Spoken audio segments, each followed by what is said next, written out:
takes me higher. I'm ocean deep in your desire.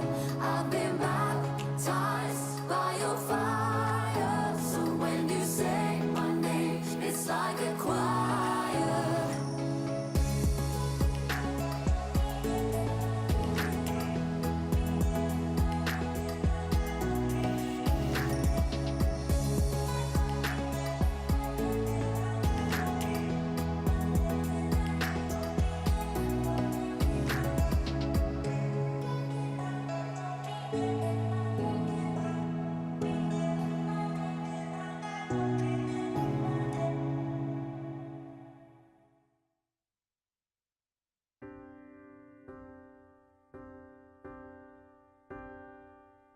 Standing on the edge, I see a starting point where there's no limit.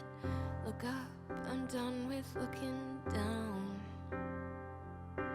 People told me not to dream, to live in their reality, but I am walking through those doors, 'cause I am sure there's something more than what I've been told.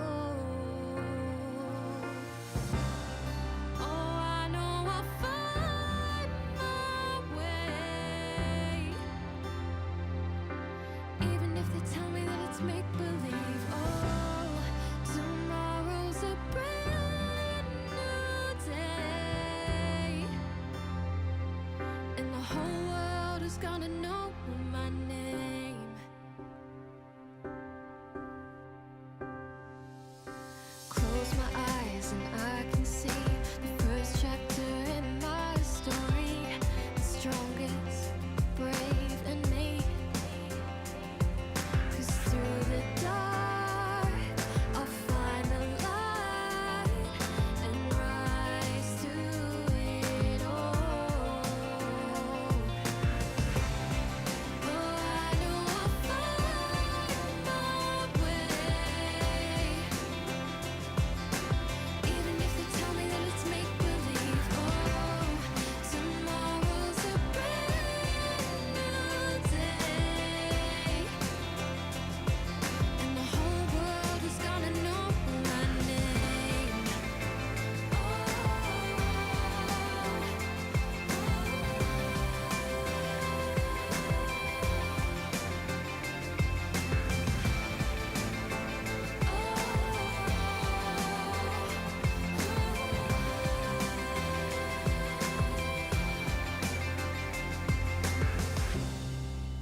I know I'll find my way, even if they tell me that it's make-believe. Oh, tomorrow's a brand new day, and the whole world is gonna know my name. Oh, I know I'll find my way,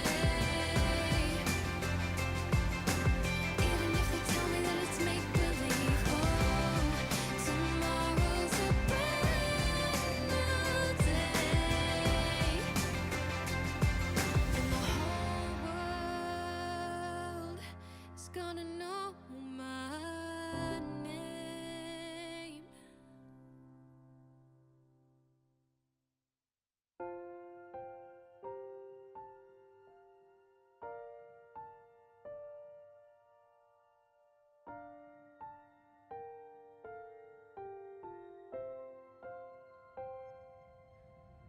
Standing on the edge of this big love,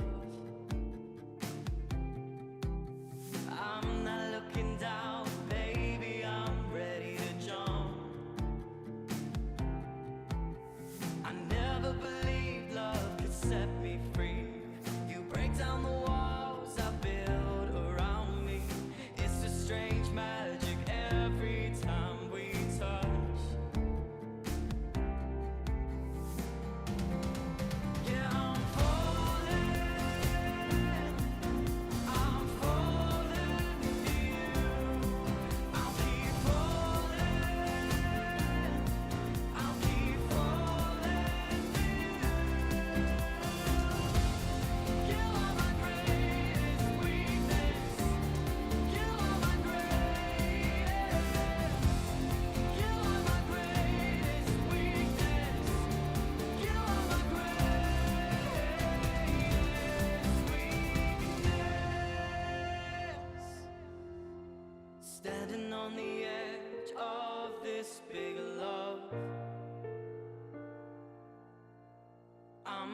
looking down, baby, I'm ready to jump. I never believed love could set me free. You break down the walls I build up. I'll keep falling with you. You are my greatest weakness. You are my greatest. You are my greatest weakness. You are my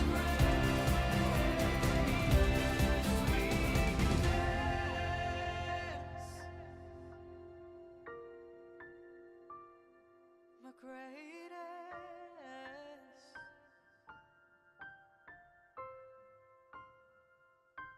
Oh.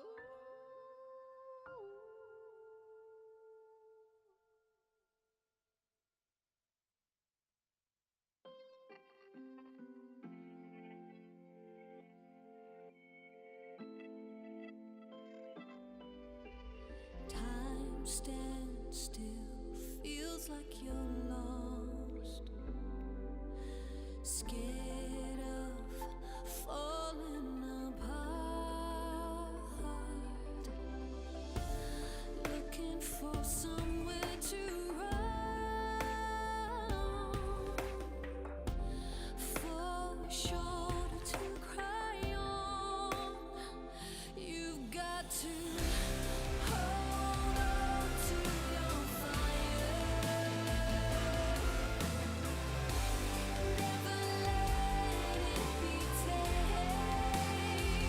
You've got to keep your head up, fly higher. I will carry your flame.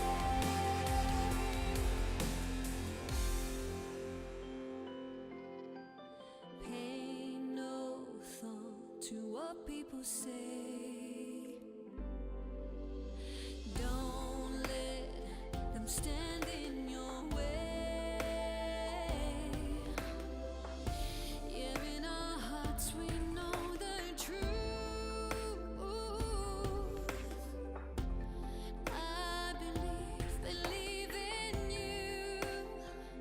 You've got to hold on to your fire. Never let it be tamed. You've got to keep your head up, fly higher. I will carry your flame. Hold on to your fire, fire, fire. Hold on to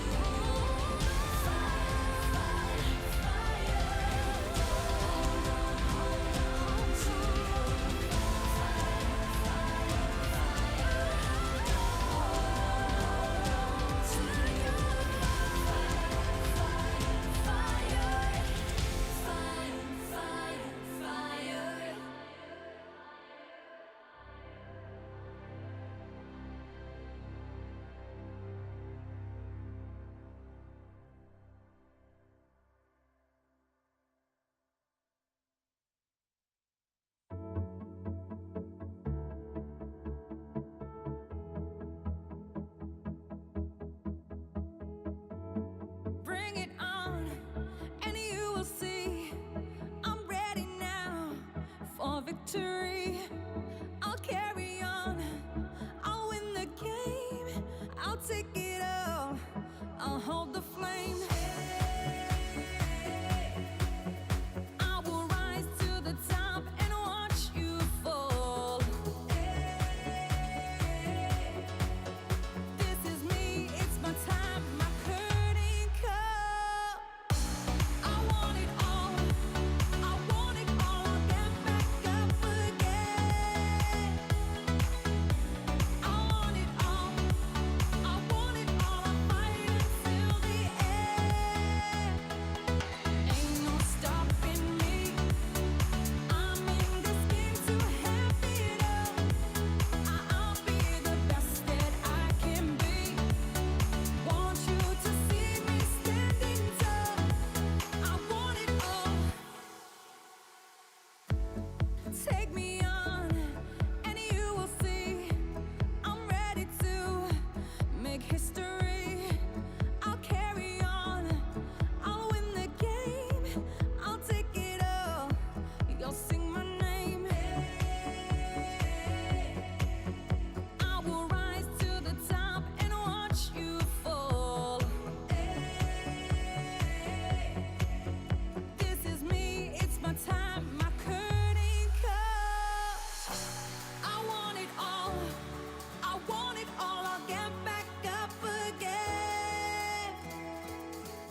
this will lead us into an end.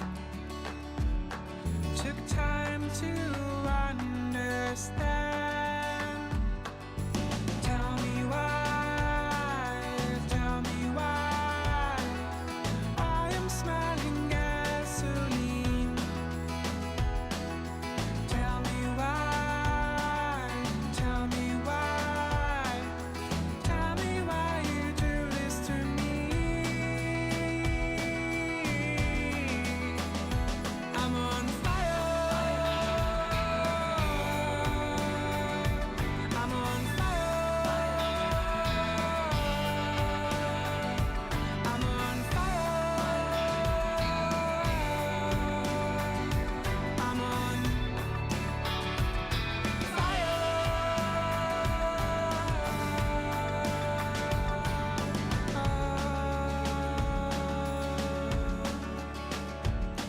It seems to be reality, and none of this is truthfully. How dumb can I possibly be? Just step into your harmony. Tell me why, tell me why I am smelling gasoline. Tell me why, tell me why, tell me why you do this to me. I'm on fire. I'm on fire. I'm on fire. I'm on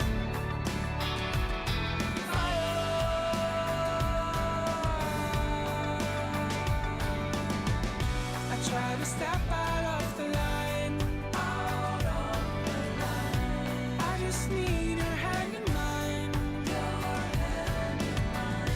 Will we stand the test of time? Let's find out. I'm on fire. I'm on fire.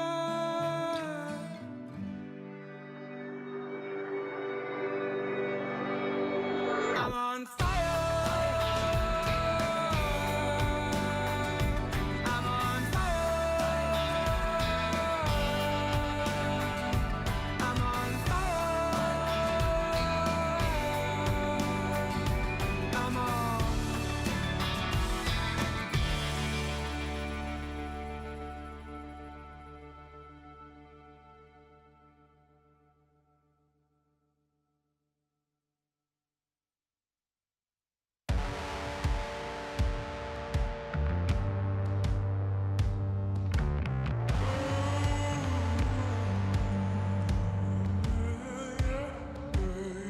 Let's take it from here. Let's take that something. I'll take it all for you. When we go out there, we'll find a way through and give it back to you. Just not rip it apart. Don't throw it away. Once more, we're here to consider. If we do it again, we can turn it around for you. We're here to deliver. We stay together all night, standing together and fight. This is our power and right, fighting together.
shut off the lights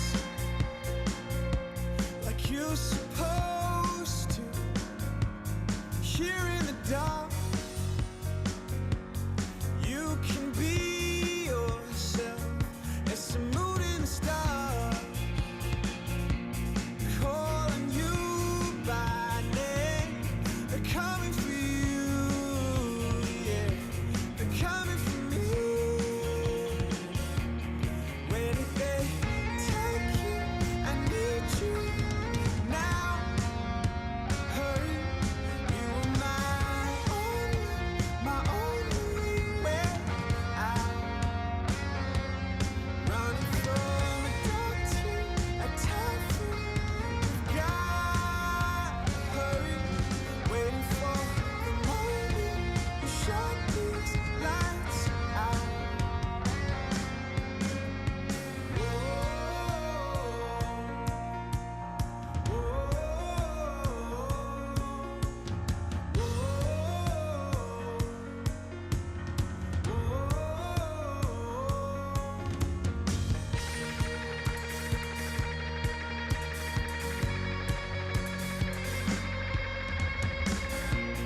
Living the best of times. Don't wanna live this life away from you. Spread out into facing an open door. Finally, yes, I know where I've gotta go and what I have to do. Where did they take you? I need you now. Hurry, you are my only way out. Running from a dark to a typhoon. We've got to hurry, waiting for the moment you shut these lights out.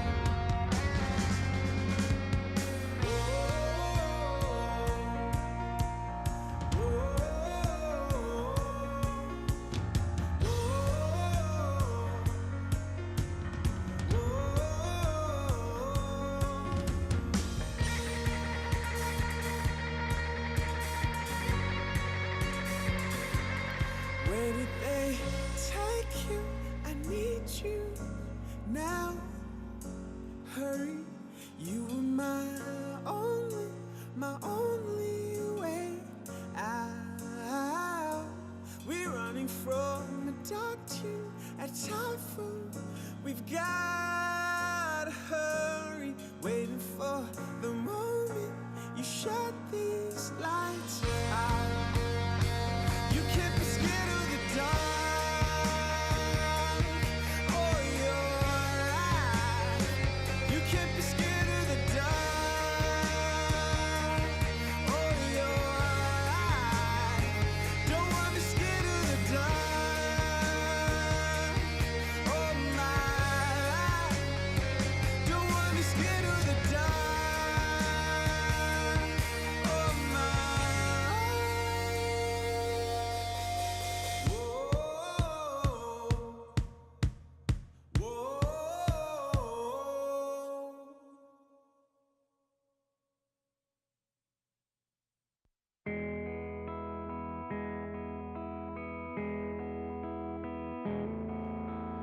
We've got the habit to help people we love the most. The never-ending why remains untold. Countless words were spread out, but we've fallen quiet. Thought everything is alright. I still believe in us. We belong together. All everywhere, drums and gunfire. Did we just hear the end of love? Memories always hurt. We expected so many things.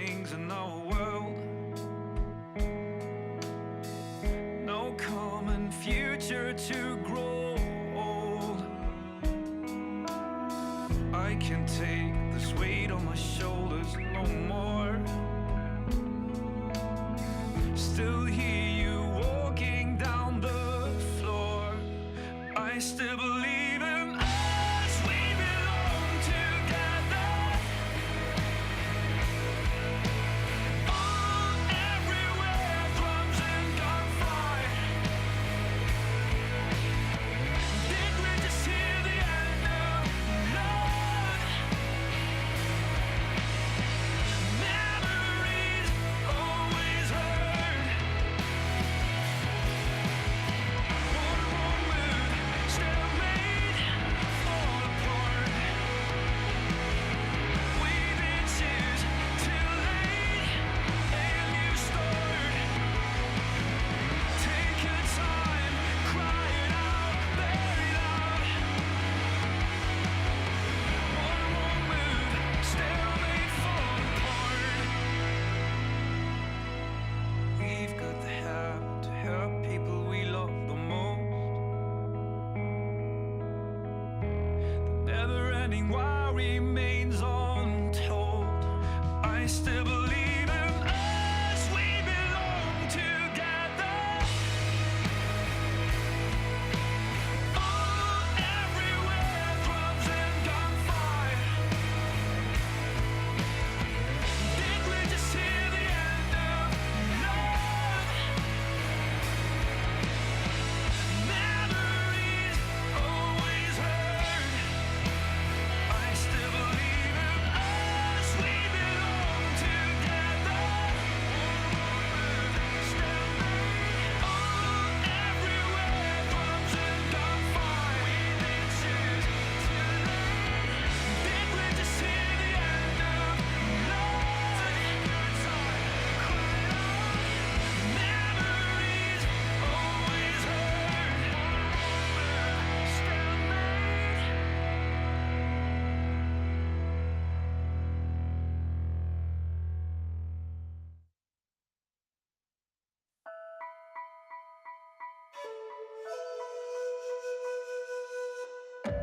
Always thought that you were safest locked behind your walls.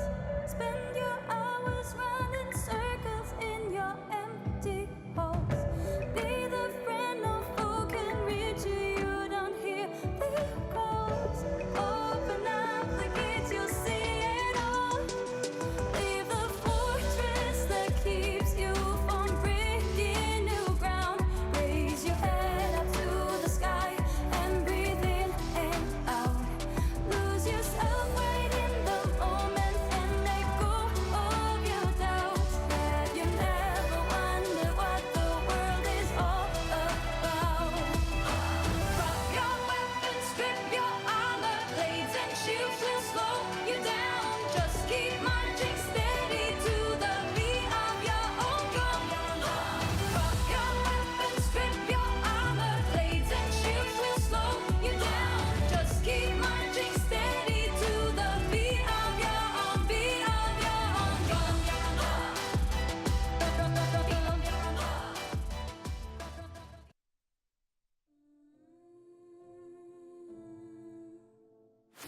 我觉得现在还不能算太高兴吧，因为还有下一场最重要的比赛。自己最近状态也还行，我跟他也是老对手了，打他的话正常发挥就行。因为去年是对面的上单选手呼吸哥把我送进世界赛的，今年我觉得会重蹈覆辙。 This is my war cry. 相信自己，相信自己的队伍，赢下比赛。 This is my war cry. 在这样的对抗中，我们也要做得更好一些。我的队友们不要有压力，我也会加油努力carry你们的。左边击到河道了，河道的位置小虎一个眼多，我的天，突破了3个人，这个小虎突然剑魔已经到了后排，大妹看起来是个快身上，看见疯狂的劈砍，再回头，剑魔完全回。保持好状态，虚心对待。 This is my 被别咬了无敌，他对面是活得下来吗？拉到莱特了，莱特最后进入出格架，伤害非常高，这个时候莱特还在拉扯，还能秀反杀2个。你输了，说什么都是借口；赢了，你说什么都是对的。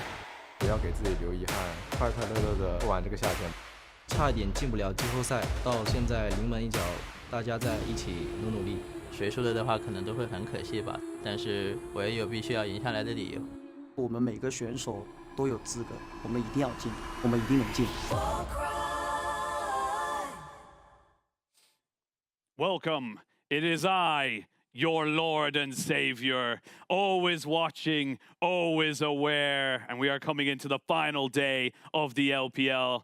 And now to the host and the guests. Thank you, Lord Meep. Thank you. Thank you so much. Yeah, we praise, we praise. But yes, welcome one and all to the LPL regional qualifiers. We are at the final day, the last chance saloon. I am Oshin. I'm joined by the absolutely marvelous Mazel and the fantastic Mr. Ox. Boys, it's been a long playoff, it's been a long regionals, but we made it to the end. I can't believe we're already here. It makes me a little sad. I say already, right? It's been a long split, but it feels like I don't want it to end, but we will have the final day today. Yeah, I mean, we've had so many games, so many series, and even just like this last stretch, like so many series going to 5 games, so many absolute slugfests even within those games, but we've had so many bangers. We've been absolutely blessed. I mean, honestly, it does feel like every time I look on Twitter, it's like, man, LPL's just a banger all day, every day. And honestly, they're finally realizing.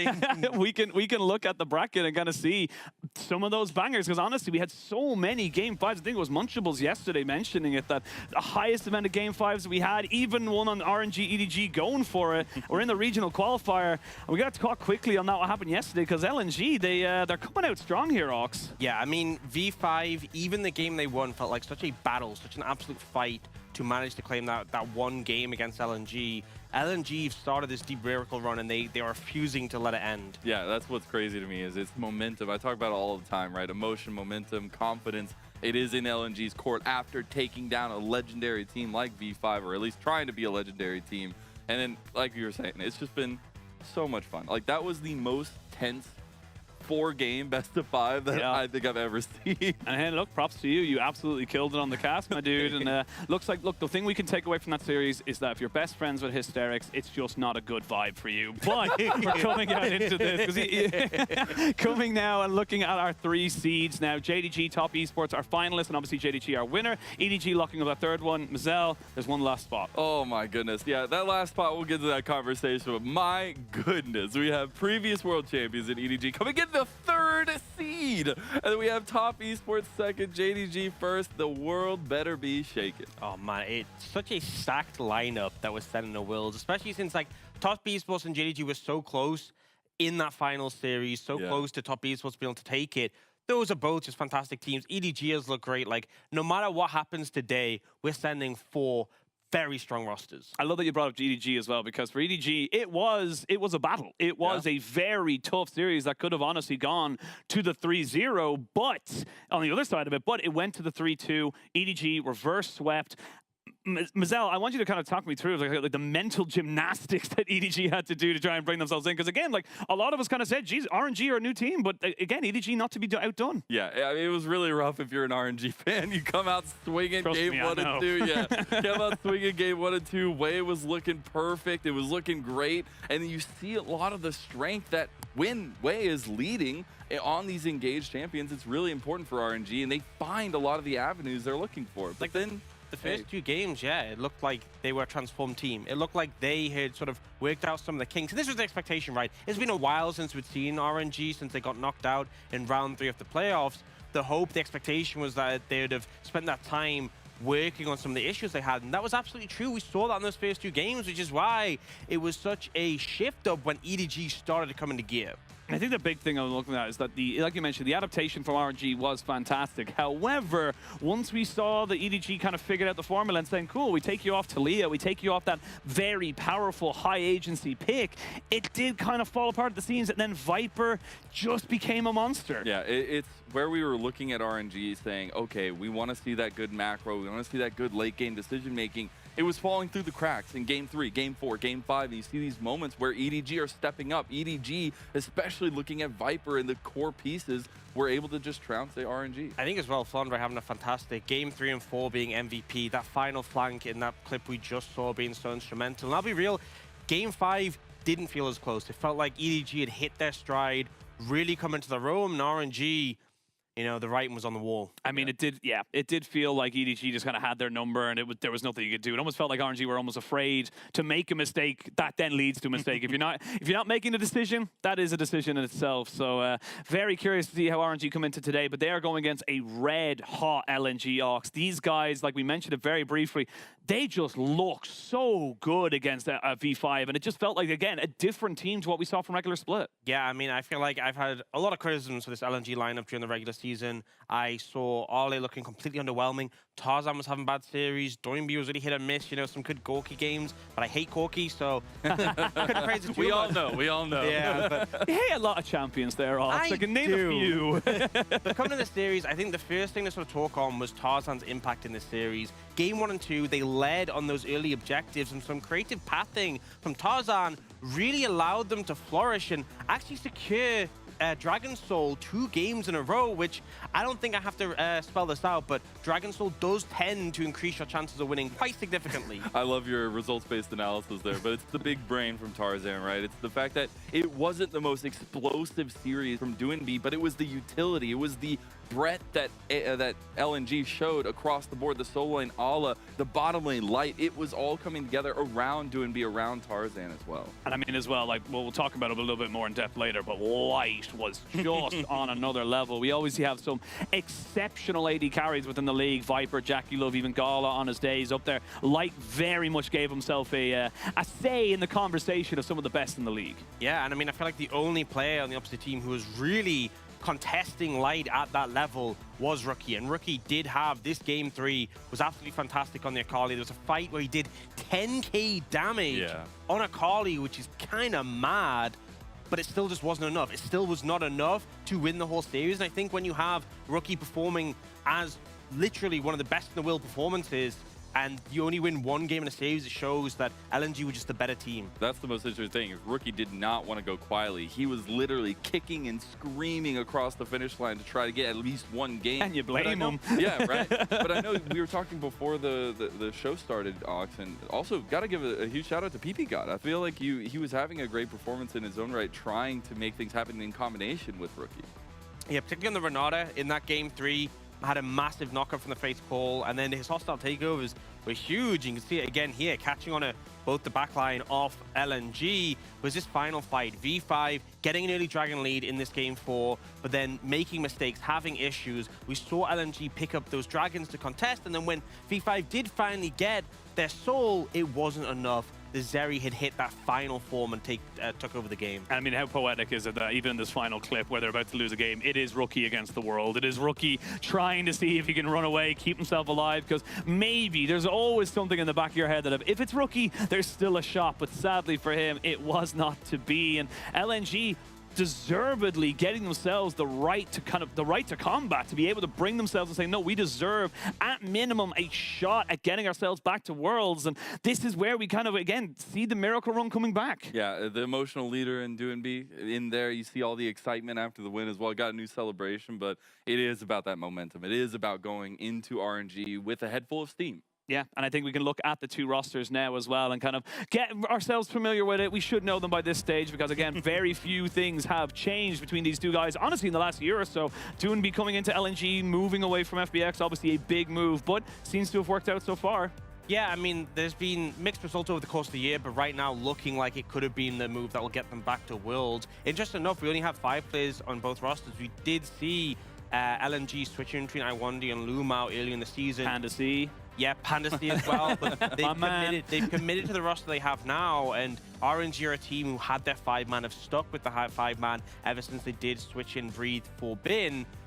They have just gone with what they're working with now. Yeah, and they're still the MSI champions. This is the big thing. They're 2022 MSI champions, and this is why they're kind of, you know, we're expecting so much from them, I suppose. They have proven internationally and domestically that they are exceptional. Even Xiaohu himself going up against Doinby, such a historical matchup. There was about a year or even a split, I suppose, where Doinby wasn't going against them because Xiaohu actually moved the top and then moved back down. But again, this is an RNG lineup just kind of baked in history, and it does feel like everyone's starting to come to the boiling point point now in this matchup. Yeah, I think that's the biggest thing is everything is on the line here, right? You have a world spot, your season's over after one singular best of 5, and all the stress and pressure we were putting on LNG and V5 yesterday, well, it's tenfold today, it feels like. Yeah, I mean, I feel like the fact that RNG had that second chance against EDG, but still felt like they struggled a bit when they started to lose grip on the series, it's emphasized even more today because this is that last chance, that last opportunity, and it would be a massive disappointment if RNG aren't able to make it. And here's the thing. We've seen this before. I've watched this movie before. 2021 summer, LNG. It's why we talk about the Miracle Run so much. They've done this exact same script, and Ox, it feels like, you know, history's repeating itself. Yeah, I mean, it's crazy. They also ran from the round 1 of playoffs, right? Got up to round 4, got 3-0'd, then lost to EDG in a 3-1 in the losers bracket. That literally happened this year as well, the 3-1 to EDG in the losers bracket, and then they won their first qualification match. The only difference is that we haven't played that final match, but if history was to repeat itself, we would see LNG win and go to Worlds as a 4th seed. Obviously, last year, RNG had already qualified in that first match. They were mad. They were mad. Yeah, you know, isn't the case in this situation, but still, LNG had that amazing run where we saw their form really come together, and it was kind of similar because obviously, like, being in round 1 means you haven't had the best regular season, but they had this muddy point in the regular season where, you know, I was doubting them, we weren't so sure, and then they really brought it back into form in playoffs as we've seen recently. All right, so we're in France. All right, so I'm going to go ahead and stick with the phrase deja vu. I think it's fitting at least, but it really is crazy, right? Time is cyclical. I don't remember. Circular, Cyclical? Cyclical, there you go. Hey, there you go. Ox always got me. But it is bicycle? trying to repeat history, right? Trying to make things happen again where we've seen that run from LNG before. We've seen that confidence come through for them in clutch moments. And I mean, the big thing, we talk about history repeating itself. Breathe versus Ala in the top side. We have seen this before. Breathe very disappointed on that WE team to not make it into Worlds last year. Again, we talk about the LNG Miracle Run, but on the same side of that, WE played 8 best of 5s last split and didn't make it to Worlds. WE were the last team to beat EDG in a series before they went and won the World Championship. Yep. They knocked the World Championship winners in 2021. They knocked them into the losers bracket and then didn't go to Worlds. So yeah, it was a massive disappointment. And the thing you got to remember is that, you know, for the rest of RNG, they won MSI. They have that accolade, right? A lot of them have won multiple MSIs. Breed doesn't have that, right? Yeah. He is the new player on the roster. He is not only dealing with the expectations of RNG, but also the fact that he isn't the one who is responsible. He was the player who has changed. And for me, it's also just hearing from Ala after the game yesterday. Here he could say, you know, it doesn't matter if you're not on TWE, you're on RNG, I'll give you the same loss. And you get to see a lot of the confidence built up by Ala last year as well. Yeah, and I think the big thing is as well is that maybe you're thinking, oh, you know, Breathe went against Ala this year when RNG played LNG.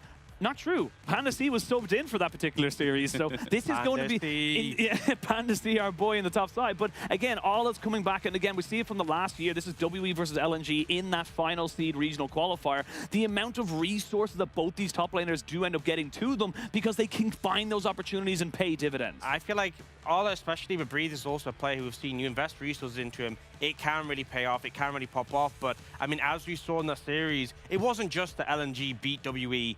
Ala got the better of Breed, and you can see it in this clip in front of you. And I love to see that carry performance come out from Ala. We've seen it time and time again. That feels like in these playoffs, we're seeing him really step up to the table. But you're hearkening back to these moments right here where he's doing it just the same last year. And this is the big thing coming looking at it. You know, it's always that awful moment. You know, obviously good sportsmanship, but at the same time, it's that fist bump of like, you're going to Worlds. I'm going on a holiday, I guess, and that's just kind of how this one kind of goes a little bit. This match is so significant because the other two ones, the initial one that we saw beating RNG, EDG, it's still significant, right? Of course. EDG gets to go, but RNG still has another chance. But this one, it is literally like you are denying them Worlds while also getting the seed for yourself. I feel there's so much weight on it. Yeah, we're going to start deep diving into actually how these teams have kind of adapted into the playoffs and to the regional qualifiers as well. And I do want to start off with RNG just very, very quickly because, like you mentioned a little bit earlier, we have seen that adaptation. We have seen them move forward into a bit more of a kind of like style that fits what they want to do while also kind of fitting the meta as well. Yeah, and I think the big thing is something we've kind of been concerned about for RNG was the fact that, when they didn't have Ming or Xiao who being the ones setting up the engage and being the ones dictating the start of fights, they've really struggled, which is why the meta shift, Enchantress being in bot lane, has been a problem. But Wei has really been the one leading the charge. We saw him in their series against EDG, game 1 and 2, playing things like the Vi, the Sejuani as well has been big for him, being the one who was saying, okay, now we are going for the fight, we are starting it, and allowing, you know, Ming to be playing those enchanters and still having the team function. And I think the most important thing is Wei leading the charge. That's kind of how we saw when he originally came into E-Star, right? It was the Jarvan one trick. It was that engage potential from Wei. And now that we're seeing him on these engagers, the Vi, the Sejuani, where you can get that setup for RNG, it's feeling very good for the guy to lead that charge. Yeah, no longer the Viego one-trick stealing Barons every single game, mind-controlling top esports in spring. And again, like you said, a different style, same flavor. We are seeing kind of, you know, Wei going back to that style of being that primary initiator.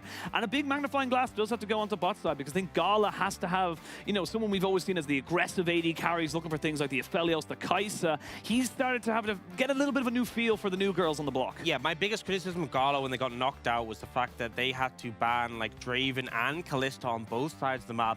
It seemed like this wasn't the meta for him. He prefers being on things like the Kai'Sa, even the Aphelios with the Gale Force Mill, to be very proactive with that mobility. And it felt like Zeri and Sivir, you know, being those big hyper carries, it wasn't as suited to Gala as someone like Viper, but he has been playing these in his most recent series and has been serviceable. He hasn't been the best performer. We have had some insane AD carry performances, but he's definitely been leaning on them and trying to put in the effort to make the team work. I think the big thing as well, like you said, we've had some insane AD carry performances. It's hard to stand out when you have people like Viper and Jackie Love. Jackie Love, the one in my mind, is like 22,000 damage in a team fight, 92,000 damage in an entire game. So it's a lot. Those are big numbers. I can't count that high. Exactly. You know? Well, I mean, it took you a while to get there. But again, like kind of like seeing how he's able to kind of move forward. He's had an extra day. Obviously, we did see him against EDG. Like you said, not exceptional, but still serviceable, totally fine. But I think the big thing, the catalyst of RNG has always been Xiaohu, be it in the top, be it in the mid lane. And it does come down to kind of, you know, he still needs agency. He still needs things that can make him the puppeteer, make him the master, the conductor of the train to know where it's going. Yeah, this is concerning because you look at teams like EDG with Scout in the mid lane, playing things like the Azir. You look at Rookie on V5 with the Orianna. It kind of feels like, you know, when we saw the Azir or the Orianna, which Xiaohu brought out in their series against EDG most recently, they weren't really working. And, you know, I don't think Xiaohu's individually necessarily bad on these champions, maybe not the best in the league, but it feels like the team still struggles. They need a mid laner who's on a pick that can make early moves, things like the Ahri, the Lissandra, and the Talia. When he was on Talia, they managed to get those first 2 games, and then when it was being denied, when it was being banned, it really feel like that's when the team started to fall apart. That's the biggest thing, is that mobility out of the mid lane, being able to shot call, mom and dad coming to grips with the situation in the game, and I think that's super important going into this one, when we've seen Doonby on the other side be very utilitarian focused, that Xiaohu really needs to step up to the table, especially with those picks, and maybe not the Azir. I love that you brought up the mom and dad as well. As anyone who don't know, Xiaohu, Ming, mom and dad of RNG, very much the protectors and the instigators of absolutely everything positive that kind of happens for them. Enchanter meta, Ming has had to take a little bit of a back seat, so that emphasis goes on the Xiaohu a little bit more. So see what they're able to do, see if they're able to kind of transition that a little bit more, take the learnings from EDG and move forward from it. Of course, we did see the Orianna in that game 4 for Xiaohu, so again, still has plenty in the back pocket, but on the other side of this, it's all top side for the side of LNG. They're all about the solo lanes, and it does feel like right now the solo lane special seems to be the biggest thing coming in here for LNG. Yeah, and I think, you know, starting, it's not just the solo lanes, but also how Tarzan plays with them, plays around them. And I think what's crazy is we have these 4 champion picks, which Tarzan, I feel like if he's on one of these, he's going to have a massive impact. He's going to be super effective at dictating the early pace of the game, locking down neutrals, having creative pathing. And we've seen teams trying to ban him out on them. 2 or 3 jungle bans in the first rotation, and then it still feels like he brings out a pick where I'm like, oh no, Tarzan got Sejuani, or Tarzan got Wukong. And the fact that as well, he was one of the big innovators, one of the first people to say, hey, Poppy is really strong. One of the people who brought Sejuani into the jungle with those melee solo laners. Because when you see him on these picks, he's playing 4D chess. He's literally outmaneuvering. He's big braining the pathing, and he's always getting in the way of things or setting up things for LNG. And with these picks that are so meta right now in the jungle, I think that's super important to highlight for Tarzan. I love it as well as that setting things up. He is the instigator. He is the controller of the early game for the top side, because you think of a lane smasher like Ala, who's taking things like the Fiora, the Ken, and things that want to win lane, win game, and they are just doing exceptionally well for them. Because I think, again, it's someone we had a lot of criticism for at the start of the split. He's coming to his own. He absolutely is. We've been talking about him, the flanks, the setup for him, but not only that, not only the team play, it's also what he does in lane. He's forcing a lot of fights, forcing a lot of aggression, and trying to get the upper hand on a team where you need that top side to be functioning. And I'm just going to be real. He bodied Rich. He did. No other way to spin it. He absolutely Rich. annihilated. Sorry about you. I mean, Ole has really looked on form, and it's not just the fact that he'll be strong in lane, he'll be good if you give him resources, but it's just the way he translates into team fights.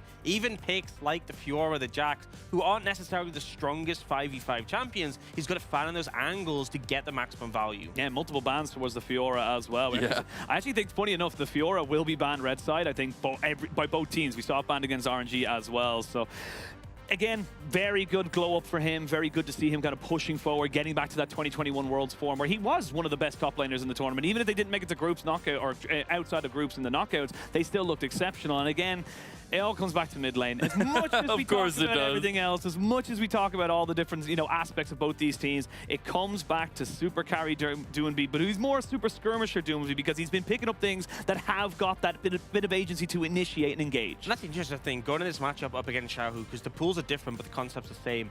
Yeah. Wanting to have that early impact, wanting to be able to free yourself from lane, join up with Tarzan, being able to play these champions who aren't waiting for 2-3 item spikes, aren't waiting for like level 13, mostly taking picks like the Renekton, like the Sylas, who if you get into a skirmish level 3, 4, 5, 6, you can be a pertinent threat, and particularly the Nocturne, which you've seen banned against him because of that out-wide global pressure it has. Yeah, I mean, it's actually crazy to watch him pilot that champion, not only just because of the way he uses the paranoia, but the way he connects with Tarzan. But you can get all the utilitarian out of Doinby you want.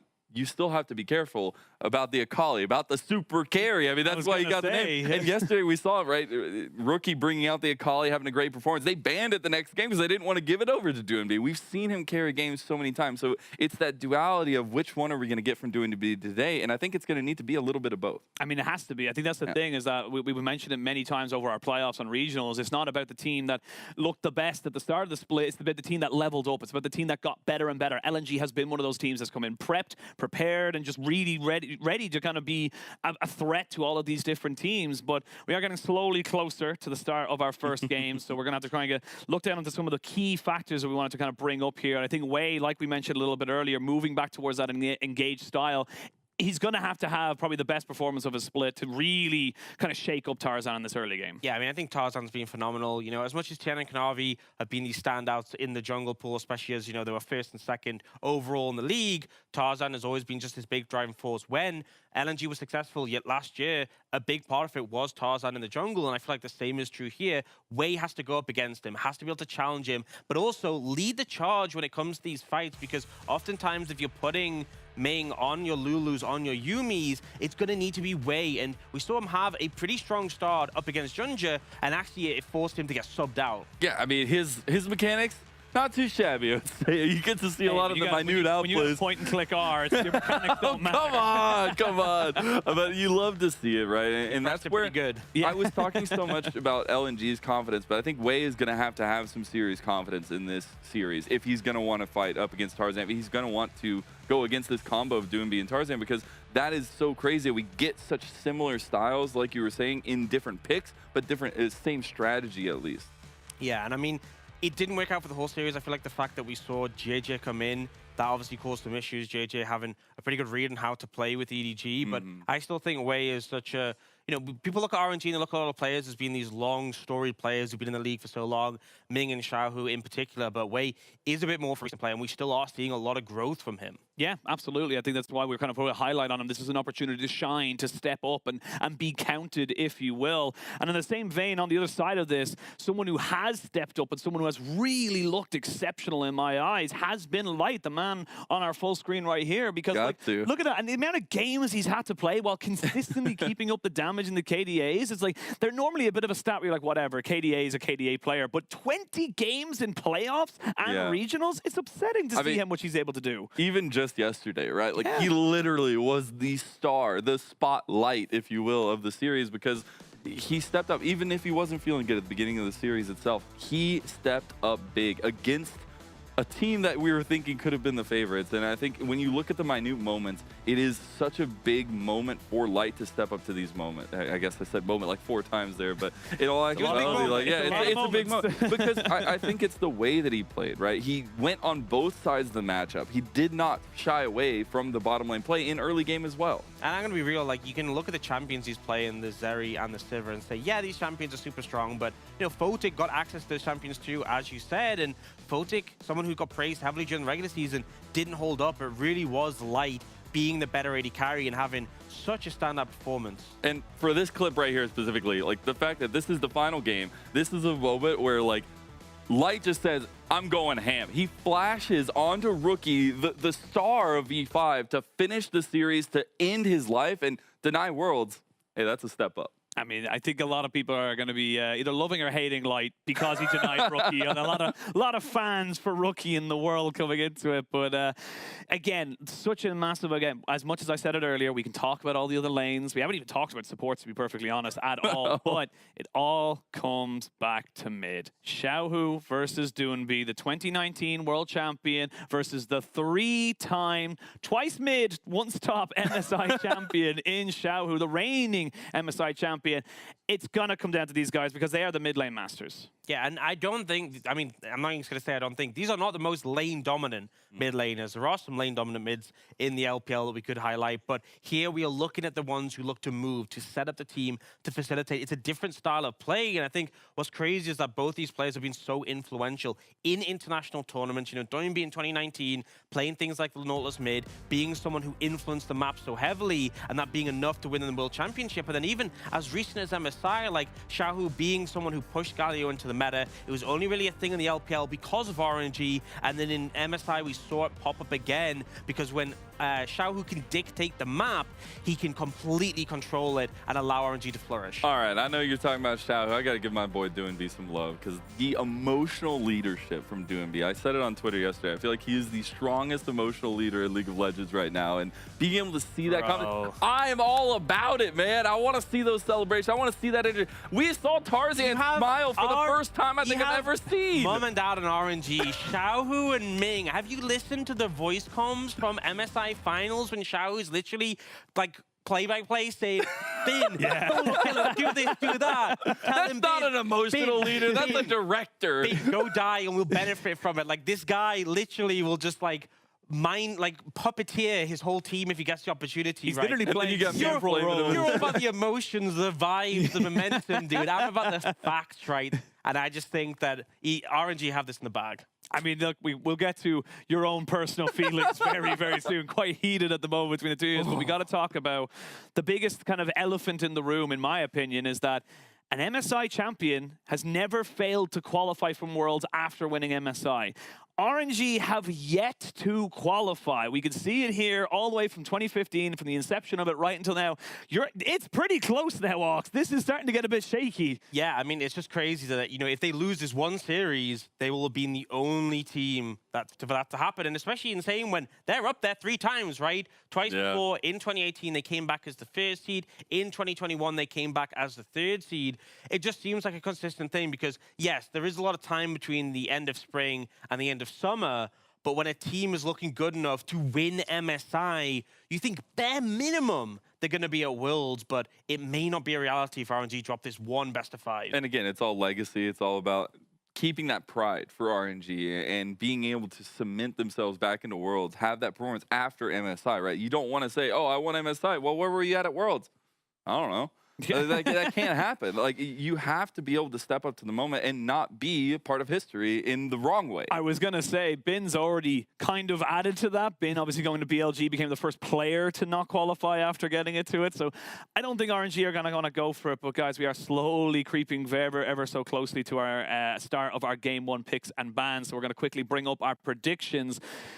Mazel, I believe! I couldn't even start, to be honest with you. I was that excited. But you've gone with LNG. You still think it's going to be a 5-game banger. You and Munchables still feeling the belief, feeling the miracle run. M for Munchable, N for Miracle, M for Mazel. Shout out to Munchables on the desk over there. We got it all M together. for delusional, M right? for correct. We have all the right. full storyline. You know, I think it was cool, right? We're showing like, look, you won MSI. They've always gone to Worlds afterwards, and that's going to remain true. RNG have this in the bag. You can, you know, be all like, oh yeah, the emotional leader. RNG just built different. And honestly, I bring this back to playoffs, right? RNG on the top side of the bracket, and I think up until JDG, the top side of the bracket was easier, right? I think V5 were a bit underwhelming towards the end of the split. I think Weibo I was not sold on, and we got a harsh reality check when LNG went up against JDG. I think that RNG had to face tougher teams, and now that we're seeing them match together, oh, it's going to be easy.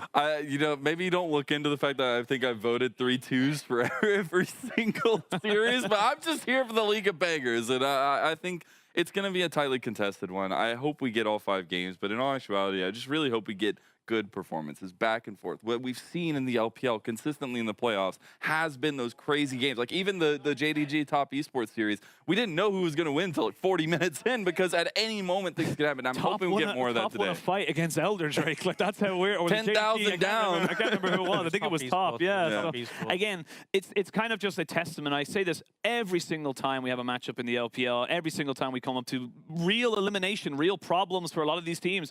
We can only send 4 seeds. We have 17 teams, and I honestly say about 8 or 9 of them are solid as hell. Like we are, like maybe not exceptional all the way up to 9, but definitely able to kind of hold their own against most people around the world. And this is where it matters. This is where that untangible clutch factor becomes such a relevant stat in these things. And again, I think LNG have proven it. Ox, it's time for RNG to really kind of come to the front.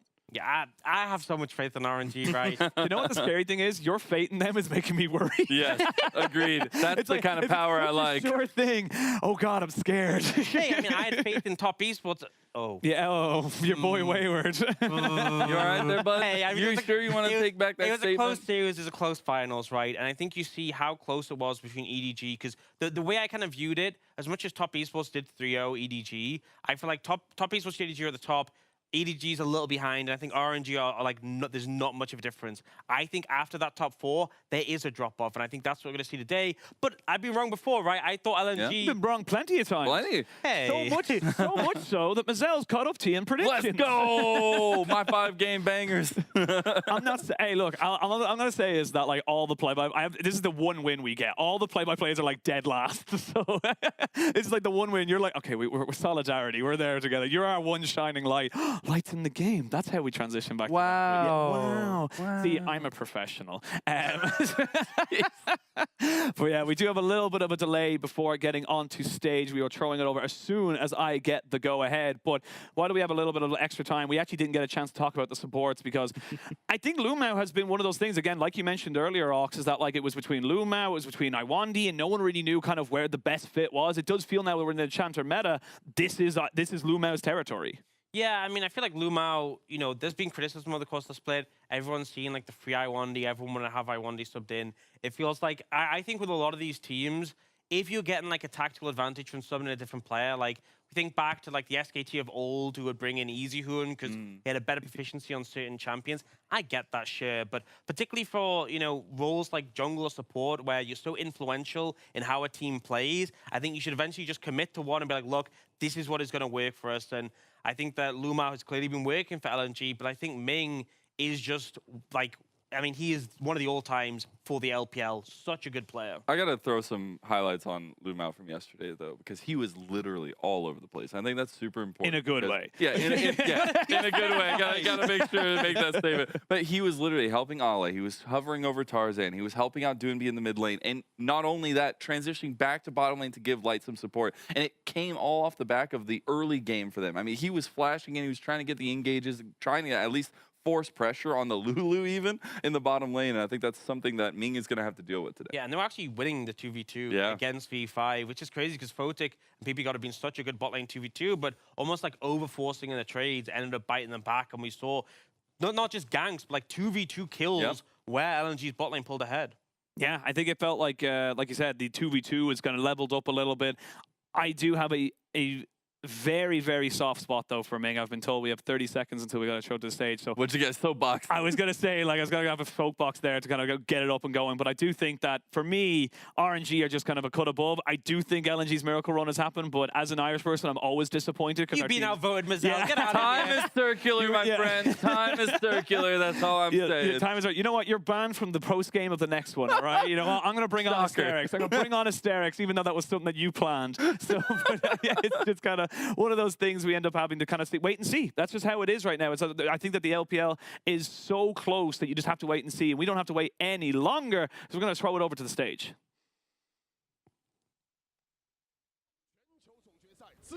Welcome back to the 2022 LPL World Championship Regional Qualifier. And today, the last race, the last spot, who will make it to the walls. The final battle is about to begin.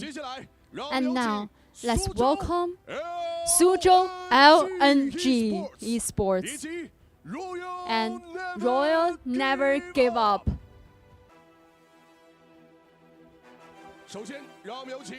First of all, let's welcome the top laners. LNG, Ale. RNG, Breathe.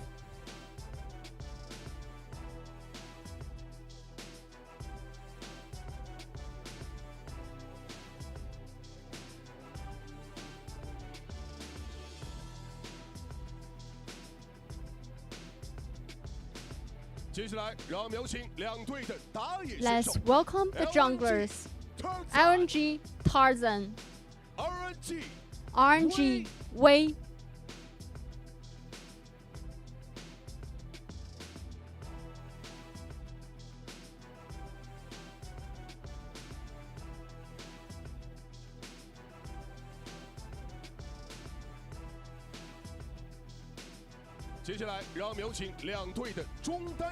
And welcome to the main laners. LNG, Doing B. RNG, Xiaohu.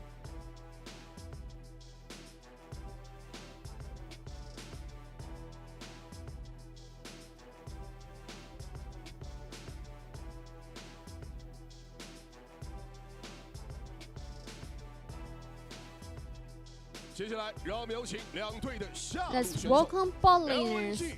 LNG, Light. RNG, Gala.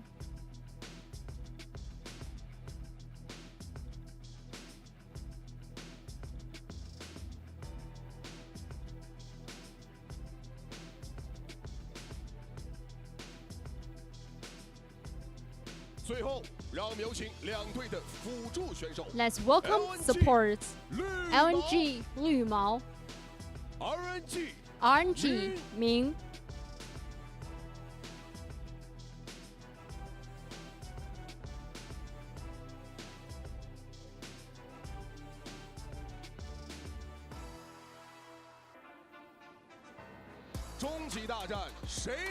Who will break through the final match? The 2022 LPL World Championship Regional Qualifier Day 3 is officially started.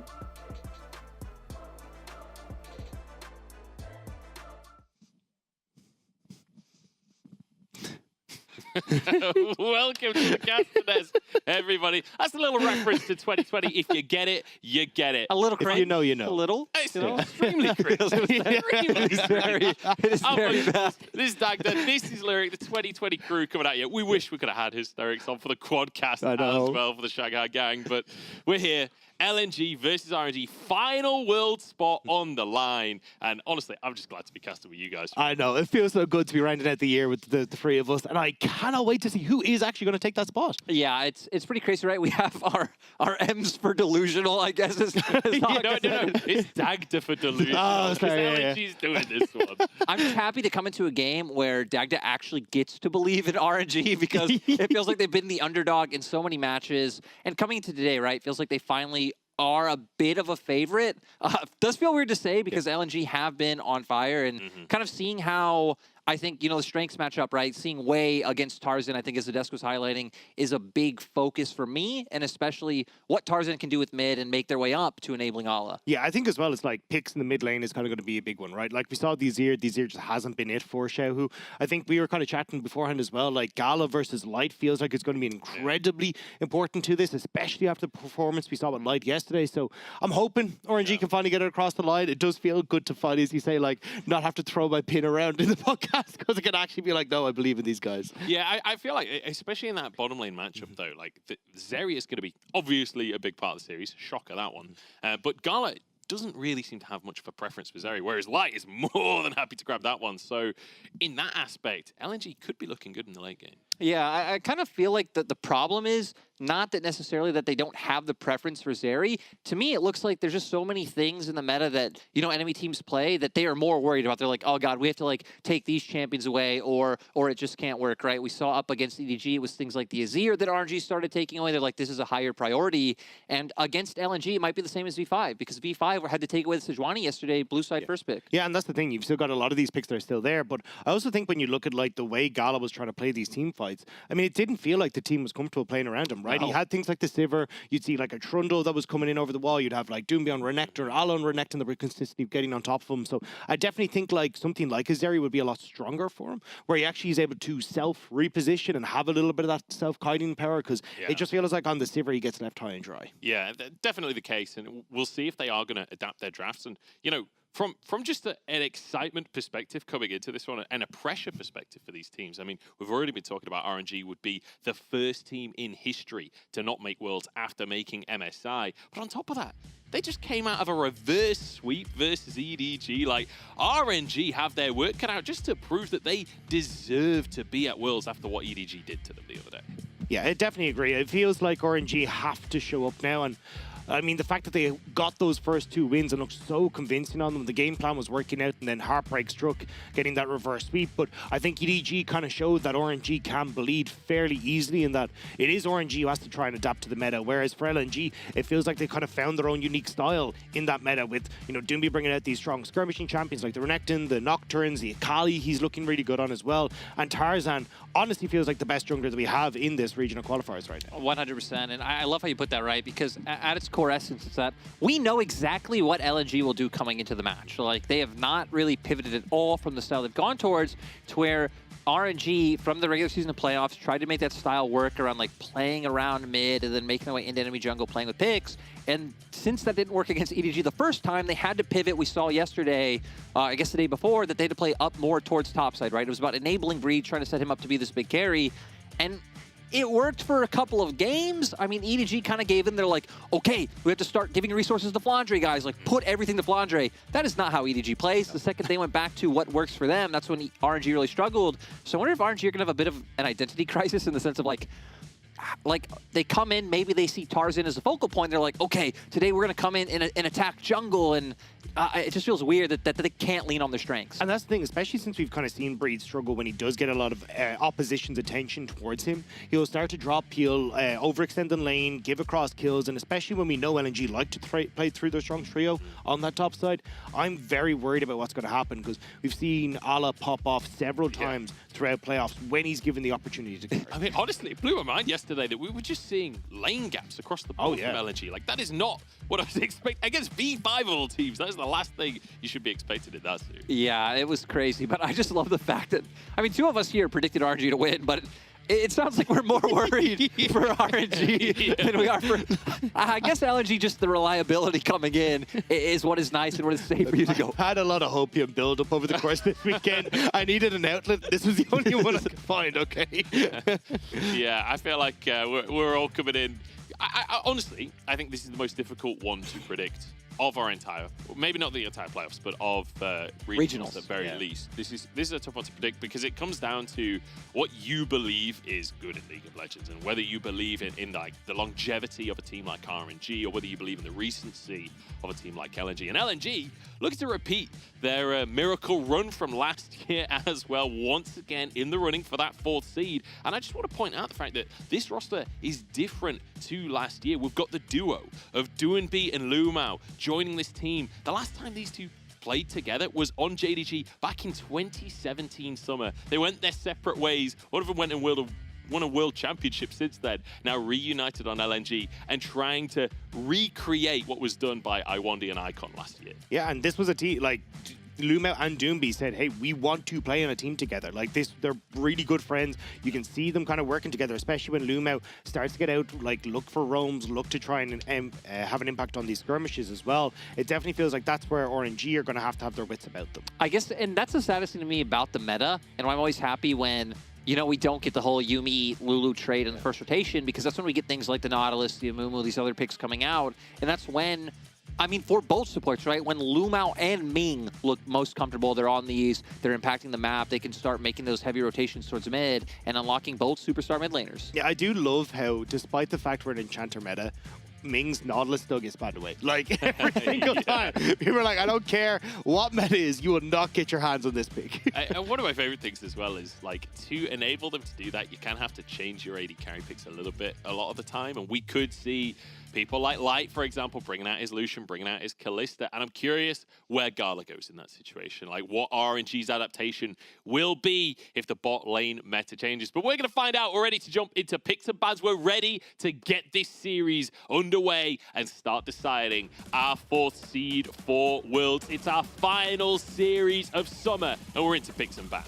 And it's crazy to see so far, right? We were talking about how RNG might adapt to LNG and like having to take away things like the Sejuani, them coming in on red side because LNG did win the coin flip, I mean, just having to ban away some of these champions. But Rob, I'm kind of excited. We see the Sivir banned out so far. I wonder if that means RNG will actually have to match with the Zeri ban. Yeah, which would actually make things really interesting, because then we can start to see a little bit more flexibility. Maybe the Lucian starts to get picked up first, but I mean, this feels like a no-brainer on the Zeri pick, but it does mean that you get the Poppy coming through for Wei here, which definitely feels like the trade-off that RNG were trying to look for. Yeah, so we'll be able to go for that self-kill potential if they want. We have seen junglers actually kind of lean into things like the Wukong over the Poppy, which is kind of weird that we have seen that transition, right? Considering that she can shut down a lot of what Wukong does. But I just love when a team can be able to lean on that engage. With Sivir off the table, though, I would expect this Lucian to be the pickup. Both Lucian and Sivir kind of being those answers in different veins. I think a lot of people underestimate the amount of like range damage that Lucian could put off, but once you have Calling plus Gale Force, very easy to just burst out that Zeri and, 100-0 combo. And I think it's been one of the champions that Gala's actually looked the most comfortable on as well. Like, we kind of talk about the Sivirs and the Zeris, how it hasn't exactly been the best of times for Gala on that bot side, but the Lucian has been great. On the upside, though, there's that Wukong that you were talking about, Lyric, the Lulu, no-brainer. It'll be the Nami match. And then I think we start to look towards more mid-lane bans, right? Especially if you're LNG, trying to make Xiaohu uncomfortable. We already kind of talked about he has a very, not limited champion pool in, his ability to play these champions, but the ability to set up what RNG need from is on a very niche set of picks. And I'm interested to see now, because I would expect RNG to look towards the mid pool, right? They're going to have first pick of whatever they want to go to. I think for LNG, things like Lissandra look very good in the composition that they've put forward so far. I don't know how much weight you put into things like the Renekton being able to come out. We haven't seen LNG actually flex the pick all that much, but it's still been a very huge annoyance for the side of LNG. It's kind of interesting to talk about the mid laners, because when you think classically about Xiaohu, you don't think of these roaming mid laners. But now Doonbi and Xiaohu actually going to be facilitating a very similar role in that mid lane for the two teams, in that they want to get into those sides. But it's interesting. We've only seen that role from Doonbi in playoffs. When you actually look at him in the regular split, like 0% win rate on Rise, TF, Galio, he's actually started to be more active in the roam potential with things like Nocturne in the mid lane coming through into this the playoffs and the regionals. So curious to see exactly what Doonbi does want to go for here. I definitely feel like he's kind of leaned more towards the Akali and these kind of things. So if you end up with something like a Lissandra on the opposite side, or if you don't ban the Lissandra here, I feel like then that's going to take away the opportunity for Doonbi to go towards that pick.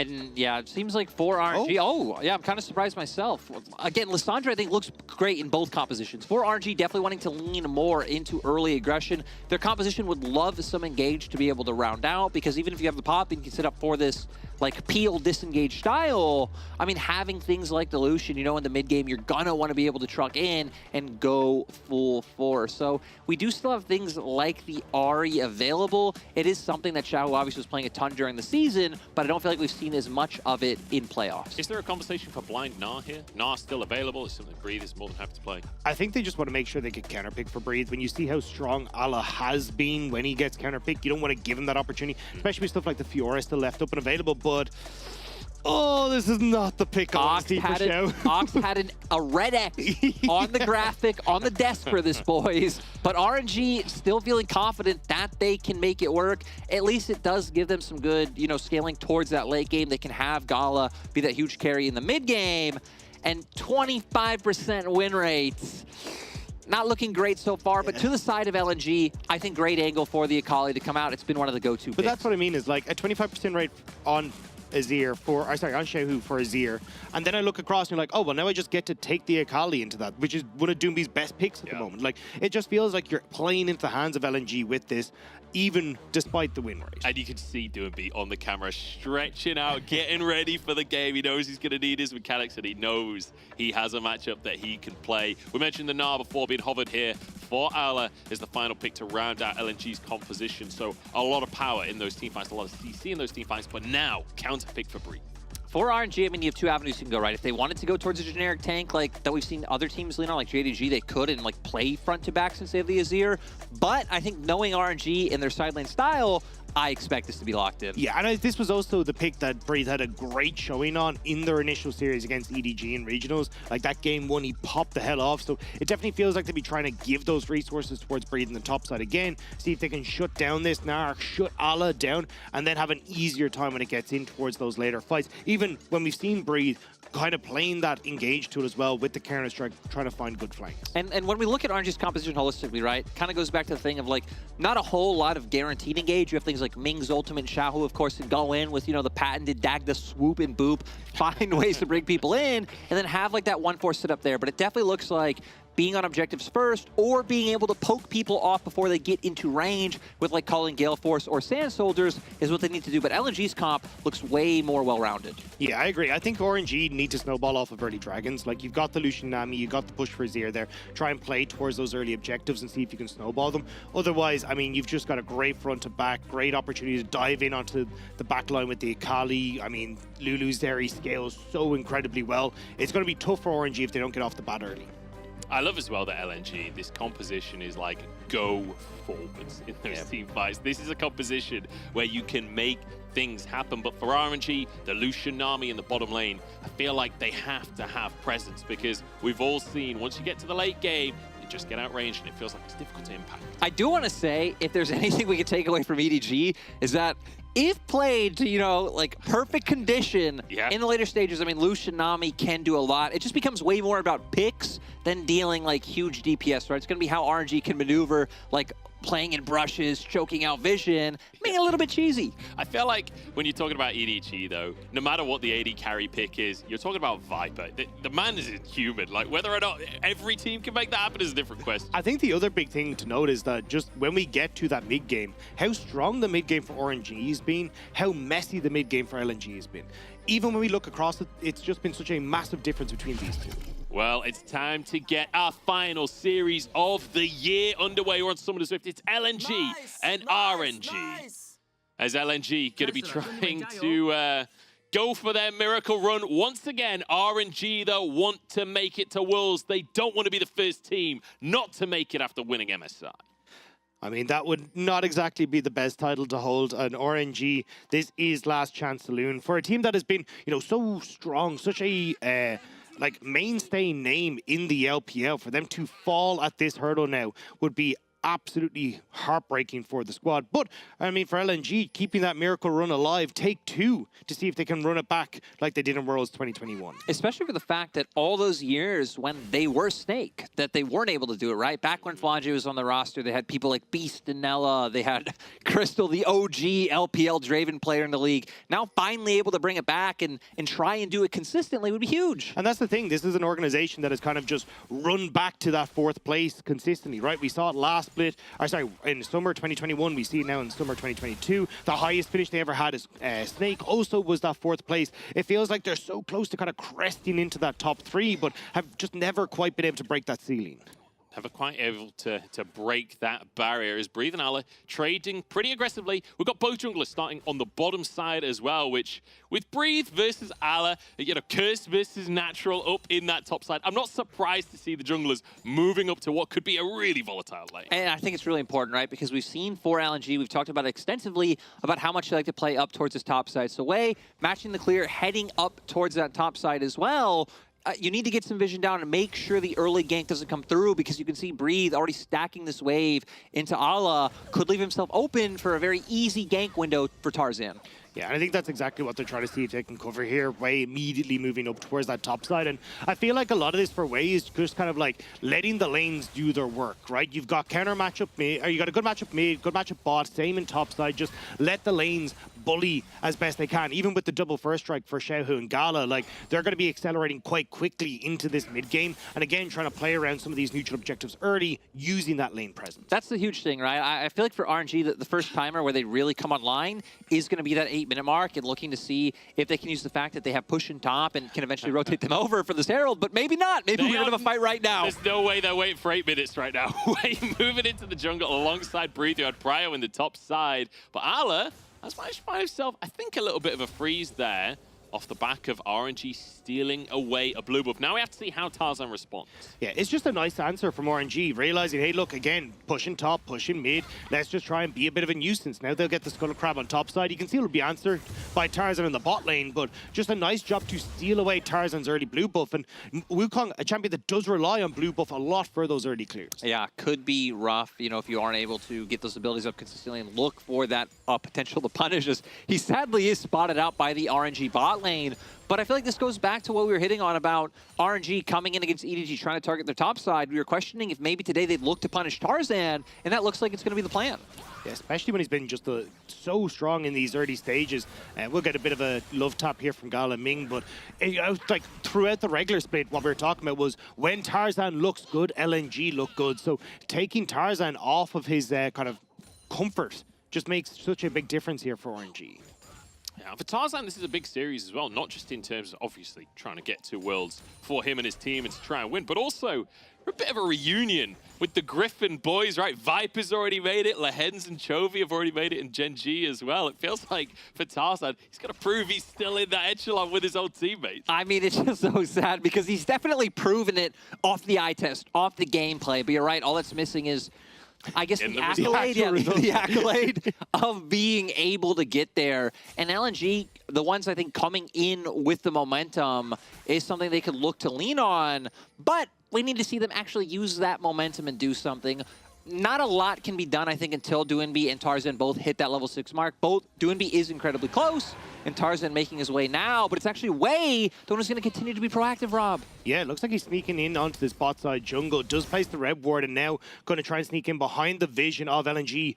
Pick ward should spot him out, but Light and Numo are very overextended. Behind enemy lines, but decides against the play in the end. I guess wasn't sure where Tarzan was going to be, so returns to his own jungle here. But so far doing a decent job. One camp up.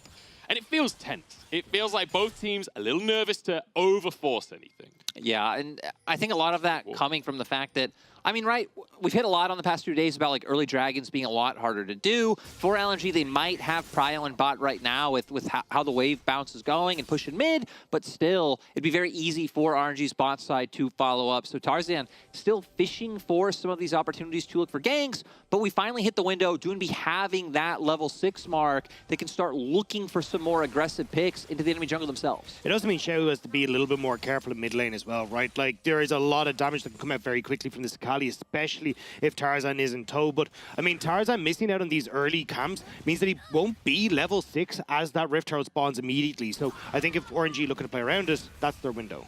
Bit of a jungle duel here between Tarzan and Wei as Duinbi and Xiao, who now arrive and say, all right, lads, pack it in, right? Okay, you'll be barred if you keep this up. But LNG on priority right now as RNG move out from the bottom side. This could be a 4v4. Yeah, they need to be careful. They can be pincered, but a lot of mobility between these two champions, right? Which is why I feel like both Duinbi and Tarzan feeling comfortable that they can look for this scuttle. They aren't going to commit to it because the posture is still there from Xiaohu and Wei. They're going to have to back out, but I mean, Gala and Ming getting control. Again, though, like, look at the CS difference that's opening up between these two junglers, right? You've had Wei who's consistently been controlling these camps, now getting another scuttle crab for himself as well. Tarzan is going to struggle with levels, and I mean, when you've got a minute until that Rift Herald spawns and he's still level 4, like, should hit 5 off this camp, but still, he is very far behind right now. Oh, we just saw in bottom right-hand corner as well. Gala and Ming finding the all-in, actually forced Light to use the heal. So Wei just continuing to posture on the spot side, looking to see if they're able to get this wave in. Xiaohu still having complete control of mid lane as well. You'd expect him to start hovering down, but RNG not really able to do anything with this pressure. And guys, this is kind of turning into a typical RNG game, you know? Get through those first few levels. Again, not for lack of trying from Wei. So my question then, is this a bad thing for LNG? Is this like, okay, RNG, they've got their slow early game, they go into their amazing mid game. Is this disaster for LNG? Because at the same time, LNG do have a Zeri. Yeah, I don't think it's the end of the world for LNG. Like, they're fine going into the later portion. It's more on RNG to try and get the ball rolling, and looks like Doomby wants to see if he can shut down Breathe early. Hasn't been spotted. Ala has flash, but not going to opt into it. And then the Shuriken goes slightly wide. Doomby will head back to the mid lane, but minus CS lead now for Xiaohu as they'll crash away. Yeah, I like the call from Doomby, though. It's like, hey, look, Xiaohu starts to lean bot side. They're thinking about this dive. Let me see if I can get the pick on top side. And that can buy us time for Tarzan to hit 6, because Rift Herald is up and available. Wukong only just coming out of the base. Poppy has just hit 6 off her red camp, so you're going to see RNG just start up this Rift Herald immediately. And we even saw when we panned over top side that Breathe, sure, the wave was on his side of the map, of the lane, but it was actually pushing into Ala. So having all the control. And for LNG, I think in terms of Rift Herald setup, they would really like to attack the side lane first. Like, if they could have found that pick, that's their transition into then being able to take the Herald. So now going to have to just look to be able to do something else, but nothing set up for a cross map. Gala and Ming actually just did a really good job left lane, got even more wards around the bottom half of the map. So not only do RNG get objective on top side, but they've complete vision control over bot side river. And this is where it gets a bit scary for LNG, because it's not a case of, you know, compositionally they're going to do bad in the late game, right? Zeri, Lulu going to do great. My biggest worry is how LNG play. LNG play for the early game. They're not the strongest when it comes to their mid-game decision-making, and if you are walking hand-in-hand with RNG, even with the slight lead that they have at the moment into the mid-portion of the game, I think that's where it gets very scary. I think that the good thing for them is, right, they have this composition that's going to rely a lot on being able to find flanks onto people like Xiaohu and Gala on the back line. The other day against EDG, that's where RNG really struggled, where we saw Flandre TPing and finding those flanks, and RNG not really sweeping out wards from behind them or having a member mark appropriately. Yeah, we've seen a reasonable amount of success from the Sakali pick across playoffs and regionals, especially when it comes to, you know, across regionals especially, felt like this Akali was somewhat an answer to the Zeri specifically, but, you know, Lucian perfectly killable, Nami perfectly killable, and Azir perfectly killable. You actually just reminded me of yesterday, right, where we had Rookie do double the damage of the Zeri in the team fight. Insane. 10,000 damage in a single fight from the Akali. Yeah, I don't know if Doomby can match that, but I'm sure damn willing to find out. Yeah, I mean, if there's one thing you can't criticize with Doomby, it's his mechanics in a fight. That is for sure, and this Akali pick has always been good for him, but Tarzan wants to make something happen for Light down in the bottom side. Light has been the big carry for LNG. Gala trading heavily as Wei moves in as well. We could have a dive here as the Cullen comes out to loom out, but Tarzan's here. Double knock up, Wild Growth in as well as Tarzan then packing, and in goes Wei under the tower. Gala with first blood as the Herald comes down. And Wei just reading the play perfectly. I don't even know if he was expecting the gank to come through, but just perfect timing. Wanting to place the Herald down, has the ultimate available, getting the kill and getting a ton of plates as well. Yes, such a big upgrade there for Gala. And even when you look at the CS lead, now he's got a kill for himself as well. RNG's bot lane are set up beautifully now to crest on into this mid game. And this is something I'm really happy to see. When we've been talking about Gala not really stepping up, or Ming even struggling in the past few days, enabling their bot lane for success, we'll see here in the replay, they already have a massive stacked wave, Wei making his way down, and once Tarzan goes in for the ultimate, sure, huge damage comes through, but just in time, Wei with the ultimate to knock him away, and then the flash right into the wall to make sure they have the CC for Lumao. Great tidal wave from Ming as well. Managed to hit onto both Light and Lumao, which sets up then for Wei to come in with that charge. So really nice job from RNG. Wei, though, sitting in on this top side, does have the support of Breathe, but it looks like, again, it's just about getting vision control, getting information on where Tarzan's going to be. And Wei's reading this so well, seeing the Megas coming up. Stun comes on out. Wei is here. Flash from Ala, though. And crunches on out underneath this tower, gets himself to safety. Wei has been so proactive this game. Yeah, and again, it's every time he's just sneaking in ahead of Tarzan, making sure that he's there to make the play before Tarzan can try and answer. So ultimate down for Tarzan now. Now he can't try and play towards the top side because Ala's gone mini, he has no flash, and it makes things a hell of a lot easier for this RNG top side. It's kind of crazy as well because that's what we were saying about Tarzan yesterday. This was the story of Tarzan shutting out the enemy jungler. Now it feels like that's happening the opposite way around. And I think it's been a really big upgrade for Wei as the course of the season has gone on, because one of the big criticisms we had of Wei was like, once he doesn't have a set lane to play around, it feels a bit lost in the game. And then he started to play a little bit around Xiaohu, but it feels like now he's been left to his own devices more and more, and he's finding these great timing windows to get in ahead of junglers, track them around the map, and really stepping up to be one of the best junglers that we have in the league. And this might be one of the reasons why, hey, we might not like some of these picks for these players of RNG like the Azir, but being able to pick this and have these early prior lanes coming through allows for this strategy to work, and we can still see them all inning. But Doinby now with Knight, Harvester wanting to look up towards the top side, but Breathe keeps reading these plays perfectly. I feel like Doinby is getting so frustrated here, right? So many times you see Doinby try and hover top, try and hover bot, but it's just never happening, and every single time, Xiaohu just crashes away, and you see 15 CS lead now. And it's not only the 15 CS lead, it's the first strike gold as well. Like, he's consistently poking down the Akali, which is why we're seeing him, starting to get these first mythics on board a bit quicker, having the boots in his back pocket for free as well. It's going to help him massively with accelerating this Azir. And I think it's one of these things where we see RNG having all this pressure bot, right? Is Tarzan, you need to be a little bit careful, buddy.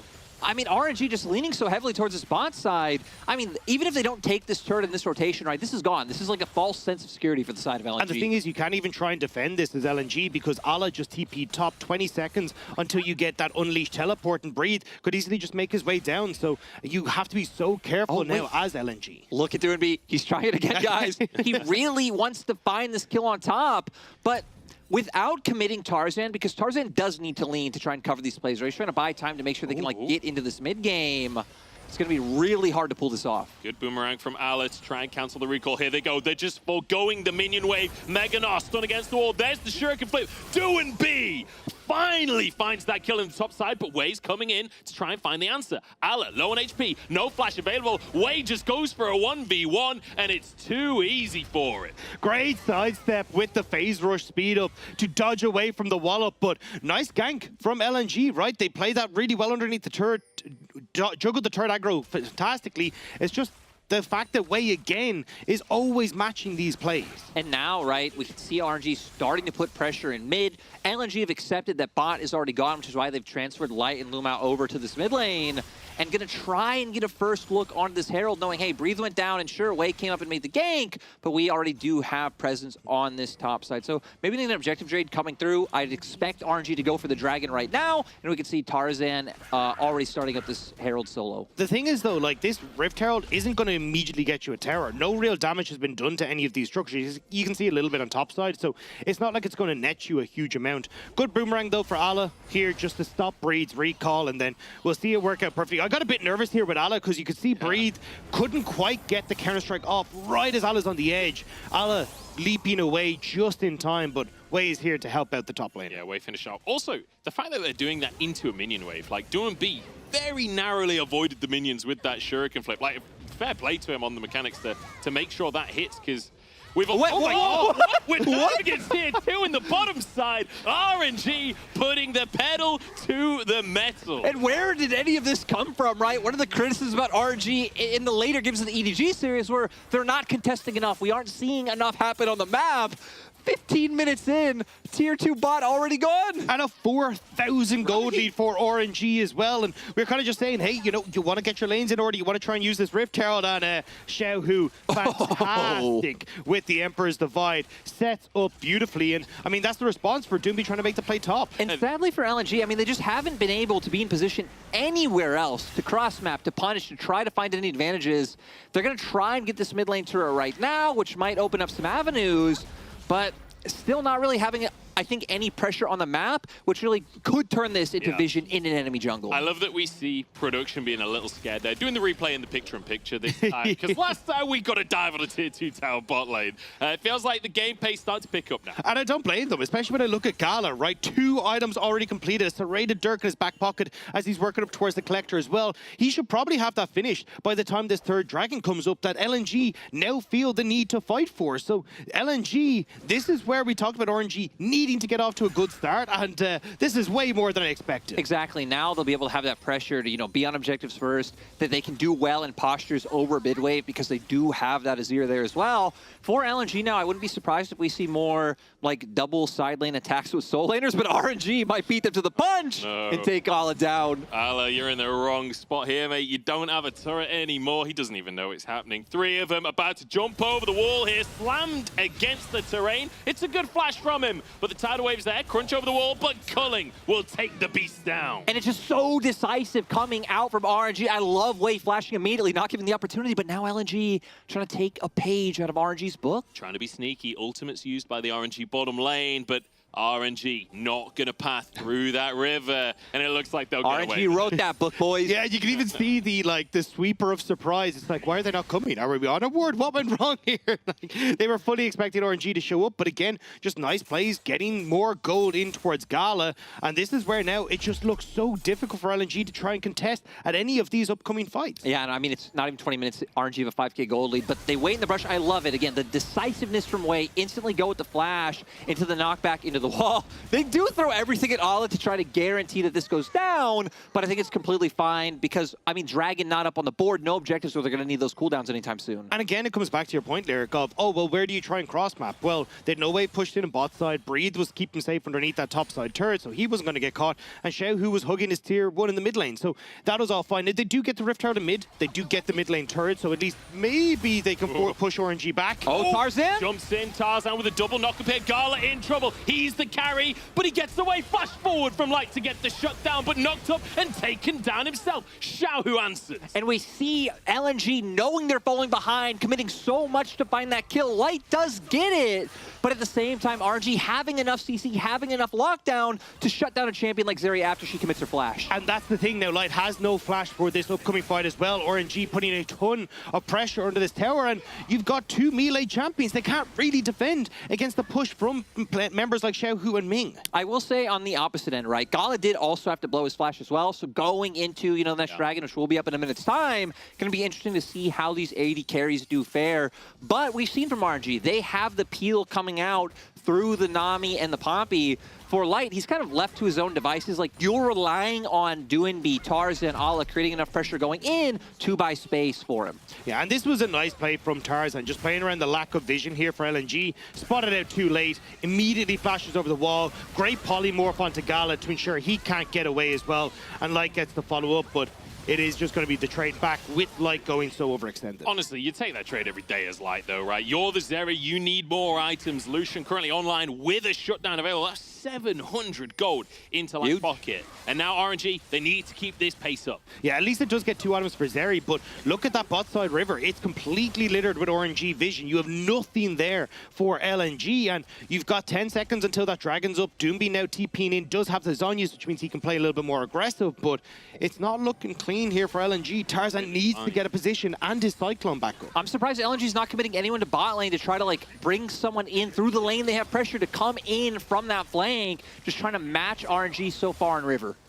It's a tough one here. Completely blind are LNG as RNG just move over towards this Drake. They can start this one off with impunity here. Doomby finally finding his way into this jungle, but it might be too little too late. Well, how the hell do you get in? There's red wards everywhere. The river is covered, and I mean, you're looking for a steal now as Tarzan. Certainly are 5k on the Dragon here. Breathe trying to get the stun as Doomby goes in. There's a zap across the team, but Dragon resets.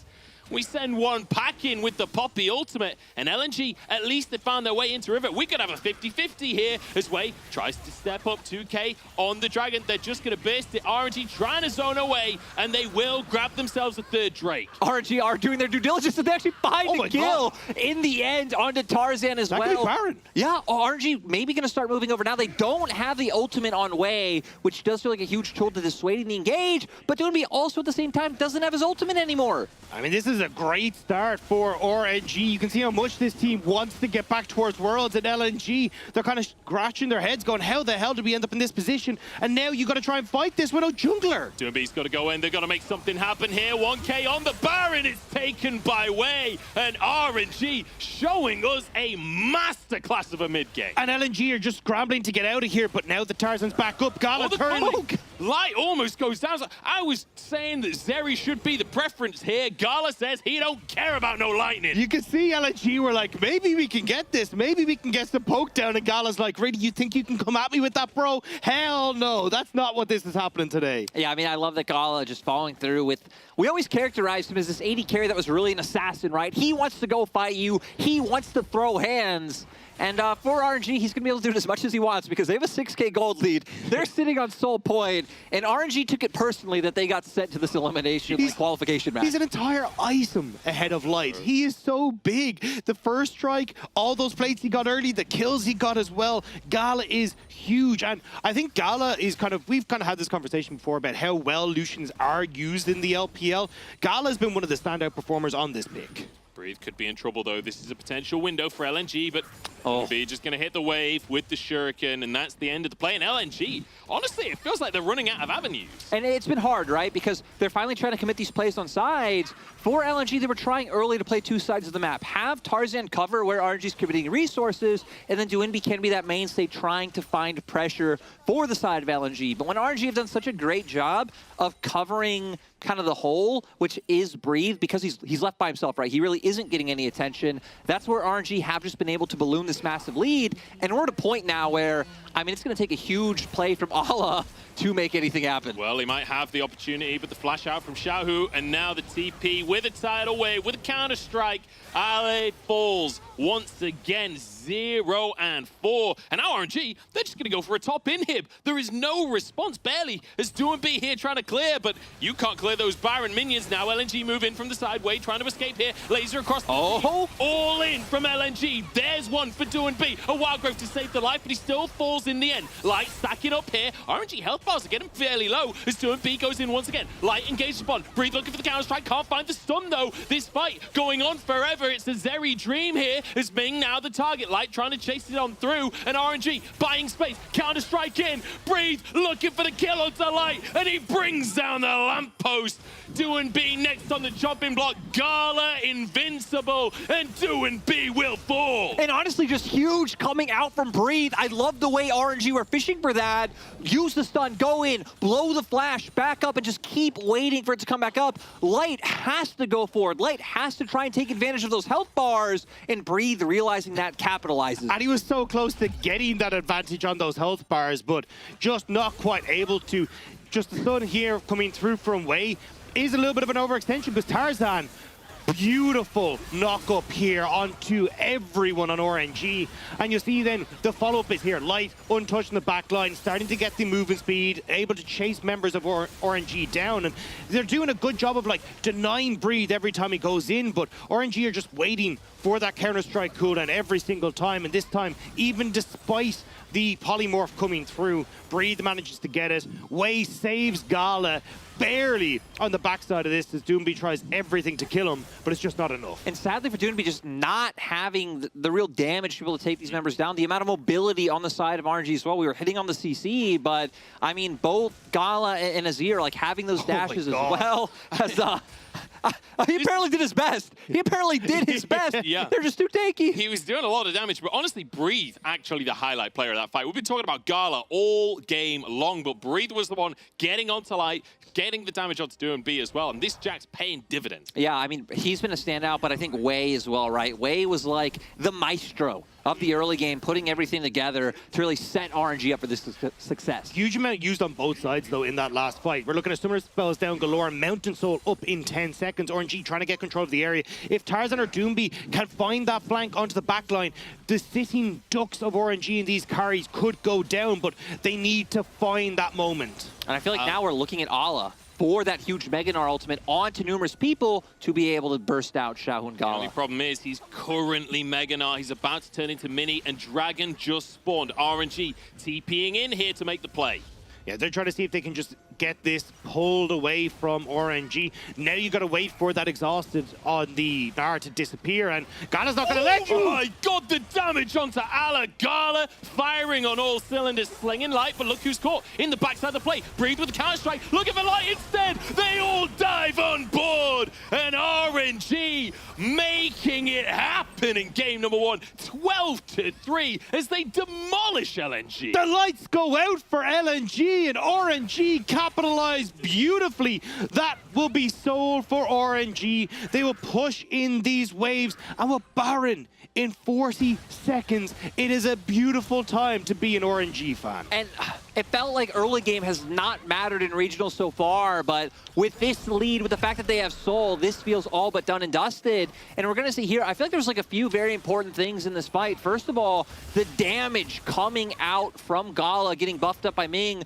onto Ala. And here, I thought Breathe was dead because Lumao, amazing polymorph. He's about to go down, but this tidal wave coming from Ming was the big difference maker. Allows Breathe to get out and gives time for the other members of RNG to follow up to get this burst damage down. And this is a big one for RNG as well, winning on the red side. We've seen how powerful blue side has been all regionals long. The fact that they feel like they're about to crest into this win on red side, it's going to be massive for them in the next couple of games. And I just want to take a moment to appreciate Ming in this game as well. This Nami has been beautiful. The tidal waves on point every single fight. 11 out of the 12 kills he's been a part of, and so much of that damage seen out from Gala is down to Ming. Baron taken without a single contest, because how can you possibly contest LNG 11,000 gold down? And it's crazy that we've highlighted every member on the side of RNG except Xiaohu. For the longest time this split, we were like, this is Xiaohu's team. Xiaohu needs to be on a facilitator. He needs to roam. But honestly, this game, Xiaohu has kind of been like a pressure bot. Like, I'm on Azir.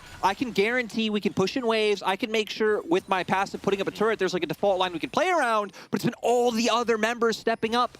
The biggest 33% win rate for his year. That's what we like to see. It was all a bait. It was all leading to this moment. Oh, Alice in trouble again. The calling is just going to one-shot Tarzan. It's the clone, luckily, as he zips on out of the play.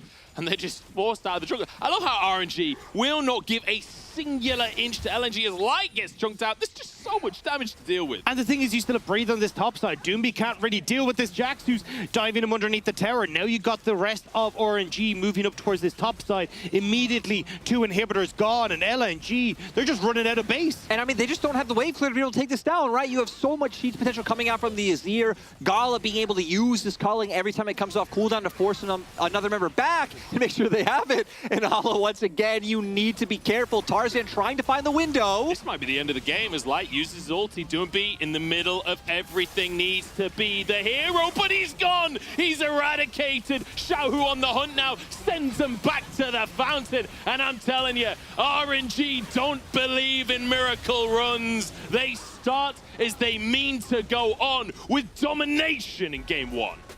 RNG come out swinging in game number 1, decimating LNG from early to mid, and they don't even let us get to a late game where that Zeri can pop off.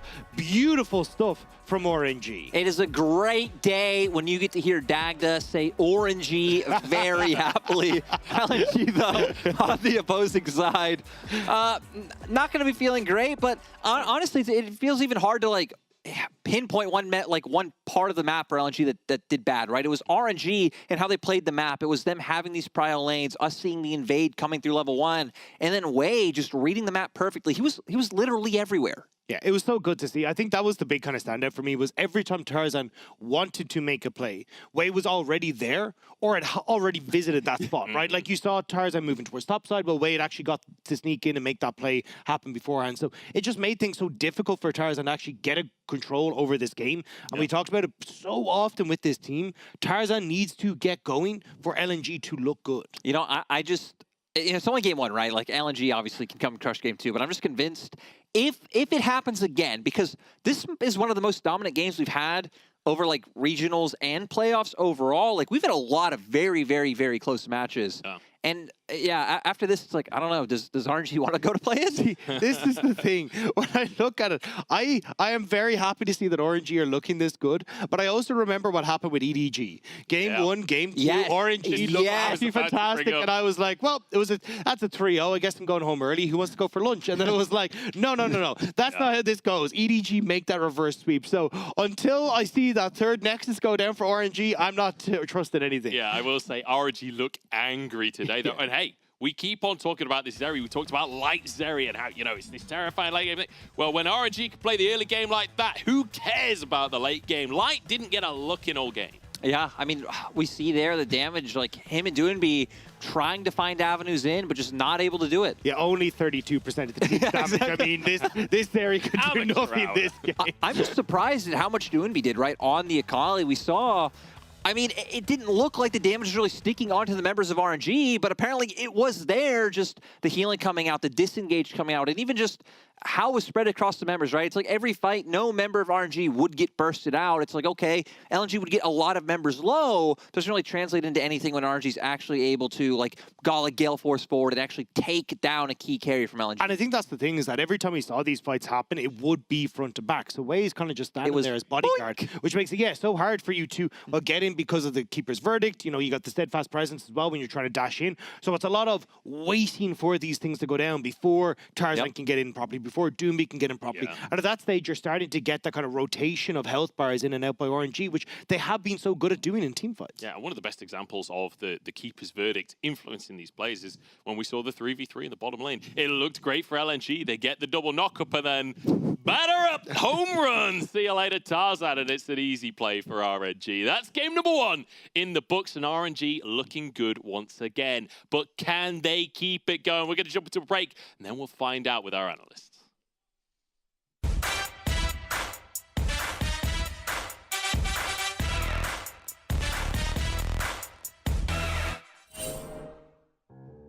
我猜是谁操作很下饭那种，就这个意思，就是有人有瞎操作了就发这种表情，应该就是那个类似 LPL 下饭的意思吧？看到下饭的操作就发这个表情。第一个就是哈哈哈的意思吧。뭐지? 놀랐다? 모르겠네. 대단하다? 대단하다? 操作和吃的情况下，这个就是有好玩的事情发生的时候。 有点看不懂，只能看出他笑得很开心。应该会触发一个很好笑的操作吧，然后这种表情吧。肯定是看到好笑的场景。不知道呀，看不懂。就是笑的意思吗？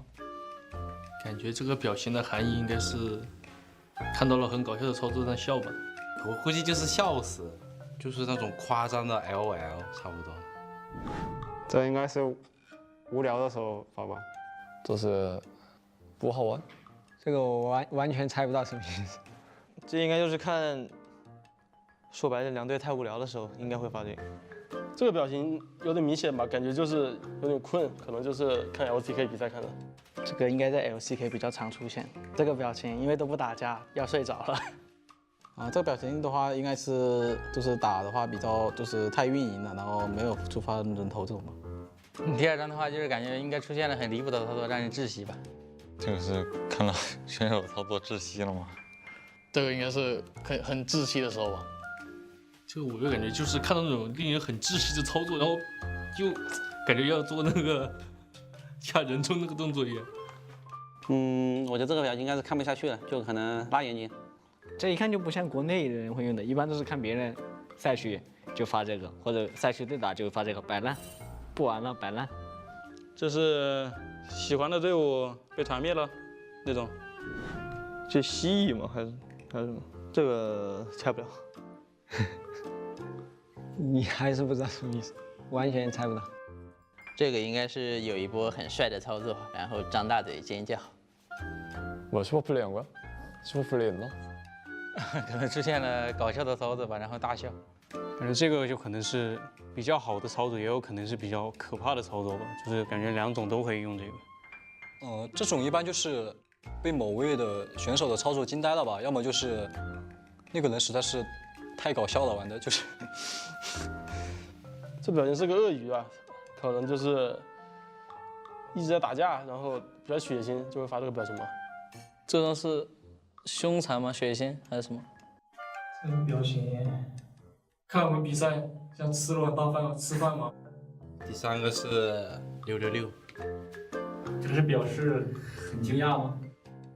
看不明白，这个看不明白。哎，这东西谁不会啊？这算我对吗？应该算我。这是啥呀？这是熊吗？啊，这저거야是吧？蚂蚁是吧？啊。谁厉害？我厉害。哎呀，找个角度。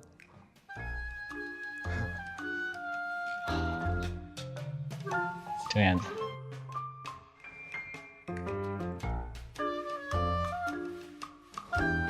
那就这样呗。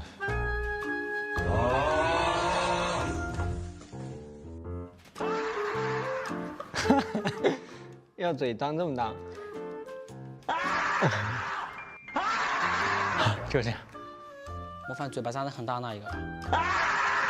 这样吧，应该是吧。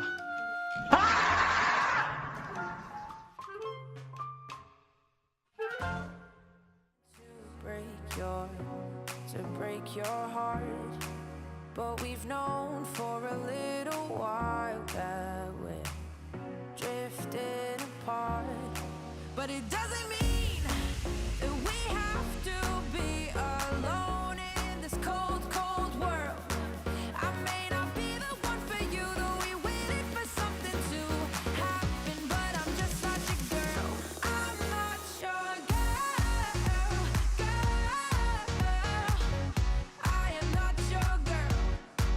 Don't give up on love, it's just not for us, no. I am not your girl. This was just a moment in our lives that is now passing by. But you deserve to be with someone who will give you all the time. And it doesn't mean that I never cared about you. I don't wanna see you hurt. I know I'm not the one for you, though we waited for something to happen, but I'm just not your girl. I'm not your girl. I am not your girl. Don't give up on love, it's just not for us, no. I am not your girl. I'm not your girl. I am not your girl. Don't give up on love, it's just not for us, no. I am not your girl. I am not your girl, can't give you the world. I am not your girl. I am not your girl, can't give you the world. I am not your girl. Doesn't mean that we have to be alone in this cold, cold world. I know I'm not the one for you, though we waited for something to happen, but I'm just not your girl. I'm not your girl. I am not your girl. Don't give up on love, it's just not for us, no. I am not your girl. I'm not your girl. I am not your girl. Don't give up on love, it's just not for us, no. I am not your girl. I'm not your girl.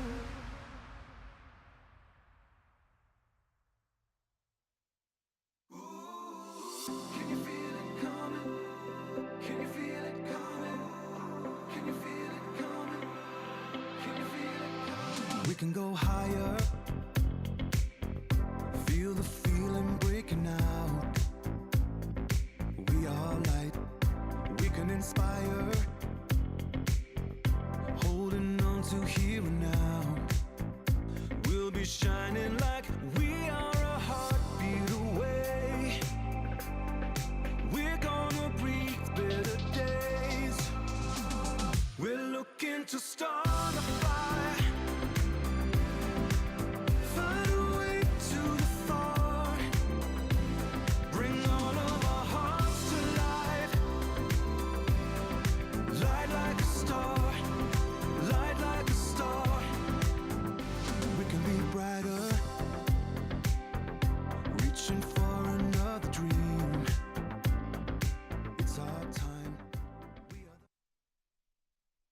LNG 战队的话，就是从季后赛一路冲上来，然后我也看到了他们的冲阵体系玩得非常不错吧，然后也要小心提防他们的中野的前期节奏。我们在这2个方面处理好的话，是可以赢下的。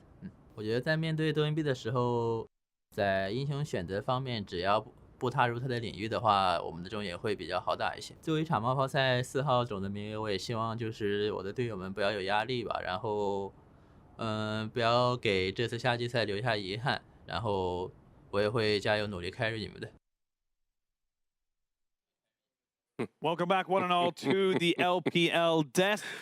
Ox, you've brought a friend. No, I kicked Mizel off, right? Too much faith, too much hopium in LNG. True. Game 1 clearly established, so I said, right, we're bringing a rational, reasonable man on. But we couldn't find one, so we went I was what? just about to say, just before we went live, Hysterics was about to get really annoyed because he goes, anniversaries are every year. And I was just like, yes, that's the meaning We of just the had word. our 10th anniversary. I celebrated. I was there. We don't need to celebrate again. 11th one this year. That's how birthdays work. God, I'm going to be a crap husband. I tell you.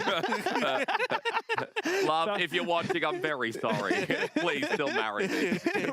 Rip to Hannah. Anyway, but let's come into this one. Obviously, very clear game plan coming out from RNG, and it all started from the draft, getting in that Poppy early, and also getting in the Lucian Nami, something they kind of just remembered they can just play. Yeah, I mean, we saw Gala popping off on this at MSI. This was one of those pentakills that he did get was on the Lucian. But also, I feel like we've seen teams in the LPL, particularly like Top Esports JDG, look to prioritize the Lucian Nami over things like the Zeri because they prefer that earlier spike. The one-item spike for both of them super significant. And also, having that pressure sooner on rather than being at the whim of your opponent, waiting for 3-4 items to take over the game. And RNG clearly invested in that. And I feel like it comes off the back of the jungle as well, not just the skill of Gala and Ming in lane, but coming off the back of Wei's control early vision. We were sitting downstairs and we were talking about that vision control on Tarzan. And Sheen, I know you pulled out this really good point that like took 3 or 4 minutes for that ward to be spotted out. Tarzan getting tracked in, Wei with the counter ganks constantly in bot.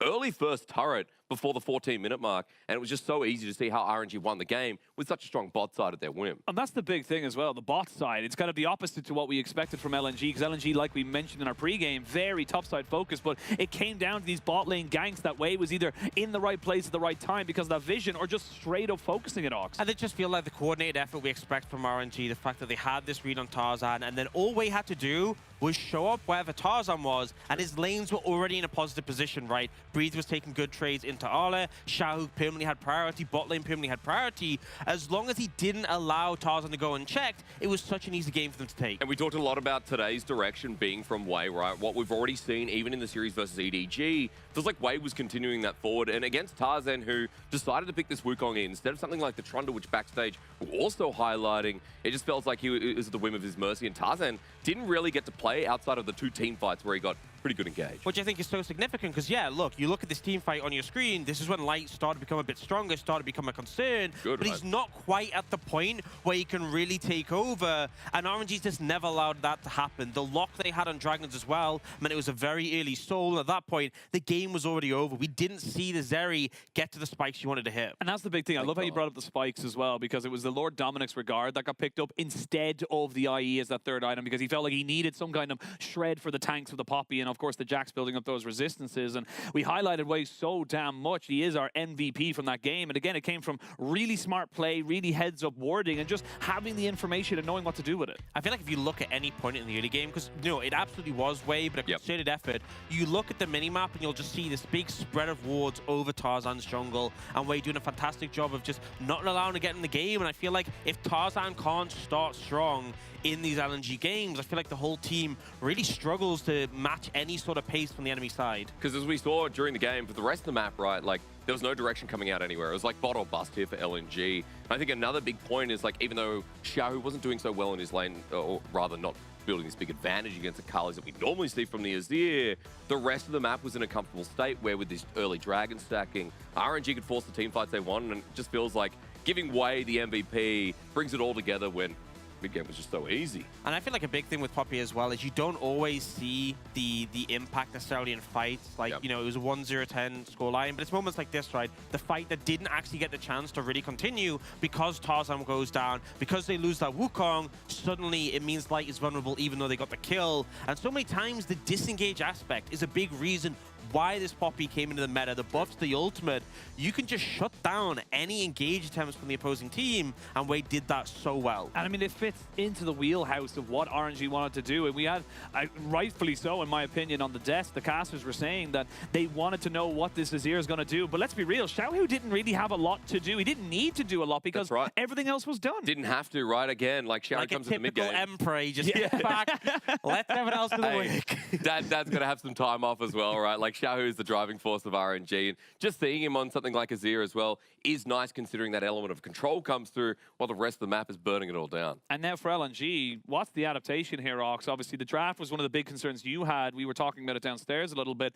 Where do you want to see the adaptations? Where do you want to see them put more priority and more emphasis? You need agency. Like, ultimately, there wasn't a lane that you really can play around early. And so the fact that there was this good read, this good track on Tarzan never had the pressure from the lanes to be able to do what he typically does, you know, going for creative pathing, going for these invades. It was always like, okay, let's try and make a gank happen. Oh, Wade's there too. We can't make the play. You're playing a Carly in the mid lane, which is, as we know, a champion who doesn't contest prior well. You're really looking to get that ultimate, get like level 9, lean into the team fight. Top lane was a poor matchup for the Gnar that we typically see the Jax picked into it. And bot lane, you know, we've talked about that extensively. Have a lane where you have the pressure, and particularly the solo lanes. That's what we saw. LNG at the strongest was having those powerful solo lanes for Tarzan to play around, lean onto that. And I believe we did get told they are now on the red side. So I think that might be the focus, right? Having counter pick for your top can make all that difference. I mean, they chose that as well, so it's kind of a different direction for what we know. And just quickly coming back to it as well, you know, the strength in that 2v2 lane is something maybe they can't quell. We saw in the V5 series that for LNG, they got through pretty hefty 2v2s because V5, let's be honest, the first couple of games kind of ran it in, lost in the 2v2s, a couple of guys with PP God. This time around, Gala and Ming, a much stronger 2v2 lane. I feel like if you can't quell that, coming back to it, maybe through solo lanes, maybe freeing up Doumbé as well, getting him on a more favorable matchup so that he can start moving around the map and maybe dictating pace a bit. I think that's the big thing as well. Like you mentioned, getting that counter pick for Ala. We saw it there in the last one. Like, yes, the Gnar does fine into the Jax, but it's not going to flourish. It's not going to be able to get that 1v1 pressure, the top side pressure that we've seen Ala get pretty much all split. I think he literally got a solo kill against every single top laner except for, you know, I think it was Top Esports. That was the only one he didn't get one from. So again, it's a tough kind of setup here for the side of LNG. We'll see what they're able to kind of go for, but we're going to spend no more time here. Might see if we can find Mazel a little bit later, bring him back on. But we're going to toss it back over to the casters for game number 2.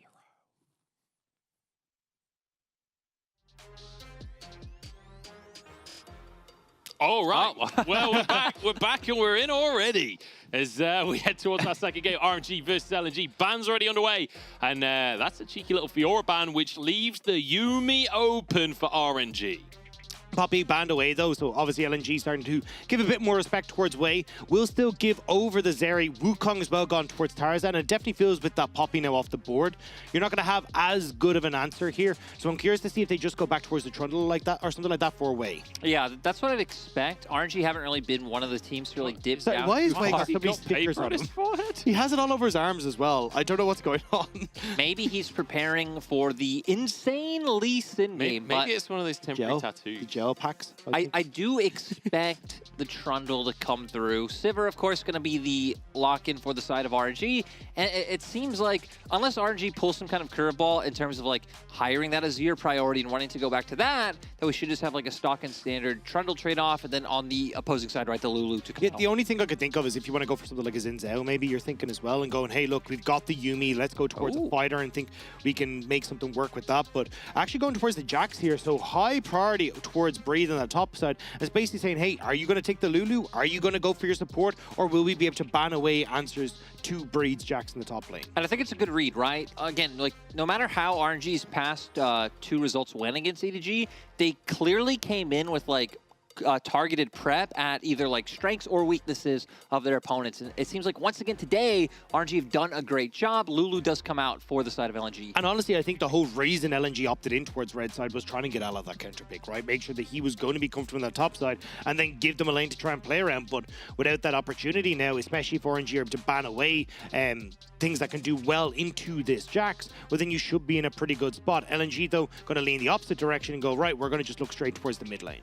And for RNG, I mean, if they want to ban out top laners, right, we've seen things like the Kennen really come out strong for Ala so far in this playoffs.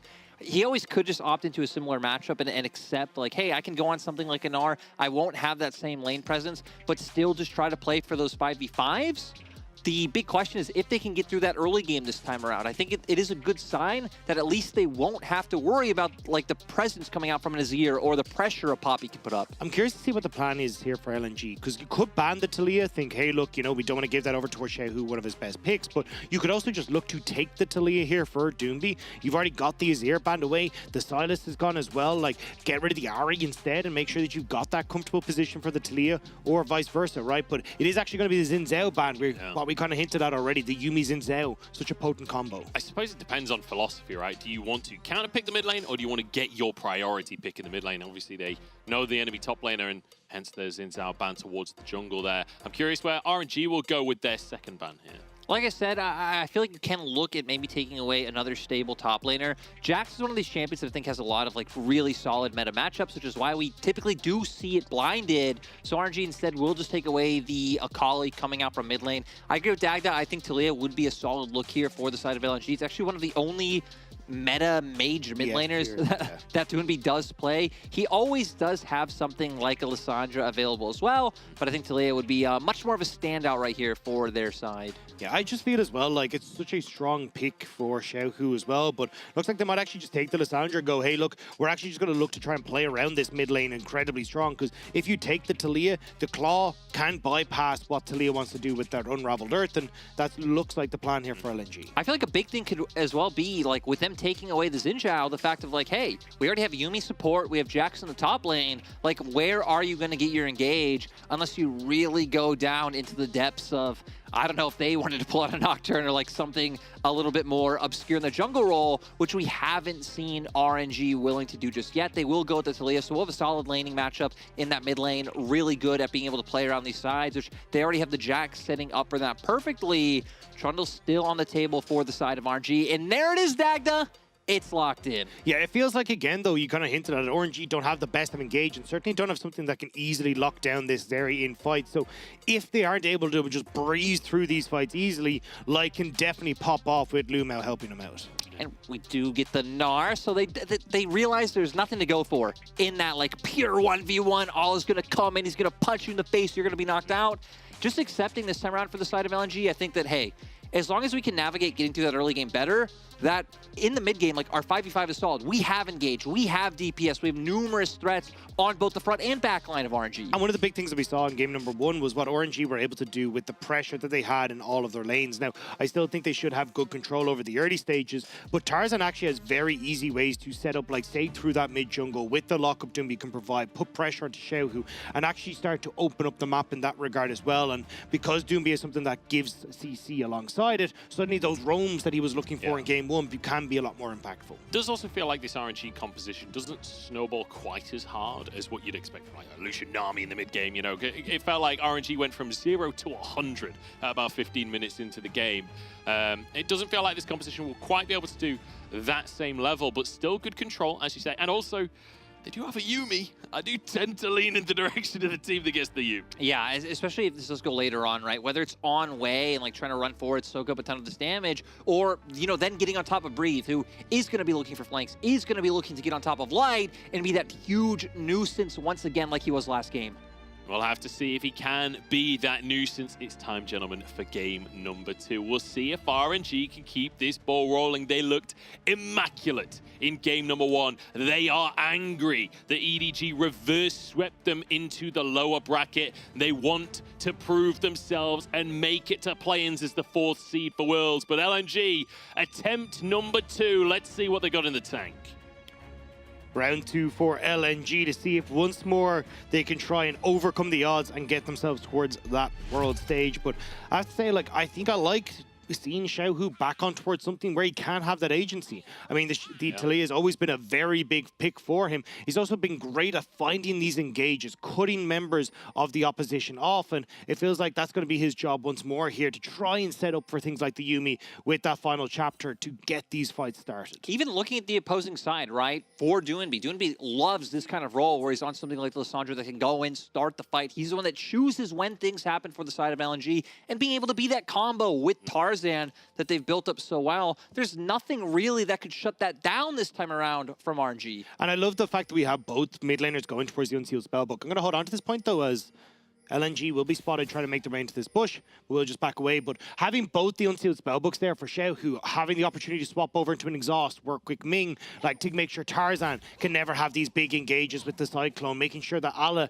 is always going to be exhausted as well is going to be key. And especially when you look towards Light in those later fights, someone has to try and get something to deal with him. And we can already see, right, LNG coming in with this specific bot lane matchup. We've seen Zeri and Lulu able to find that pressure at level 1, coming in like from the strength of Lulu being able to go for these consistent trades, and then the passive damage coming out from the help pick. So hopefully with not the same amount of pressure and prio coming out from RNG, I think LNG should have a much more comfortable pace of game this time around. See if they can find that pace of game for themselves. The junglers, very reminiscent of game number 1. We still have that same top lane matchup, and both junglers going to be moving up to the top side. I will say, though, Trundle loves a little fight in the early game, right? So you expect that Tarzan might not be able to go toe-to-toe. I think the difference is, though, Xiaohu not getting easy control over that mid lane, right? Like, Lissandra very good at pushing that wave back. You do have control over top side, but I don't feel like you can just easily go for an invade in the same manner. It's also, I mean, just 3 camps hit now. Looks like actually we are going to get Wei going for this regardless. I was going to say, Dagda, I don't know if Wei's listening to what you're saying because he still wants to look for it. Looks like he's hoping that the prio and presence top can outweigh whatever happens mid. We can already see Xiaohu starting to lean over, but nothing going to come from it. Yeah, smite fight there. Tarzan gets it in the end as it was... Wait, no. Tarzan got us. Yeah, Tarzan did get it, but it was Wei's smite that went down. Just did it slightly too early. I thought it was Tarzan's smite with his Q there. And then I saw the red buff on Wei, and it broke my brain. Breathe moving in here as Wei tries to just help crash this wave underneath the tower. Yeah, especially with how low Breathe is, you do not want to leave him that low in the top side. But Tarzan also hovering around this mid lane, so Breathe will be able to escape. Wei will go back towards his blue buff, but a lot of time wasted here by Wei while Tarzan has just been farming up. And we saw, the reverse last time. Not necessarily, I guess, wasted time for Tarzan, but, Wei was the one who started finding that early advantage in the jungle. This time around, Tarzan will be able to do it. You have a very easy and free bot lane scuttle, but it looks like Light and Lumao, realizing jungle's going to be on this side of the map, might be setting up for a play of their own. Here we go, all in onto Gala on the bottom side, but basically done no damage here, just losing the trade. Gala steps a little too far forward at the end, though, to even things up, but well played by RNG so far. You got the Lissandra on the way, you got Tarzan on the way. They really want to try and make this bot lane uncomfortable for RNG, but RNG kind of reading the play, backing away, making sure that LNG can't, but it's got what it wanted. Look at that freeze that LNG now have, and RNG can't really push up. RNG doing a nice job of at least canceling Lumao's reset, and now knowing Light's not here, can look to push in this wave. Still seems like they were a little bit hesitant on what could be, but finally realizing the full volition, they are going to push this in, so should be able to get a good reset for themselves as well. And now you look at the minimap, Tarzan on that bottom side, not going to have a window where he can really look to influence this matchup. Yeah, we just catch it here in the replay. Nice job from Light and Lumao, right? They knew Doonby had the push in mid. You got Wukong on the bot side for Tarzan as well. And they just try to put as much pressure down and make sure they can get that freeze. So because of that, Light picks up that massive wave underneath the tower. He'll have control over the wave, and it's a later reset coming in from RNG. Doing BTP up in the top side here, Allah.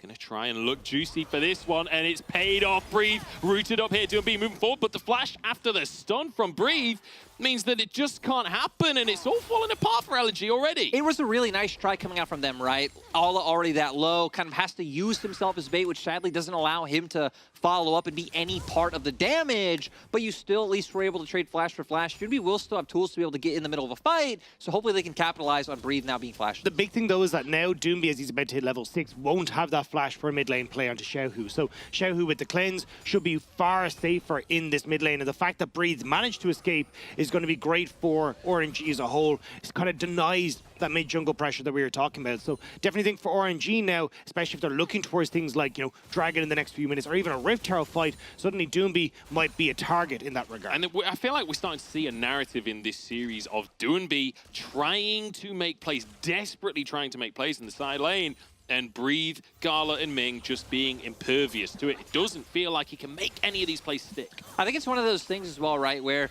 in LPL, where most teams do have like very set styles that they go towards like every game. LNG in my mind being one of them, especially in this regionals with playing towards Ala. It's like, cool, you can do it, but at the same time, the enemy team knows exactly what you're looking for as well, which is why Breathe has been able to dodge out on a lot of these. And RNG looking like they want to try and capitalize with Breathe coming in on the reset, but maybe just going to try and get some information. We could see Wei actually going for that reset in the enemy jungle. Not quite sure if he dropped down a ward, and it looks like he did.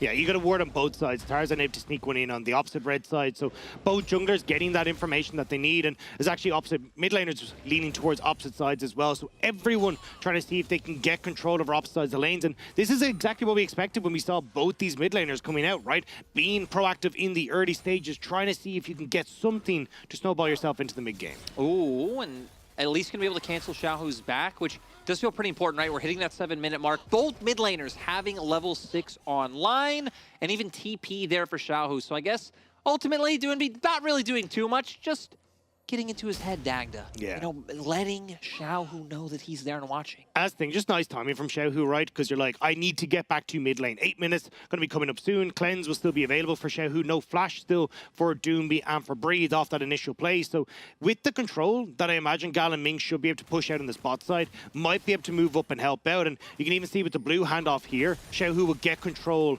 over this mid lane as Doomby collects that blue buff. And we can see now, right, Lumao, like impact, like getting presence on the map as well while that's happening. It's one of the nice things about typically we talk about like engaged supports versus enchanters, but even just Lulu versus Yuumi, a lot more freedom to be able to roam, look for opportunities to help your mid laner have that freedom to move.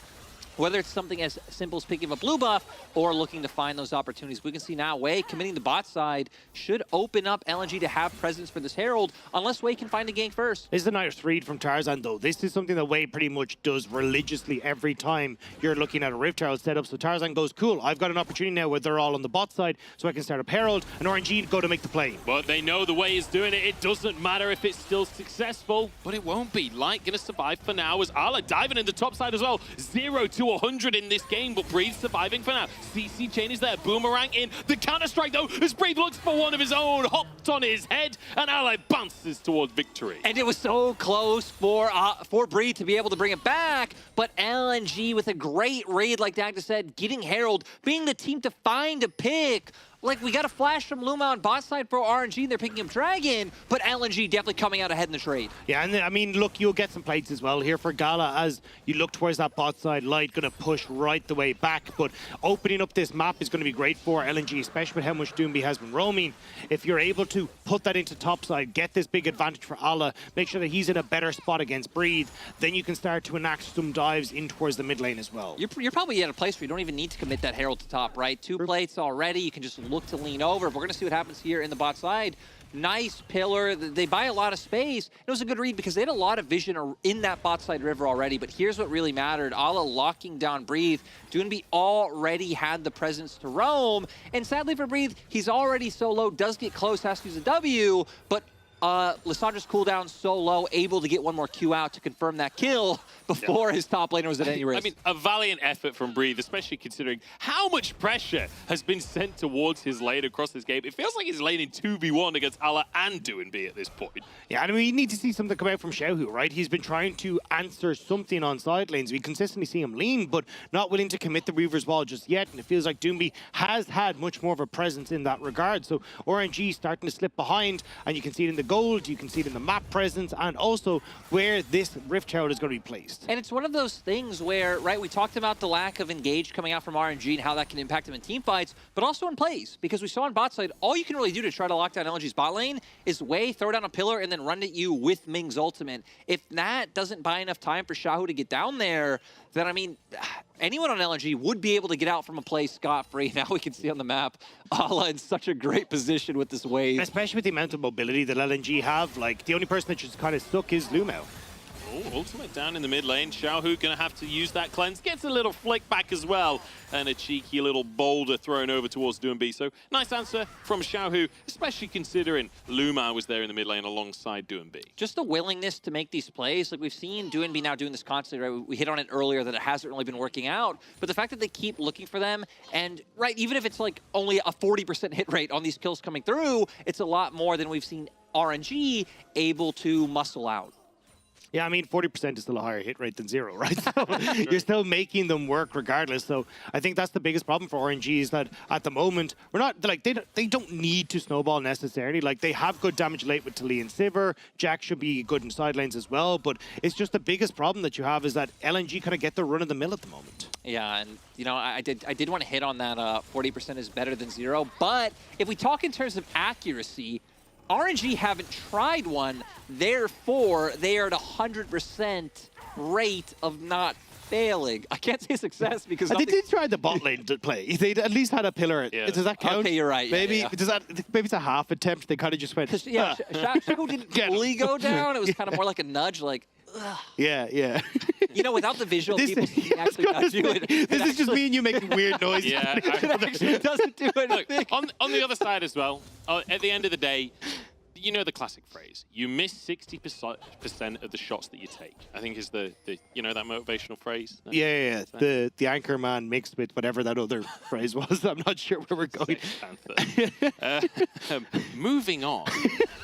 I will say, down in the bottom side, everything's been going pretty nicely for Gala and Ming so far this series. You know, looking great on the Lucian Nami, now having the Sivir and the Yuumi, which, I mean, this is one of the dream bottom lanes that you can get in a draft because you have the wave clear, so it's difficult to dive the Yuumi. But then also having that priority, and you can see they already got the 2 plates, but now Herald going to be slammed down towards this mid lane. Yeah, they really want to try and make it work. Xiaohu has already pieced out. He's like, you get plates, I get Gnar. It seems to be the trade here because nobody on RNG is actually going to defend this push in the mid lane. No, the read's so good coming out from LNG as well. Ala backing off, not giving the window to come through, but Light might be caught out. Does have both summoners. Final chapter comes through. There's the root and the exhaust as Light turns big, blasts out some lightning and Tarzan moving in, but the pillar from Wei, I mean, honestly, Wei has just been playing immaculately this series. The problem is, though, they don't get the kill again, right? Light just gets to, he does burn his flash, but he still gets to walk on out of that one. You're still getting the plates in the mid lane, and Xiaohu once more trying desperately to get into this top lane. Xiaohu's like, you know what?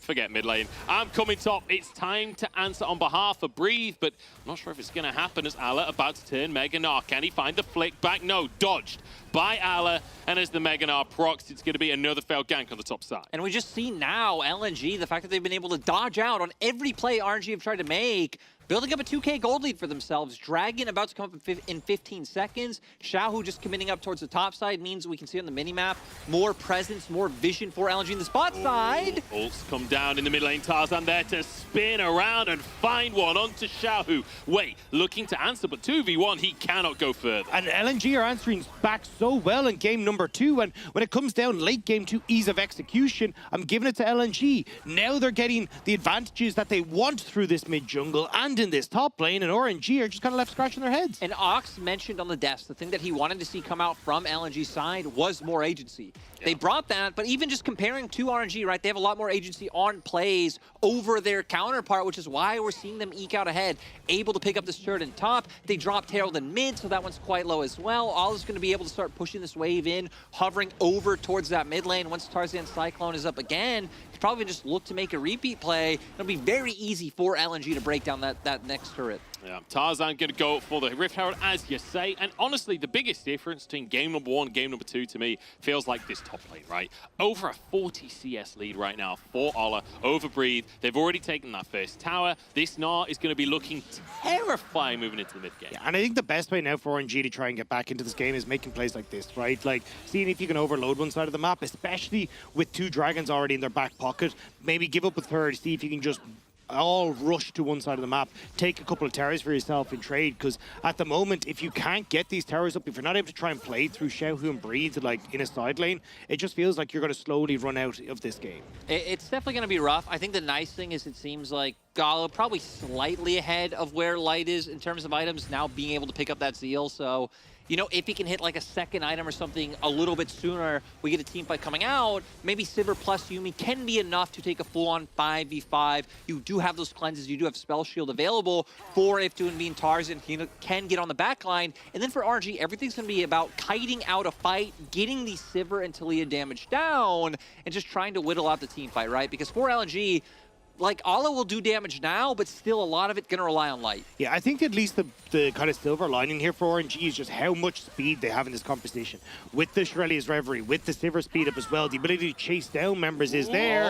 Heal out from Doonby. Xiaohu trying to rock surf his way out to safety and gets away with it. Doonby, again, desperate to find these picks, but Xiaohu just by the skin of his teeth now. At least he has Spellbook as well, right? So already being back on the TP, so not really too much loss, but top side? Breathe is in big trouble here. Gets the counter-strike. Oh, the flash off from Ala. I'm not even sure if that hit, honestly, as Tarzan finished the kill. And this is such a different look from game number one. Last game we saw Breathe being able to bully out Ala, but without that same sort of pressure coming through from way towards this top side, you can see Ala doing so well in the 1v1, and this is starting to become a major issue because you're losing out in their top side. Now you got Doonby pushing in bot as well onto a Terra, but he might be in trouble with RNG on the way. Oh, Xiaohu moving down. Doonby the one getting roamed on this time around as Xiaohu gonna go to clear the wave. Claw now down. Flash available for Doonby. Has his ultimate as well, but Wei moving in. Doonby needs to buy himself some time somehow. Flashes for the route on Xiaohu. It's pretty. Is it enough is the question.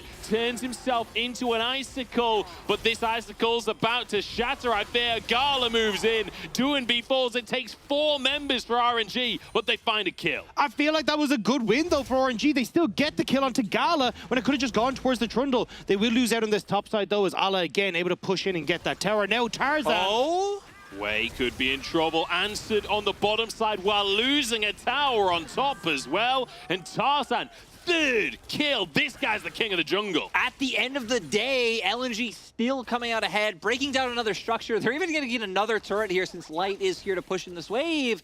And Ala made a nice roam over towards mid. Looks like he cleared out that wave as well, and now is pivoting back up the top side. So between Ala and we'll just say the rest, they're doing a great job in this sequence of covering all 3 lanes. Ala having to hop over Xiaohu, Breathe, Ming, all chasing him down through the jungle here. Ala no flash. The final chapter will connect. The counter-strike is there. Doonby trying to move in. Meganar so close that he actually pulls it off, but chopped down in the end. And Gala once again arrives to sweep up a kill. And that's the thing. We've talked about how these AD carries can completely change the landscape of mid to late game fights. 2 kills now onto the Sivir will bode well for RNG, but they're losing out everywhere on the map. 2 inner turrets go down, and now that mid lane turret's going to be just a hair's breadth away from falling as well. That's why I'm really interested to see the gold graphs and seeing, like, does Gala picking up these kills outpace the fact that, you know, Light also just getting a ton of gold from the fact that LNG are getting more objectives on the map, because it feels like that kind of might neutralize the potential advantage we thought Gala and RNG could have. I mean, we were talking about RNG just decimating LNG in game number 1. Well, we've got an almost 5,000 gold lead at 19 minutes. That's not a bad start to game 2 for LNG. No, and I'm glad you guys tempered my expectations after game 1 where RNG had such a clean game.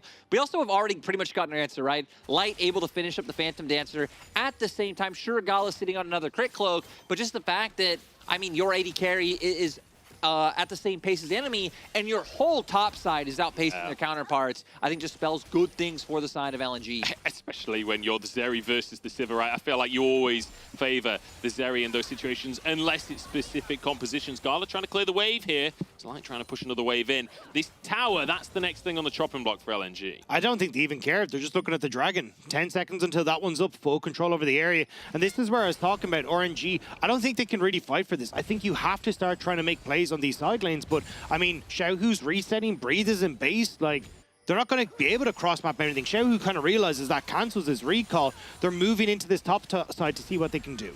Just trying to find vision for now, right? And they did get some wards down. They even got a ward behind where LNG have that control ward, which doesn't look like it's spotted. So we'll have information, but instead that they can't turn it into anything tangible, it feels like for RNG, I just really don't see how their composition is going to be able to find openings until this Jax is at a point where it's huge, or if LNG make mistakes, which, you know, even though these are the top teams in the LPL, I think I wouldn't put it past either of them to, you know, have a misstep or two. And I mean, we saw LNG do it already against V5, right? In both series they played against V5, Ala gets caught out, overextended, gives the opportunity for the enemy team to come back into it. And look, if Ala does and suddenly Spree gets a ton of kills, that could be a way to get back into it. But I still just really like how easy LNG's composition is to execute on. You have so much engage, you can jump onto Gal and Xiao Hu so easily, and then you've got Light who's just free firing the whole time. And I will say, you know, with the way that the meta currently works with these late game AD carries, with our games often going very, very long, these little mistakes that you're talking about matter all that much. If you make one misstep in the late game, 60+ second death timer, you might just lose the entire series for your team. So LNG going to have to be disciplined here with their lead, but it is a 4,000 gold lead in their favor, and they're trying to get presence around this Baron. There are no wards in the area for RNG. I think just great play overall, right? Have Ala down at bot side. He is TP available. We've already seen him pressuring in the 1v1. And then using this like squad of Wukong plus Lissandra to find opportunities, get deep vision, try and set up 4 picks where Doonby and Tarzan can come in and just 100-0 someone. RNG knowing the only way to get vision in this scenario is by overloading mid lane and forcing your way in with that numbers advantage, so they do that. And should be able to back out, but Tarzan still looking confident.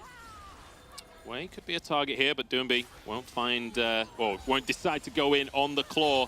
Looks like we're just fighting over mid-prio over and over again. We're getting into ping-pongs, but there's a knock-up and a laser on top as Lumao moves in. Gala surviving, though, and Tarzan now rooted. There's one for RNG. And I mean, that's actually perfect for RNG, because we're saying, right, the problem for RNG is they can't really force fights. But when you're running into Talia and Sivir... Good little laser there. Ala about to turn Mega, but that pillar completely denies the counterplay. I mean, RNG doing a nice job of making sure nothing comes through, even gonna potentially stop this push. But for LNG, I don't know why this stare down's still going on, guys. I feel like we've gone from very little happening for 20 minutes. There's something like that. Right, so to fight. We need to get the good, the bad, and the ugly music in the background. Just the guitar riff that just goes over this. It's the guy. He's fired. Solo invade from Ala onto the red phone. Oh my God, Dagda, did you call it and did you curse it about the potential for the LNG throws and the missteps to come through?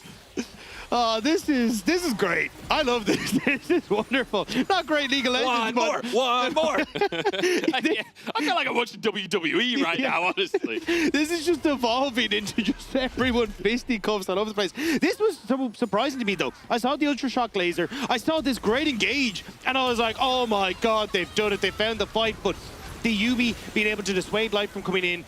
Good flash away from Gala. And the pillar as well. Yeah, it's Tarzan that goes down. Yeah, I mean, this is like RNG's ideal scenario, right? Is like, I mean, huge engage from Tarzan, but running into all the damage coming through, the pillar able to stop them out, and then here, I mean, Ala wanting to find something. I'm guessing maybe just thinking Bree transitioning in, wanting to get this red buff. He definitely found something. He definitely found something. He found himself a fight. He found these fists is what he found from RNG. 4-4 on the scoreboard, but we were talking about the big gold lead. It's now down to just 3,000 in favor of LNG, so still ahead. But with RNG getting those first 2 Drakes and now evening that gold up a little bit, it does get scarier for LNG. I think especially since we're on the point where Xiao Hu is going to be also start to be a huge damage dealers, right? Sanref's coming out, so more damage, and especially the ability haste, able to spam that Q in these team fights. And Gala very quickly making his way to that 3rd item. Also the big thing, you know, level 14 now, so slightly extended on the Weaver's Wall. Level 16 going to extend that even further, given the opportunity then to start to play between these lanes a lot easier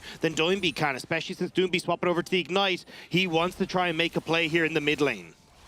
Does want to, but again, won't find the opportunity. I feel like that's been kind of the story of the series for Doinby, is trying to make these plays, but never quite having a window. LNG have been trying, but I really love the way, if you notice in game 1 and here, RNG always have someone marking the angle they know that LNG want to come from, right? In game 1, it was actually Breathe, constantly watching flanks. Here, it was Wei just hovering back, waiting and seeing, hey, is Tarzan going to jump in, try and pillar him in, lock him down, and find another pick? So I just really like how much more conscious RNG are of the mistakes they made against EDG here today against LNG.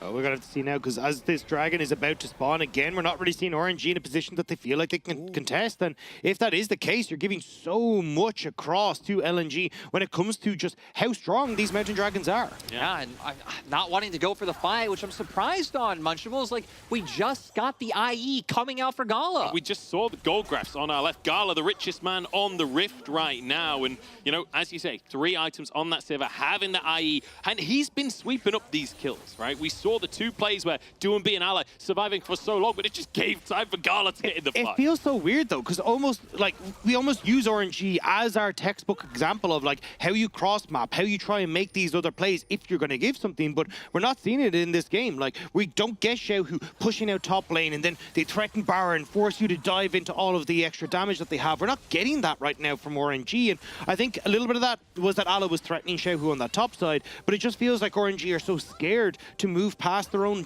turret line. I think RNG also just very confident in like the damage they have coming out in late game. We can see now the vision control that at least they were able to get in that time, and gonna go now down to the one place where they actually don't have vision. LNG can be able to spot them out and keep playing safe. But for RNG, right, kind of having these 2, actually 3 scaling carries in Sivir, Talia, and Jax. So they're fine biding their time and waiting. And they feel determined to hold on to this mid lane tower, so LNG can't get a vision as easy in their jungle, can't try and look for these flanks, can't try and play, you know, through RNG's jungle.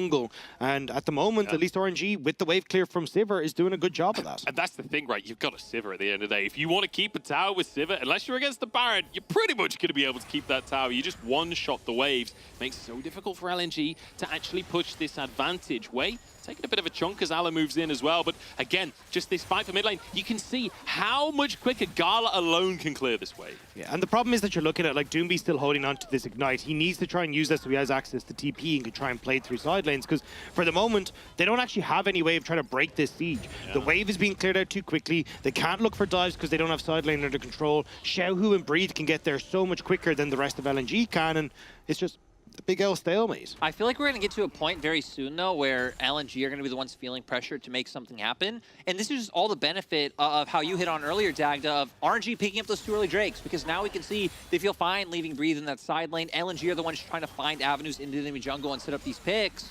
And again, as this damage is coming out, and even ignoring the damage, right? Ala going for more of a like team fight-esque build, going full tank.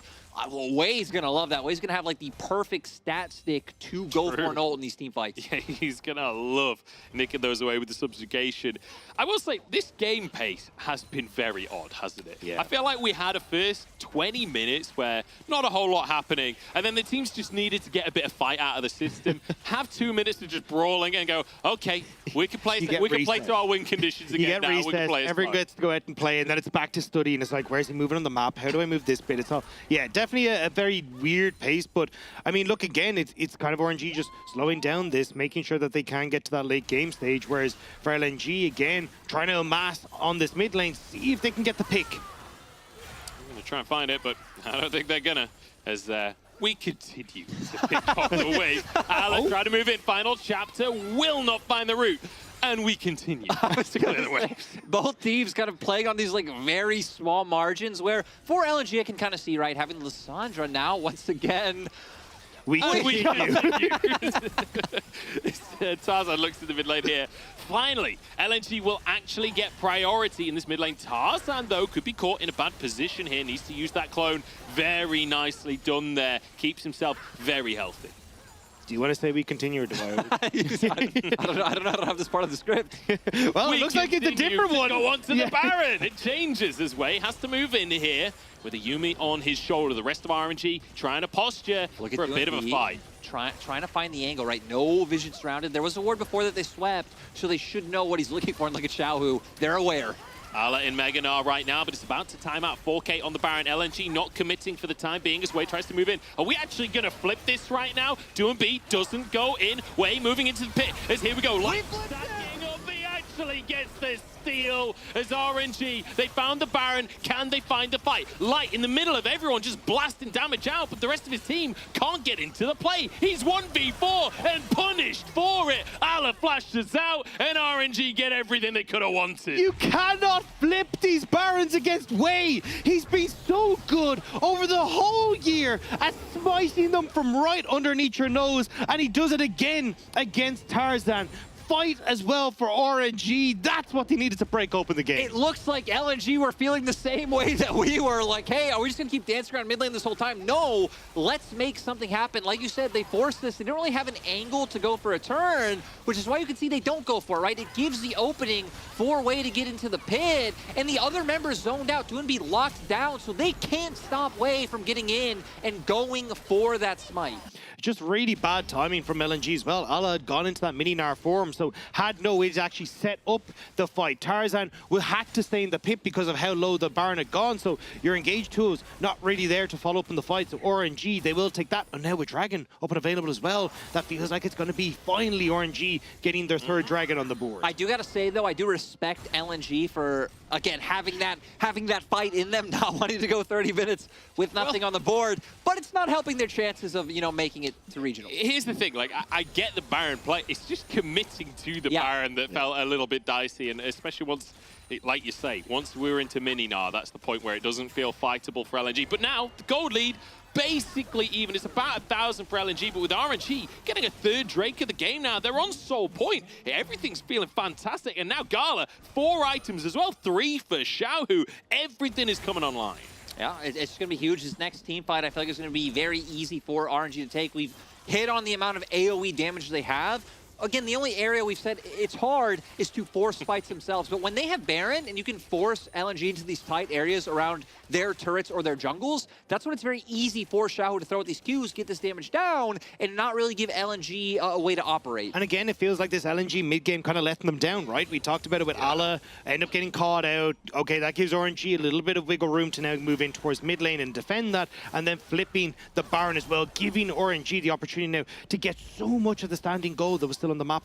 You know, the funny thing about that conversation as well is we were kind of talking about someone getting caught out in the sideline. Not the 5 of them flipping Baron just for the sake of it. Definitely a massive mistake from LNG, and now the siege from RNG can just keep on going. Civ are going to love this kind of situation as another tier 2 goes down. And remember, the tier 2s were taken by LNG hours ago in this game. Both of the side lanes, they just couldn't get into that mid lane. And now it feels like them stalling out in the mid game and RNG managing to punish. And it feels like we're seeing what made RNG famous on the international stage, what they're trying to use to get back to that world stage. This macro in the mid game, playing out through the lanes, making sure that they're able to continuously put pressure on the map, get the vision control that they need. And now again, like, look at how much blue wards are down on this bottom side. And now they're setting up for Xiaohu to push in bot wave, use that Weaver's Wall then to cut off people from the mid lane tier 2 and see if they can make that dive happen. And, you know, earlier on, our beautiful analyst Sofa did break down that... not the people on the sofa, just the sofa. It's just it's an incredibly intelligent piece of furniture, honestly. They built the segments, they found the stats, and you know what they said? They said that the winner of MSI has never missed Worlds. RNG wanting to follow through, not be the first one to, let's say, embarrass the winners of previous MSIs and get there once again. It's not sealed just yet, but looking for the engage. Allah could be in trouble here. He's in mini-Gnar, but he's about to turn Mega, and everyone's stacked up right here. Allah looking for the ulti, but he hops over them and then gets taken down. Lumao forced to flash, and it looked like it could have been beautiful, but it all falls apart. Just a great pick, and there's that Weaver's Wall that we were talking about. Gets the cut off Tarzan from the wave as well. RNG want to try and crack the base. Doinb still on top side. He has the TP, but he knows he can't save it. No, RNG are going to be able to do this. You can see them just brute forcing their way in right now. They might not have, you know, Yuumi ult anymore to like try and force an engage, but all they need is this inhibitor. Where did LNG go? Where is the team that was dominating for the vast majority of this game? They seem to just flip Baron and then switch their brains off. Like, the rest of the game has been a disaster. But again, this is the power of RNG. They're finding these picks, playing around the vision they've already established. This is why they've been so terrifying at this point in the game. It has, and right, knowing, like, already getting this vision down, waiting for the moment where LNG goes to sweep, and then Allah left in a very unfortunate position. Slow comes out from the pillar, not really anywhere left for him to go. Tries to get away here, just about to get Mega and try and bring them down, but goes down the instant before. And I think a lot of like how we've gotten here so far has just been, again, them feeling like they are on a timer against what RNG picked up. And I feel like Allah there thought he was going to have enough rage to do the ult while in the air that you see so many times, that we saw from him yesterday in one of our games, but not enough, unfortunately. Not enough rage. It means he can't make the play. And now RNG for the first time this game having a gold lead of their own, almost 2,000 up. We've got a Drake coming up in just over a minute's time. That'll be sold for RNG if they can get it. LNG haven't been winning to even contest the last few. And that's why Tarzan's here trying to see if he can make this pick happen. They know that they're going to get members of RNG underneath this tower. Breathe is off in the side lane, so this is kind of their Hail Mary play. Can they catch RNG before they set up for the Dragon? And I mean, it doesn't look like it's going to come through with it. No, and right now they're going to try and bluff them, right? It seems like they're going to try to go to Baron once again, pull members out, and hope they can set something up. Look at Breathe in the bottom lane. It feels right that you call it a Hail Mary play, Dagda, because this is penance for their earlier Baron play. RNG trying to contest while they have their top laner taking an inhib. They're going for the Baron, but it's already a kill. Tarzan's dead! Tarzan goes down and Zeri gets the Baron! What is going on in this game? Doinb next to fall as RNG somehow finding everything, but LNG at least they get the Baron. Light stack it up, but no! Denied by Breathe. Once again, this Jax is destructive. Zala looks to answer. Xiaohu 1v1 against the enemy top laner, stacking up the hyper, dodging away from the Qs, but the reinforcements are here. Xiaohu survives. LNG, they get a single Baron, but at what cost, gentlemen? At what cost? It is just so silly coming out. Again, the desperation for LNG. It almost worked. Tarzan goes down, but Light secures the Baron, but once Breathe gets in, it just all goes downhill from there. This is one of the strangest games of League of Legends I have ever cast. 0 to 100 time and time again, but Xiaohu, aggressed upon, has the stopwatch. There's now final defense here. Breathe in the middle of everyone. Tarzan trying to finish some kills off, but it's not gonna happen here. RNG will find the kills. Final chapter comes on out. Nexus is bare here, and RNG will make it happen. They go to 2, but what a way to do it. I don't know what I do with my hands, boys. We're gonna come on camera.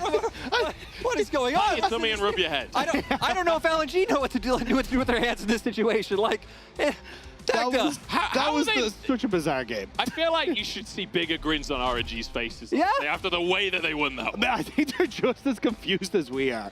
The fact that you end up in a game where LNG get off to this great start, looks like they can set up for team fights well, and then they just end up getting picked, they end up giving over these opportunities. They flip the Baron, and then we somehow kill the jungler, other jungler in pit, Zeri steals Baron, Yeah. and then Zeri dies one side, Allah's half carried a fight on the other side. That was the most bizarre ending to that game I could have thought of. I do want to give RNG some props, right? Because you can see in the mid game, like to try and make sense of the madness, LNG trying to like pushing in, getting vision in the enemy jungle. RNG like didn't go in their jungle. They're just like, okay, we're gonna just commit to playing in our lanes. Xiaohu's just gonna keep walling off mid, and it's like, how do we find these flanks? How do we get behind them? How do we force the fight? What do we do? What do we do? What do we do? Alice, let's go Baron, boys. Like, let's give it a shot. Yeah, I mean, just flipping it at that point. But I will say, LNG, the early game was good, right? We saw improvement. Tarzan was huge. It just feels like they were lacking something in that mid game. And RNG, certainly a very intelligent game from them. Just the pacing of it really threw me. I'm sad that we didn't get a replay of that final fight, because I need to see all of that in slow motion. There was so much going on everywhere. But that's the thing. It just felt like, again, LNG, they definitely felt the pressure, but they never really got an opportunity to try and play it through side lanes, right? Like, Breathe actually got to a point where he got in a couple of kills, was doing well against Ala. Doinb, because he only had the TP, wasn't really able to compete with Xiaohu and how quickly he could get across the map. So because of that, you couldn't like push into the tier 2s that were already taken and then quickly go across the mid lane. Always felt like RNG had an answer. And with the Sivir as well, that wave clear is just so obnoxious to deal with. And they, as they say, like they just eventually went, hey, look, we need a Baron if we hope to crack this mid lane turret. So let's just go for it. And hitting on the side lane point specifically, right? Like, Allah had an advantage. Let's remember, he indexed into like, yeah, I don't, you know, I'm facing a Jax. I'm not gonna like itemize to win side lanes, go straight into like full tank. And it just seemed like maybe that was what broke the camel's back of like, hey, I don't really want to go toe to toe to him. Even if I'm a full item up, let's just group up sooner. Let's try to find these avenues. But it really just felt like those Weaver's walls and just a Sivir in general was what kept this game at that point for so long, where we had that tension that just never stopped. But Also never really built. We're at a permanent 3. And, I mean, they rightly acknowledge that, look, we can't push without a Baron. It's just try to get the Baron, maybe not the cleanest strategy we've ever seen. Yeah, I think it was just unfortunate timing. As you said, like, Ala going into Mininar, Tarzan, because they took the Baron so low, being stuck in the pit and not being able to turn. I think if they'd quickly been able to turn, that could have been their way to kind of find some of these flanks. You even saw Doomby setting up for it, but tried. RNG were aware. Like, it just felt like RNG kind of read everything that LNG wanted to do the whole way through. Yeah. I mean, at this point, with 2-0 lead for RNG, we're getting to the stage where there's no LNG, way. They need an absolute miracle run, but RNG, they went 2-0 up before in this bracket. They went 2-0 up over EDG. Can they actually put that final nail? There's no way they get reverse sweep twice. You know what? Right? I'm not going to follow along with the meme. I feel like the 2 ways you saw him do it, like early game domination and now just kind of vibing, kicking it on the beach, waiting for their opportunity. Like, that's a pretty good spread of ways to win for RNG. Yeah, it certainly is. We'll see if RNG can finish this one off and book their ticket to Worlds. There's only one way to find out. We're going to jump into a break, then we'll have a breakdown of that one before game number 3.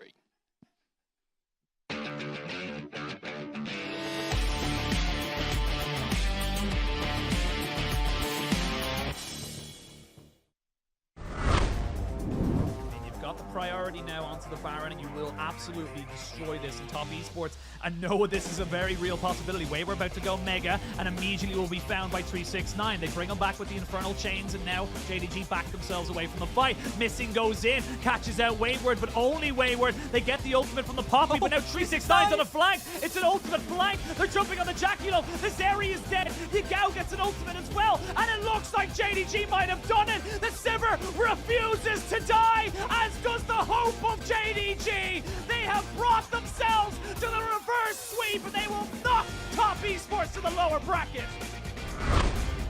And it definitely feels like where other top laners were prioritizing heavily towards the end of summer, him maybe not so. Oh my. There's no mana on Scout. Whoa. That's a solo bolo for Super Gary Doinby. Well, I think the Herald's coming down mid, try and stop and get him in as many places as possible here. Oh, Doonby gets he took so much damage, and into the wall he goes. He has to flash out. The charge goes through. Doonby, you gotta be careful. The mistakes that I feel like we never see are coming to fruition, and not to the benefit of LNG. It's another charge and a turret, and it's 2 kills in the same place, making a bloody mid as EDG take a 2-0 lead in this game.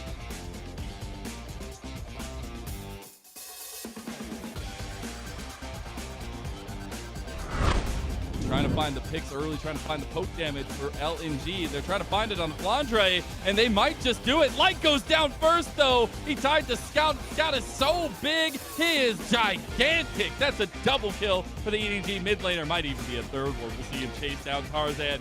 You cannot find any hope or reprieve as Scout comes in. It's a 1v3. He's going to pull off the Slicing Maelstrom, and he don't care. The rest of the team is coming. Slicing Maelstrom, Wild Growth, bring it all. You will not beat EDG, and you will not beat Scout in this game 1.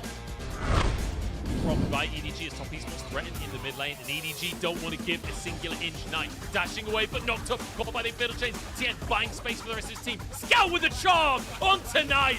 What a play from the mid laner of EDG. Knight turns golden, but finish off. No, Emperor's Divide keeps Knight alive. How is he surviving this? In the meantime, Jackalum dives onto the back lane. Flandre with 1, but Scout might fall. Jackalum can't finish off the kill here. Can't close the gap. Now trying to chase them down. No way do they actually do this one.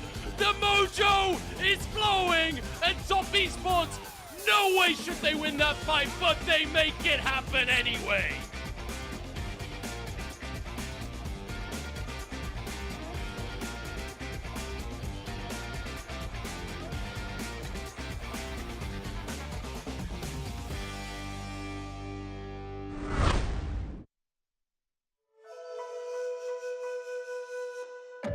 Always thought that you were safest left behind your walls. Spend your hours running circles in your empty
raised me like a child. And will you come back and hold the light, guide me through a life of lies. Come back to me, and I can never do the things you want me for, and I can say the dream we lived is gone. I can do nothing but wait, and my world crumbles if I can get back to the stars.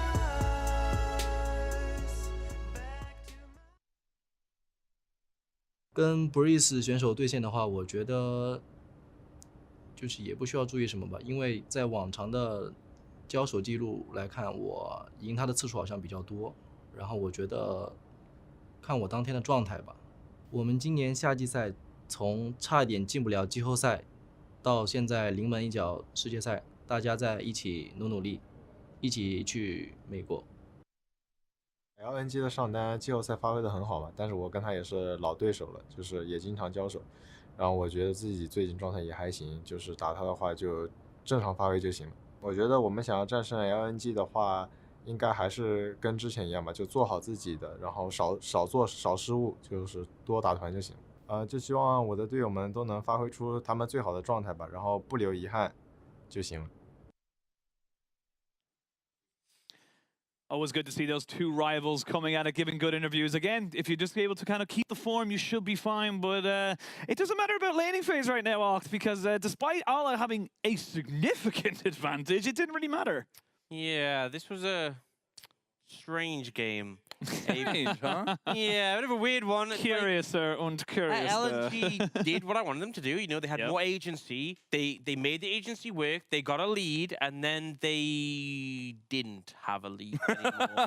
That's some expert analysis right there. I mean, yeah, like as you said, they made the adaptations in the draft. They brought in new picks, new ways of kind of making something. They did a Sandra, great point-and-click CC. But like you said, it was kind of like they did, and then all of a sudden, snap of your fingers, it's gone.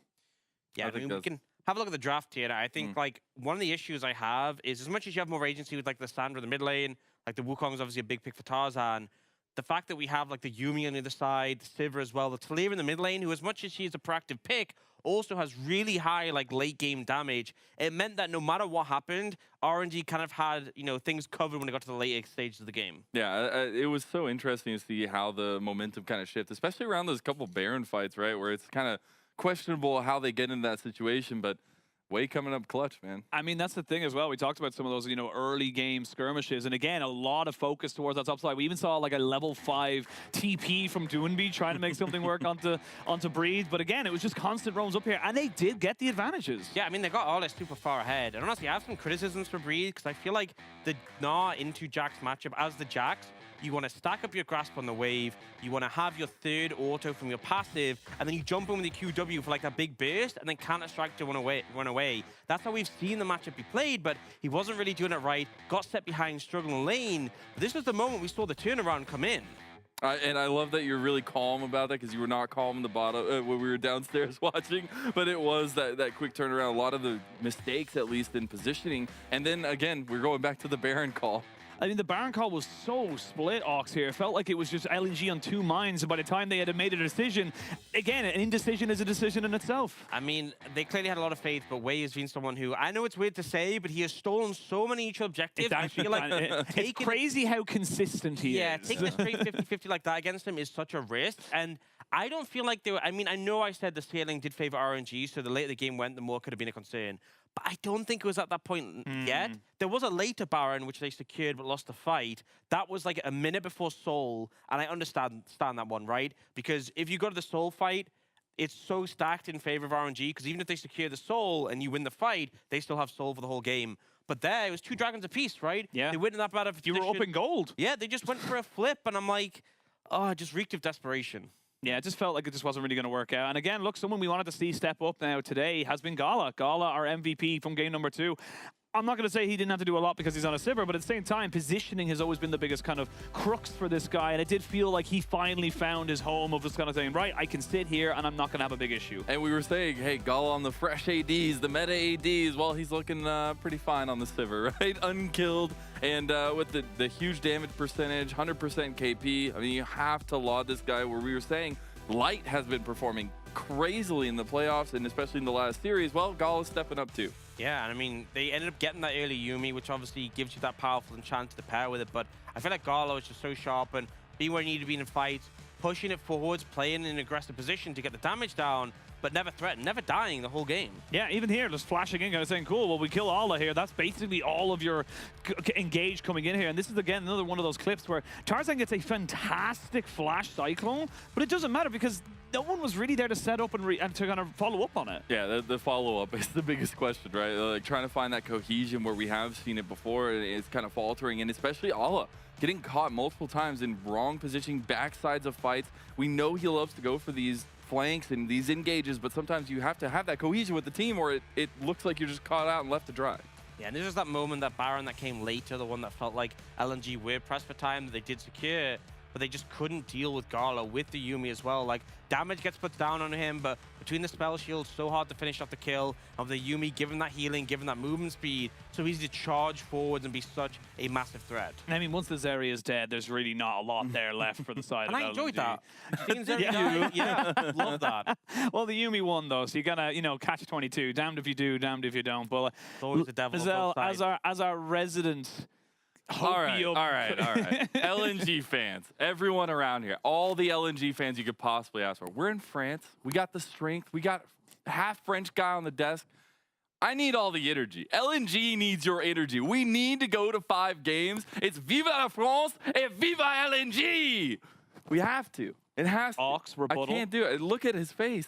Rebuttal. RNG have been here before. They were 2-0 against EDG. What do you have to say? RNG 3-0. Oh my God. Anything. Everyone watching knows RNG would in the series. They could give you 10 minutes to talk about it, and I wouldn't need to say anything more than RNG 3-0. I know you said M stands for delusional, but you know your name starts with D, and D is the first letter in delusional. So okay, yeah, that's all I'm saying. I thought you were going to say like D is the 4th letter out of a 4th, not going to make it. And I was just like, where are we going with this analogy right now? Lizelle, you can tell me whatever you want. You're, emotional leader, the momentum. Yeah, absolutely. Yeah. I will see you after this next game. When RNG at 3-0, they are going to Wilds, and LNG are done. But that's where you have to have the step up from Doonby. You have to have that emotional leader. You have to have the step up from Tarzan in the early game. The big brain that we want to see come through here against RNG. I mean, we're having a similar kind of conversation to what we saw on the NLSS yesterday with V5, where it was kind of like, rookie, these guys need to step up. Similar setup now for LNG. And it kind of feels like why we still have so much faith in RNG. It just feels when they're given time, when they're given prep, it does feel like they can always figure it out. I think the 2 big weaknesses for RNG are if you're playing against a team who set a really fast pace to the game, like Top Esports in spring, and they did beat them, but they managed it, or JDG, that can be a problem. Alternatively, teams with big carries like EDG can be an issue. I don't think LNG has either. Yeah, that's the biggest question mark, and especially going into draft, right? You got to have some strength. You got to do it. Well, we're going to send it over to our casters, what could be our final game. Send it over to you guys. I don't know what is going on over at the desk. There is an excitable Frenchman in the middle, though. That is what I know for sure. He's on board for LNG. We're back in the cast desk. It's Munchables, it's Dagda, it's Lyric coming at you for game number 3. And we'll see if LNG can come back. Because RNG, they've been here before, lads. And as much as you believe, as much as you've seen good stuff out from them, can you trust them in game 3? Oh, I don't know, because especially when I looked at the start of that game for LNG, I thought that was kind of it, right? Yeah. I thought, okay, cool, now we're going to start to see the back and forth, and we might actually get to that game 5. But we have to see now if, I mean, does Lightning strike twice? Do we get the reverse sweep take 2? I don't know. You should turn your microphone on. I should turn my mic on. I'll come in with the amount of confidence Ox did. I don't think it strikes twice. I feel like this is looking pretty rough for LNG. Like, the strengths are there, the tools are in the kit to be able to take the game, but at the same time, it's going to be tough for them to even just come back from this one, even mentally. But they were highlighting Doonby being that emotional leader. He needs to step up. Look at these bans so far, though. LNG 2 towards that jungle. It's going to be RNG with the Sejuani as well. A lot of focus there. Yuumi taken off the board, and I think rightly so. Yeah, I mean, we're seeing a very similar draft to game 1, apart from the Poppy being banned away here. So I'm curious to see now what RNG want to try and round this out with. It feels like Zeri has obviously been incredibly high, but they've also been highly prioritizing like getting Doomby onto stuff that he's uncomfortable with, making sure that Allah isn't able to pop off. Yeah, I'm going to be really interested to see what RNG go with here. You know, I'd still expect to see, you know, trades come out for AD carries, but this definitely opening up a Wukong first pick for the side of LNG, being the highest priority jungler, but things like the Trundle's still open, and is this the default when your back is against the wall, rely on Allah? So it looks like it may not be, but I was going to say, because Fiora's been left open quite a bit this series, so it's not like it should be super high priority. I definitely feel like either the Zeri or Lucian, if they want to go for it, should be the one. It looks like LNG didn't like how they were bullied out in game number 1. I want to make sure that they're on the more oppressive side of this matchup. Yes, it's definitely been Galo and Ming winning out the 2v2 so far on the bottom side, but Lucian might change that now. Breathe, hovering the Camille and the Fiora. Breathe and Allah, both known for both of these picks. I would love to see that match. I mean, right, his breakout play back when he was on OMG, known as Curse, was on this Fiora pick, but I'd be curious to see if RNG would be willing to go toe-to-toe in the 2v2 rather than this topside matchup, because we've had things like Kalista just completely ignored, you know, in this series. I will say it'd be absolutely sick to see Breathe and Allah go up against each other just in that 1v1, because obviously Allah denied Breathe his opportunity to go to Worlds last year on WE, and now he would be able to do the same. Yeah. But we'll have to see if Zeri Wukong are going to be the picks. That's the thing, it's not an Org rematch from last time, but it is a top lane rematch from last regionals. Yeah, and we're going to see LNG seeing the strength of that Jax pick coming through, right? Being able to play by itself on the island, but also how much it can do in the side lane, in the 1v1. So at least this time, Allah should be able to have presence. And with RNG being the ones to ban out this Kennen pick, could leave them searching for options going into the second phase. One thing I will say, though, is Breathe much more open to picking, let's say, like weak side or just generic top lane champions and be like, hey, fine, like you can have presence in lane or you can win out in sides. I'm much more comfortable to play for the team. Yeah, I'm curious exactly what the game plan is going to be. Like, I imagine there are going to be a lot of top lane bans now coming through from LNG just to make sure that Allah is very definitively the one in the comfortable side of that matchup in top side. But I mean, for RNG, you still can look towards jungle. You can still look towards that mid lane as well. Like Doomby's, Akali, these kind of things still open available. But I imagine they will try and keep counterpick for Xiaohu here. I'm really surprised as well that RNG leaning into these jungle bans, because we hit on the opposite side earlier that Wei hasn't really been someone who's kind of pushed into more niche picks, really opened up his pool to where you look at what Tarzan's played this split. I mean, he's played the Zac, he's played the Nidalee, he's played Sonar, he's played Elise, for God's sake. Like, this guy really willing to kind of go into the depths and save his pick for later on to make sure his key carries can get the champions that they need. And I feel like that has been the story of the series, is the jungle matchup in that early game, right? There it is. Honor ban comes out. I mean, you said he'll go to the depths of the champion pool. Apparently, RNG respect that fact. But it's interesting because you still got like the Trundle and that left open. It's not like you're banning away, you know, the super mega picks that you got to worry about. It's actually just like, no, we're more worried about a Skarner in this situation. So let's see. I feel like you get counter pick here for Breathe, or at least you answer your top lane pick here for Breathe, and you try and leave Xiaohu to last pick for RNG. But I'm very curious as to what he goes for in this top side.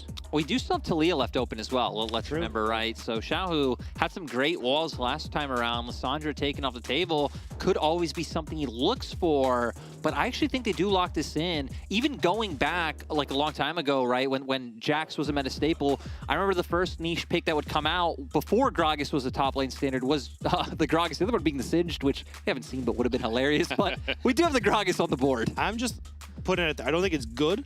Could be a Jax flex to jungle, because I'm just saying for Tarzan, he has played a bit, but never mind. All right, we're done. It could be a Jax mid for doing B. Let's be honest, this is LNG we're talking about. It could still be the Lucian going up to the top lane. I mean, who knows? Who knows? Let's not get too ahead of ourselves. There was the final pick being thought over here by LNG. Looks like we are going to have standard lanes for the Jax, for the Lucian, and that Talia that's been a standout is going to be locked in. And I think you just get such good value out of this Talia, like with Gragas trying to use the belly bop, the engage from Wukong, Zeri having dashes in her kit. Chances are Xiaohu's going to pick something with mobility as well. It feels like the Unraveled Earth is going to get a huge amount of value in this fight, buy space for Lucian, and that's such a worry here. Yeah, and I kind of thought they have two options here, right? Which is either one, they can go back to something like the Azir and try and keep up that lane presence, or two, they can lock in this Ahri, which will give them more presence on the map. But at the same time, now you look at RNG's composition, it is very heavily indexed into damage coming out from Gala, and Gala having to be the one to have a big game. Sure, we have seen Ahri's like indexing more into the Liandry's coming out to be able to put some higher numbers out there, but still, with Gragas on the top side, with Ahri in mid, a lot going to come down to Gala this time. I will say, RNG versus EDG, game number 3, it was Flandre to take that Gragas, and that was the beginning of the end for RNG. This time, they're going to employ the big ginger up in the top side here, and hopefully that will be enough for them to finish this series off. And it feels like a good composition for RNG, but a lot more proactivity available now for LNG. Yeah, I mean, I think you've got good options here in side lanes for LNG. If they do manage to get this early lead, I mean, you can look for Jax to try and play aggressive. A little bit difficult, obviously, into the Gragas with his own body slam, but, I mean, Talia can push waves, come across the Weaver's wall. So I imagine that's how LNG are trying to eye up the space, like use the fact they have a powerful bot lane as well to try and look for these early dragons where then they can just play for sides rather than having to play for objectives. I feel like for LNG, I maybe expect them to making a lot more incursions into the enemy jungle, right? Because two very safe lanes on the sides for RNG that could be very hard to dive. So they can start sitting Xiaohun way behind. That is an avenue of success for LNG to bring it back. Certainly is. LNG need that avenue for success as well. They want to find a way back. They want to keep the miracle run alive here. They are against the ropes. It's 2-0 in favor of RNG. And RNG, remember, they want to make it to Worlds. They want to... They don't want to be the last team, the first team to not make it to Worlds after winning MSI. Xiaohu has been to every World Championship since 2016, aside from 2020. And he wants to make it there once more. He wants to show his face on the international stage. Not going to be looking for the golden road, but certainly would be a performance where RNG would like to see if they can try and match that MSI international title. But LNG stand in their way, and when they get to Worlds, a huge amount more of the teams will stand in their way as well. LNG trying to see if they can get back to play-ins, similar to we saw in 2021, but a different look, a different style.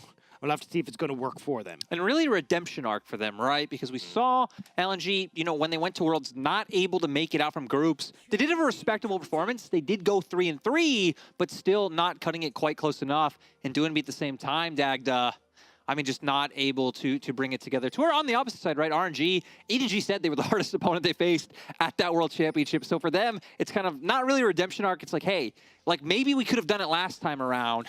Gonna be on a different patch. Let's get there. Let's see if we can do better in whatever meta. There we go. That's the word I was thinking for the day. Yeah, hey, it works. Coming together once we We're get creating new words here on the broadcast. We're creating our own meta when it comes to the English language, apparently. I feel like I do that as an Irishman most. You do. Most words I say, I to mean, be honest. like I remember yesterday, numerous things you said on broadcast. Hysterically, like, what does that mean? In the What name is this of word? Jesse Morgan or something like this on the broadcast the other day. You got real Irish with it. I was there for it, don't get me wrong. Tarzan, though, is here for it in the bottom side as he tries to make a level 2 gang happen, but a good ward from RNG should diffuse the tension. And I want to reiterate that we've got LNG trying to make it back to Worlds, once again, trying to do that miracle run, but Doinby and Ale, right? The new guys on the block coming over. The duo from 2017, JDG, trying to change things up here for LNG.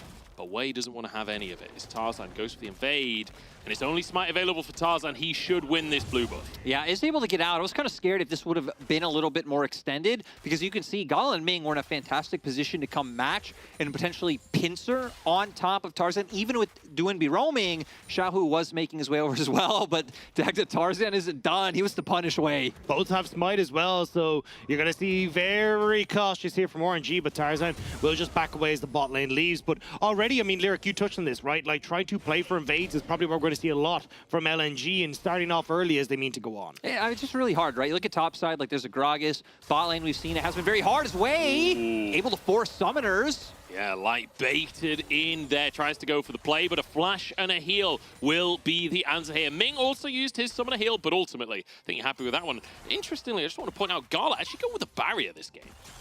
I mean, you've got a lot of burst damage that can come through against someone like Light, so the barrier gives you a little bit more of that upfront denial of the burst damage than a heal, so just trying to keep himself safe. Obviously, Ming as well running the heal means it's all about safety in this bot lane, making sure that Light and Lumao can't get any of these early leads. Yeah, it's setting up for even just the late game to be able to come through in terms of peel as Gala and Ming having these heavy trades while Waste on the side of the map, but LNG feel confident because Tarzan was here all along. Always in trouble. Oh, the pillar, but the clone will answer it. Waste still full HP, but Tarzan should get a bite. There's a bubble, and there's first blood. LNG get themselves off to a good start. Ming didn't flash the bubble, so Lumao connects and Ming will fall. And when we just said RNG hyper defensive with the summoner spells, they wanted to make sure they didn't give an inch. Well, they gave a lot more than that. And I love that LNG went for that, right? The heavy trade in bot side, because maybe RNG expecting that Tarzan went up towards top side because of the fact that Wei did pick up that bot side Scuttle Crab, waiting in the wings, allowed it to happen,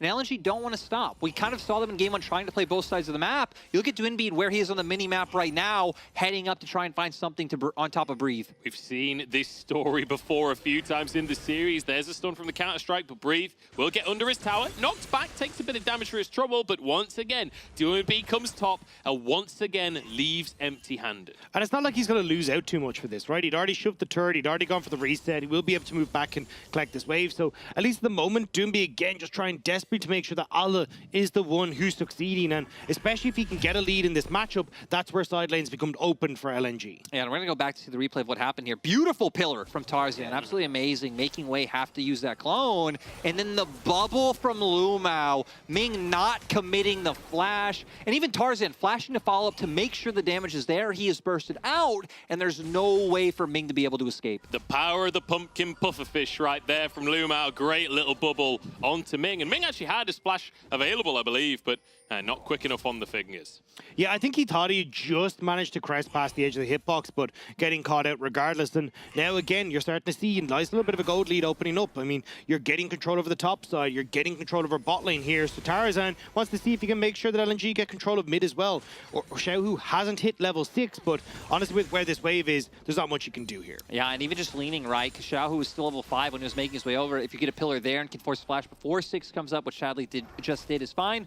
Or plan B, it just opens up for you to have prio from doing B. You can keep invading the enemy jungle and really trying to shut Wei down. So again, kind of great key learnings in my mind from LNG coming into this game. Yeah, they still need to wait for Light to push in that bot wave so they can actually have the full crew here. That's why RNG trying to play a bit aggressive before LNG really get established. And LNG just not really syncing up properly in the waves means that all that is for naught. Yeah, it's so much pressure towards this bottom side early on from both teams here. And I'm impressed to say that LNG already 1,000 gold up just off of that one kill, a CS lead in the top side as well. And it's really surprising to me of like RNG trying to cover from all of this coming out and trying to match this pressure, because we hit on it. I definitely feel like in terms of late game damage, LNG having more, the Jax, the Talia able to pump out so much. RNG though knowing they need to coddle Gala, they need to make sure he can get through unscathed, because we're at a point now where we see straight at Durek double longsword, like Light gonna start being able to burst out heavily. And I think that's why we're gonna see LNG probably get Rift Herald, more than likely RNG trying to trade that for Dragon or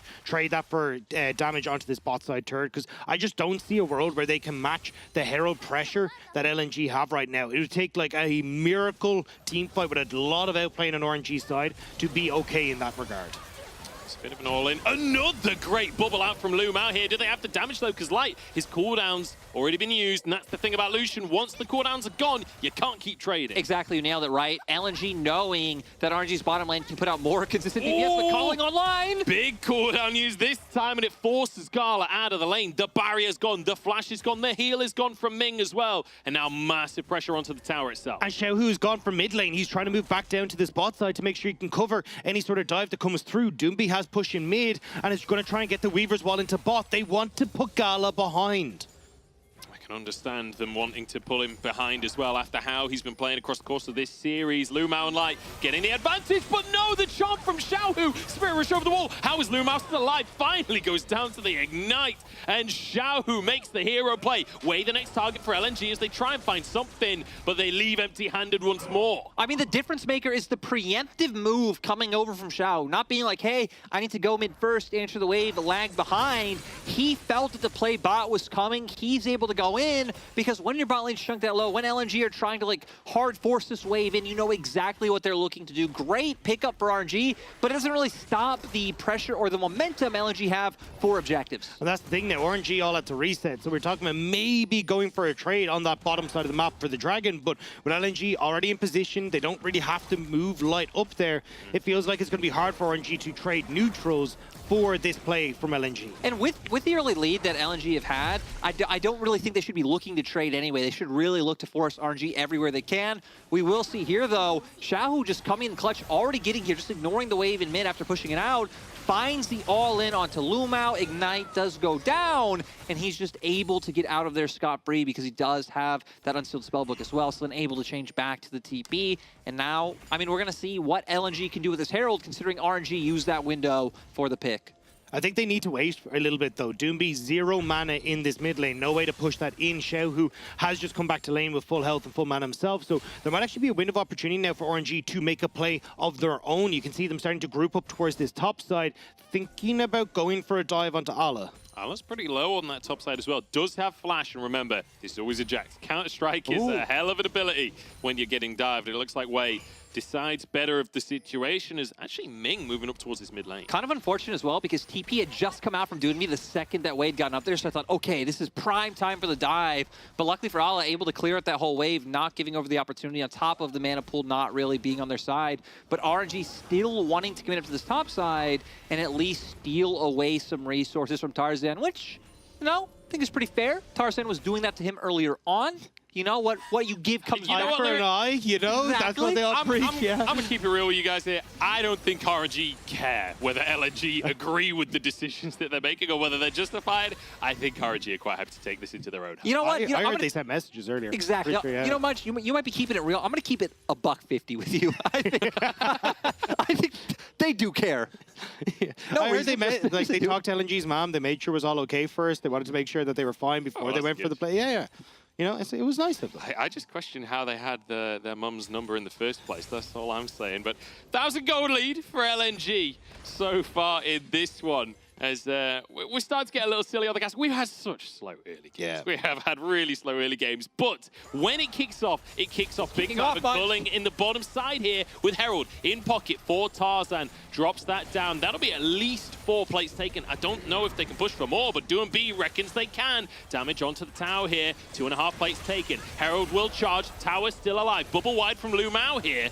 Light trying to back away. Xiaohu on the flank. He saved the previous play on bottom side, but not going to pull the trigger this time around. I don't want to overcommit to that. You can see Xiaohu traded over towards the heel if they'd gone very deep on the play, but Wei not wanting to commit his flash despite the speed up for Ming, and everyone will just back away. Still, though, gold in the hands of Light. Oh, and I actually thought this might turn into an opportunity for Dragon for the side of RNG, because with LNG being the ones to commit to the play, you'd expect the resets to come out. It would open up a window, but it looks like Gala and Ming wanting to match resets as well, just going to mean that Xiaohu can push this wave in mid, and, you know, resets galore going to come all around the board for both sides. Yeah, it feels like at the moment we're still kind of waiting for, like, RNG are doing a good job of matching a lot of these plays for LNG, but LNG are still very much dictating the pace of this game.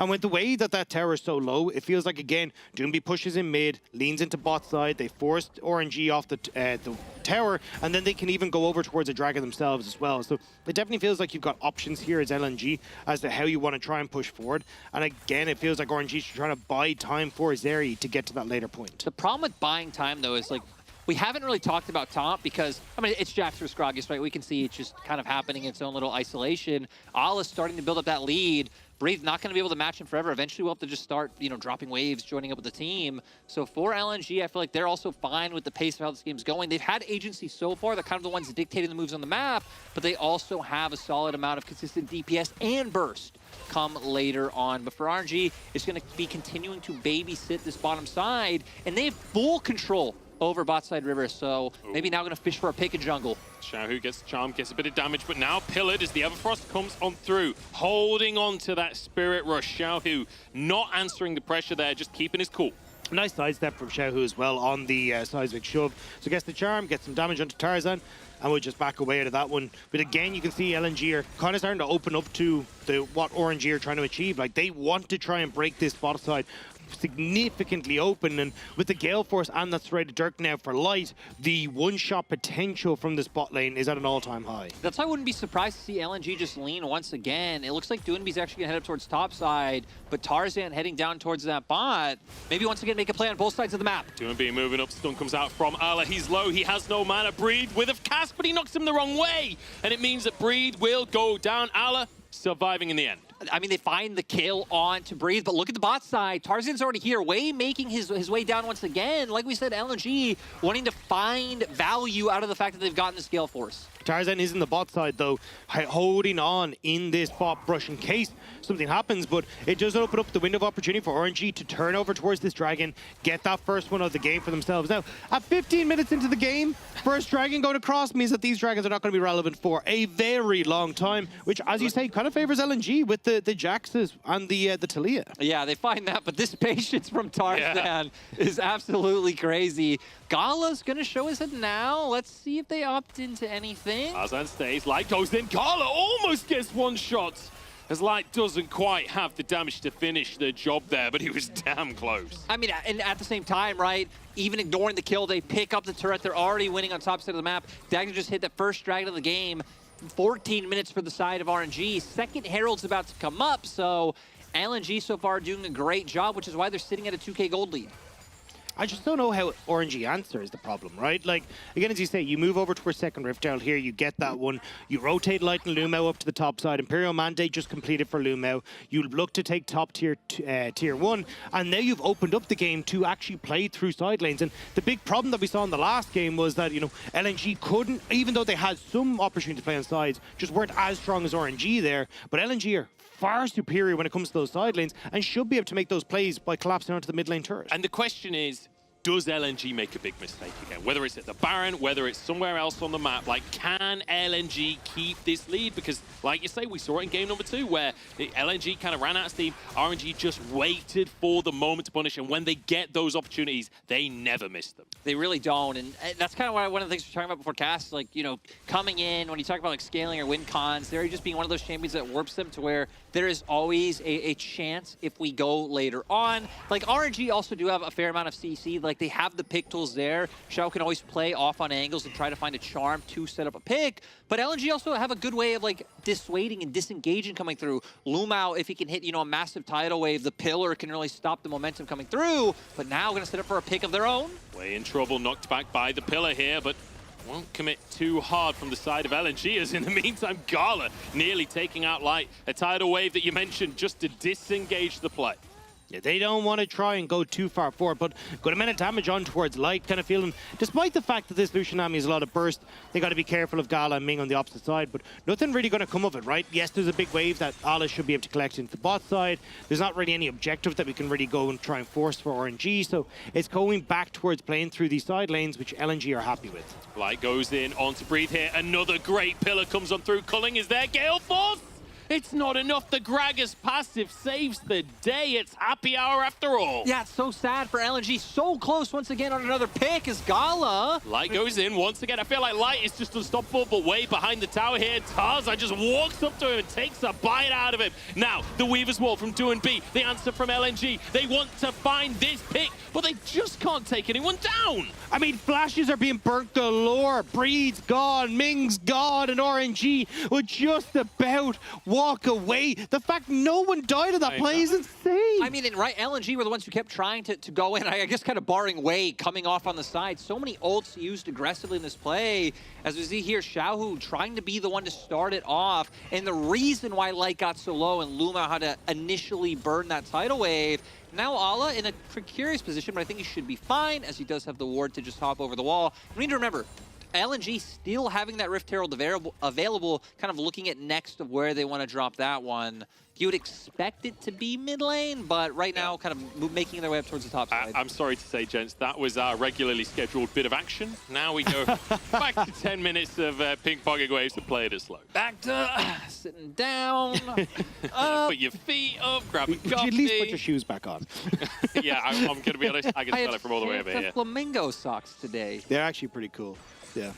Wait, Munch, maybe we get a little bit more scheduled action to Xiaohu. I know the kind of socks Doom B has on. It's his carry socks right here, but can't find it. That's the, you know, the little teaser for what happens next, where, like, if you're watching reality TV, they show the two people screaming at each other, but you get no context. That's what that was. That was kind of like a little teaser for what will probably come in about 7 to 8 minutes time, but not quite yet. I gotta say, though, we do have Dragon coming up in 40 seconds. LNG already got control of the side lanes that you were just hitting on, Dagda. So I think we will get it a little bit sooner than expected. And right across the board. Another Cullen comes out the pillar, but Gala blocking a lot of that damage. Ming using the wild growth. Had some big cooldowns though right before that Drake that we were just talking about. Herald down in the mid lane here. Wait wants to dissuade the play, but it's so tanky these days. It's guaranteed at least one charge here. Will be taken out though, and the tier 1 survives. Oh, they're looking for more though. Gala caught in the corner here, forced to flash. Nicely done by Doing B, using the ult and the seismic shove. Light goes in onto Xiaohu, forces him out, and once I feel like Light has been so close to about 12 kills so far this game. We need to keep our eyes on Breathe, though. He's kind of wrapping around on a flank. He's in river right now, has Cask up, but LNG doing a great job not giving any avenues in. This has allowed Ala to push in bot wave. Now with Flash Gen on Gala, this should just be a free Dragon for LNG. Next week on Dragon Ball Z, you will see these two teams get a kill. But that's not going to be the case at the moment. But they will, at least as Lyric was pointing out, get Dragon for themselves. Mid lane Tur will hold on for the moment, but it feels like it's only a matter of time until that goes down, right? You send Doomby back bot, wait for the Weaver's Wall to come up, and then you can try and force them. We actually will just fall immediately as the rest of RNG back away. And now again, it starts to become more and more difficult for RNG as LNG get further control on this map. Wait. Gets his clone taken out there, but does escape the play. And the context for that reality TV show that you're talking about, Dagda, is that we've got a triple MSI champion up against a world champion there in the mid lane. We've got the reigning MSI champions trying to book their ticket back to Worlds against LNG, who are desperate to make that miracle happen once more. But 2-0 down in the series. I feel like at this point, even LNG fans need persuading that this team can get a win on the board. But especially when you have like Doomby and Lumao who have left teams that you look at JDG, who've just gone on to do amazingly in this split. You look across at Doomby as well, who leaving FPX, trying to find success away from what he became, like, I mean, a team he became synonymous with. This is where LNG really want to show their stuff, really want to prove that they can not only go to Worlds, not only get out of play-ins, but push the distance into playoffs at Worlds as well. And I feel like LNG, again, might be 0-2 down the series so far, but at least in this game, are in a very solid position to be able to bring it back, to be able to make it more competitive. The fact that, I mean, again, sitting on top of Dragon right now, they're the ones with the gold lead. Their Jax is getting absolutely massive. A full item up over Breathe on the opposite side, a full item up. I guess, you know, components for Doinby in mid over Xiaohu. And again, the amount of damage these champions will pump out later on, the fact of how much distance Light can travel, find the burst as we've already seen him do, it's going to be very hard for RNG to find ways in. Unless LNG flipped the Baron, which we have seen once this series already. We'll have to wait to see if it happens again. Ala with a good little trade onto Breathe. I feel like that's the first good trade we've seen up in that top side, because Breathe has been so good at just denying these all-ins from Ala. Yeah, I mean, that's the thing. You can use the body slam very effectively to avoid a lot of the engage that Ala has, but eventually this matchup will kind of get to a point where Ala's just too big for Breathe to handle, and that's where you've really got to start worrying about things, especially because this has been a very slow game in terms of, you know, dragons. The Rift Herald has gotten some stuff in favor of LNG, but I don't feel like either of these teams are just able to flip a Baron. It does feel like we're going to get to that mega late game scaling. I do feel like even though LNG obviously shouldn't look to just flip, they should feel very comfortable about trying to bait RNG into this river, right? I mean, Talia especially, a champion who loves just running into her Unraveled Earth. You have the pillar there to just isolate a member, and then Light being the one to finish off the charges. RNG now gonna commit so many resources to bot. That is the most Ala escape I've ever seen. Has a one to hop to, hops to the blast cone and jumps away anyway. Yeah, I just wanted to make sure they couldn't follow with the blast cone, you know? Got to make sure you're safe from all angles, but yeah, that could have gone very badly very quickly if Ming had managed to get the polymorph, but we'll be fine. And again, Ala just trying to put whatever pressure you can inside lanes, draw RNG around the map, and for RNG, right, Xiaohu has gone for this more facilitator build we generally see with the Ahri, so trying to set up for picks is definitely an option for RNG if we end up seeing LNG overextend on those sidelines. We do see Breathe obviously indexing into more of the AP Gragas role, which we have been seeing some Gragas. A lot of the times it still is like the full-on just tank Gragas, you know, make sure you're frontline, make sure you don't go down. But still, it feels like RNG's game plan at this point is very much just like, okay, we're fine farming up. We're trying to get Gala to these item break points where he's strong, right? Waiting for things like the IE to come out. And seriously, all eggs in the Gala basket. That's the TLDR of the game plan, right? Is Gala. And it's not the first time we've seen that for RNG, and it won't be the last. When you think about when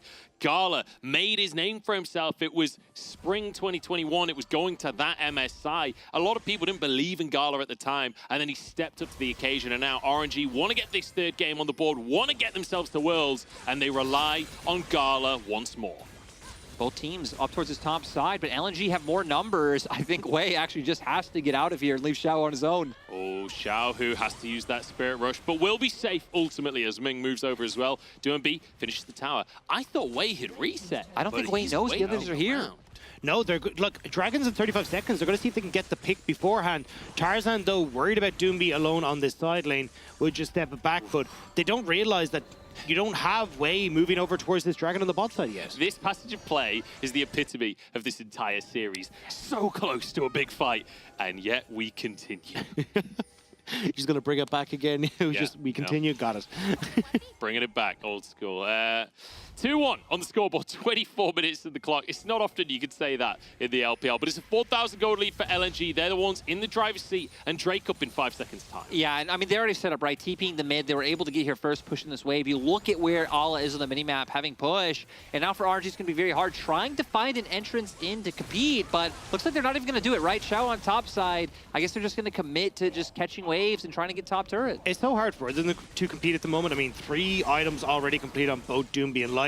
You're looking at 2.5 at best between the carries on RNG's side. So definitely starting to fall further and further behind as this game goes on. And for LNG now, cool, another Dragon for themselves, still getting control over the side lane as Ala, and there's just not really a huge amount that RNG can respond with. And again, it feels like RNG are kind of biding their time, hoping that they can find some sort of pick, hoping that someone overextends, but LNG just aren't really giving them that chance. For RNG, right, we can see like the small things they're trying to do, right? They're trying to find these picks on sides, whether it's what we just saw of like Wei trying to see an avenue onto Doomby up in top, if maybe other members of LNG are showing on waves elsewhere. They've tried to catch out Ala numerous times, but he's always able to escape.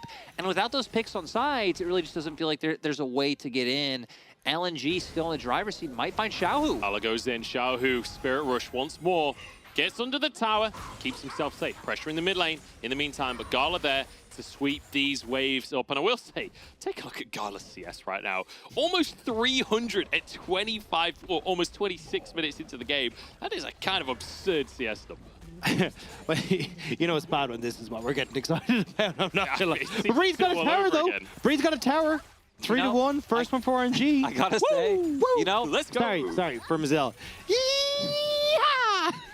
I am super. That was the most cartoon yeehaw I think I've ever heard. I'm super excited we're in a studio. Thank you, OTP. But I kind of feel like at moments like this is when you need the audience. Like maybe we need to pull the analyst sofa back up. Get back and, then, wave. and then the wards, you know, the woo! We just need to grab random people off the street. Just like, you sit there, cheer now. It's like, get those big claws side. I will say, if you want cheers from anywhere, the French crowd is the one to get them from every time we've had an event. I remember I went to 2014 All-Stars in Paris. The crowd was unbelievable. Just the stadium was shaking every time a war done. I mean, every time you see like Carmine Corp or LDLC or any of these teams pop up in EU Masters, it's the same. Like, they are absolutely bonkers. So much fun to be around. But I mean, the Koi versus K Cup show matches as well, completely packed out. Just people going crazy for it. It's definitely a passionate fan base, that's for sure.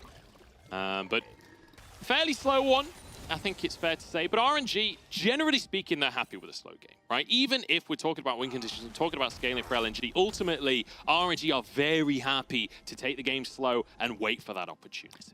I feel like we can say that, but I think LNG are happier. I think LNG are totally fine with this going the distance. Now 3 items for Olo. Has the wit's end. He can keep looking for these pushes on sides. And I'm kind of surprised that LNG aren't being more willing or liberal to make something like a Baron start. They don't have great turn potential, but even if they just try to, you know, bait people in, bait out a TP from Breathe, or really get something going, because RNG have shown they're being very tempered about walking into their enemy jungle. They're not really willing to give, like, trying to test camps, and they're not even particularly interested in fighting for vision. LNG hiding behind a rock, going full Talia here.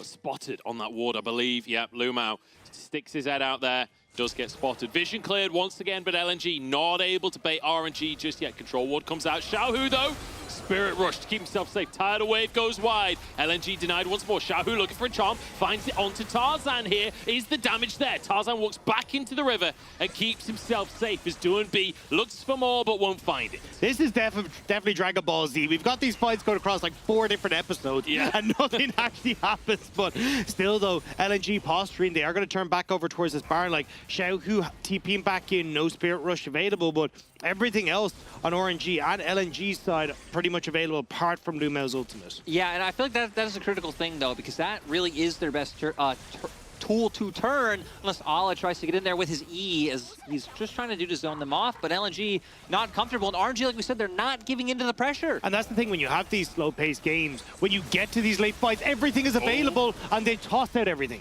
Breathe using that Zonya as well. Body slam out to safety. I thought that was the pick. I thought that was the moment. But LNG, once again, struggling to find the pressure with this Baron. RNG doing such a good job to hold it off. And it's 40 seconds now until this Drake comes up. This one would be the 3rd for LNG. This would be sole point. And I'm curious if RNG will respect that and try and force them off the play. I mean, at this stage, you've got at least some vision control for RNG in the area, right? They've got the wave pushed in on bot, so they can actually step up into river to command more space here. Unfortunately, the Scuttle Crab is just going to time out for them, which would have been very nice if a fight kicks off here. But, I mean, you can push in mid here, trade mid tower, make sure you're getting control over the area, and look for picks before LNG get established. And especially now, you know, going into this fight where Gala has that IE, on top of it, he's bought a stopwatch, so he's able to buy a lot of time if he is caught out in a precarious position. Still has summoners up as well, so RNG feeling confident looking for this fight. Colleen down for light. That's actually pretty huge if they can try and find this fight beforehand. That's why you can see RNG trying to posture, but not quite able to find anything. Breathe waiting off in the wings as well, seeing if he can get on towards light. Breathe trying to move down here. RNG desperate to get control of this game once more. They don't want to let this Drake go by the wayside. But LNG, 2 Drakes already on the board. They'd love to get Soul. Ala trying to take a Grump right now. Feels aggressive from him, but wait, spotted out here, takes a chunk. Ala managed to sneak back into this brush. Ring around the rosies for RNG here as they just can't seem to find the members of LNG. Drake started, flick back onto Breathe. He already used his stopwatch here. Wild Growth. We got it! There's a pick. There's a kill for LNG. And now looking for the Dragon as well. Gala trying to do what he can. 3 items on this Zeri. Xiaohu moving over as well as LNG try and pierce this Drake down. They find it. That's 3. And now RNG have to flee. LNG, they find the Dragon. We finally get another kill on the boards. Game is moving forward, and RNG just left to, I mean, keep doing what they've been doing, turtling in their base and hoping LNG overstep. Well, Ala might actually be able to get this bot lane turret. RNG have all moved into this top side of the map, so Ala with the demolish and also having that Divine Sunder, look at him get go. this for himself. So at least you're getting a little bit more off the back of this play for LNG, and again, you're pushing it. The border wall for RNG back further into their base, making it easier for things like this Talia to find those Weaver's wall. But Breathe again once more. The just getting caught out off these seismic shoves again from Doinb. Doinb doing a fantastic job to pick off these members of RNG. And it's that combo of Doinb and Lumao that we talked about before. They wanted to get on the same team together. Doinb finds the flick back. Lumao there to get the bubble to follow it up. Beautifully done here by the side of LNG. Finding another advantage. 5,000 gold lead as RNG try and look for something themselves here. Off in the wings, out of vision. I don't know if they'll find anything here. I mean, this is all they can do, right? They can just keep trying to look for these picks, and they're hoping someone from LNG steps a bit too far forward, but RNG might be pincered here. Ala's happy to walk in. Tarzan knew they were there. Flashes into the play as one goes down. Ming to fall, but Lumao in trouble. Xiaohu can't finish the kill. And now Gala the target. Flashes to the back of the play. Everfrost to buy space, but Light's in the middle of everyone. Tarzan jumps in as well, and LNG play it perfectly. Onto the Baron they go. LNG happy to enter that death brush. Was the bush of death for RNG, and now going to be able to convert this into a Baron. Way's still alive, but he knows there's no chance in hell of picking this one up. LNG are saying this will not be a 3-0 sweep. We will not go quietly into the night as Way. Just going to move away here from Tarzan, but I don't think he actually gets away. I also don't think Tarzan wins that fight based on what we're just seeing there as Lumao Now moving over, drops the ward. Doomb gonna look for the flick, but the clone comes out. And Wei walks out with his life. But still, LNG finding priority, finding an advantage, and finally finding a significant lead. LNG were happy with the pace this game was going, because again, like, sure, RNG have the Zeri, but LNG have everything else. They have these picks that can get prio, that can force picks. They have consistent damage coming out from both Jax and Talia. They have this huge front line in the Trundle, and it just feels like at this point in time, I don't really know how RNG kill a member of LNG in a fight, unless it's like the situation they set up, where it's Doomb walking by him, Xiaohu walking by himself, I'm sorry, like Gala walking by, like just these picks that can happen to set up, but Dagda, that's not what happens. No, I mean, trying to see if they can find the pick here. Not able to do it. Ala walks in, already has the counter-strike going before the polymorph connects as well. Means he doesn't go down, gets the stun. Ming is gone. We're back to live, though. Ala's been caught. This could be disaster, but he's a beefy boy at his way.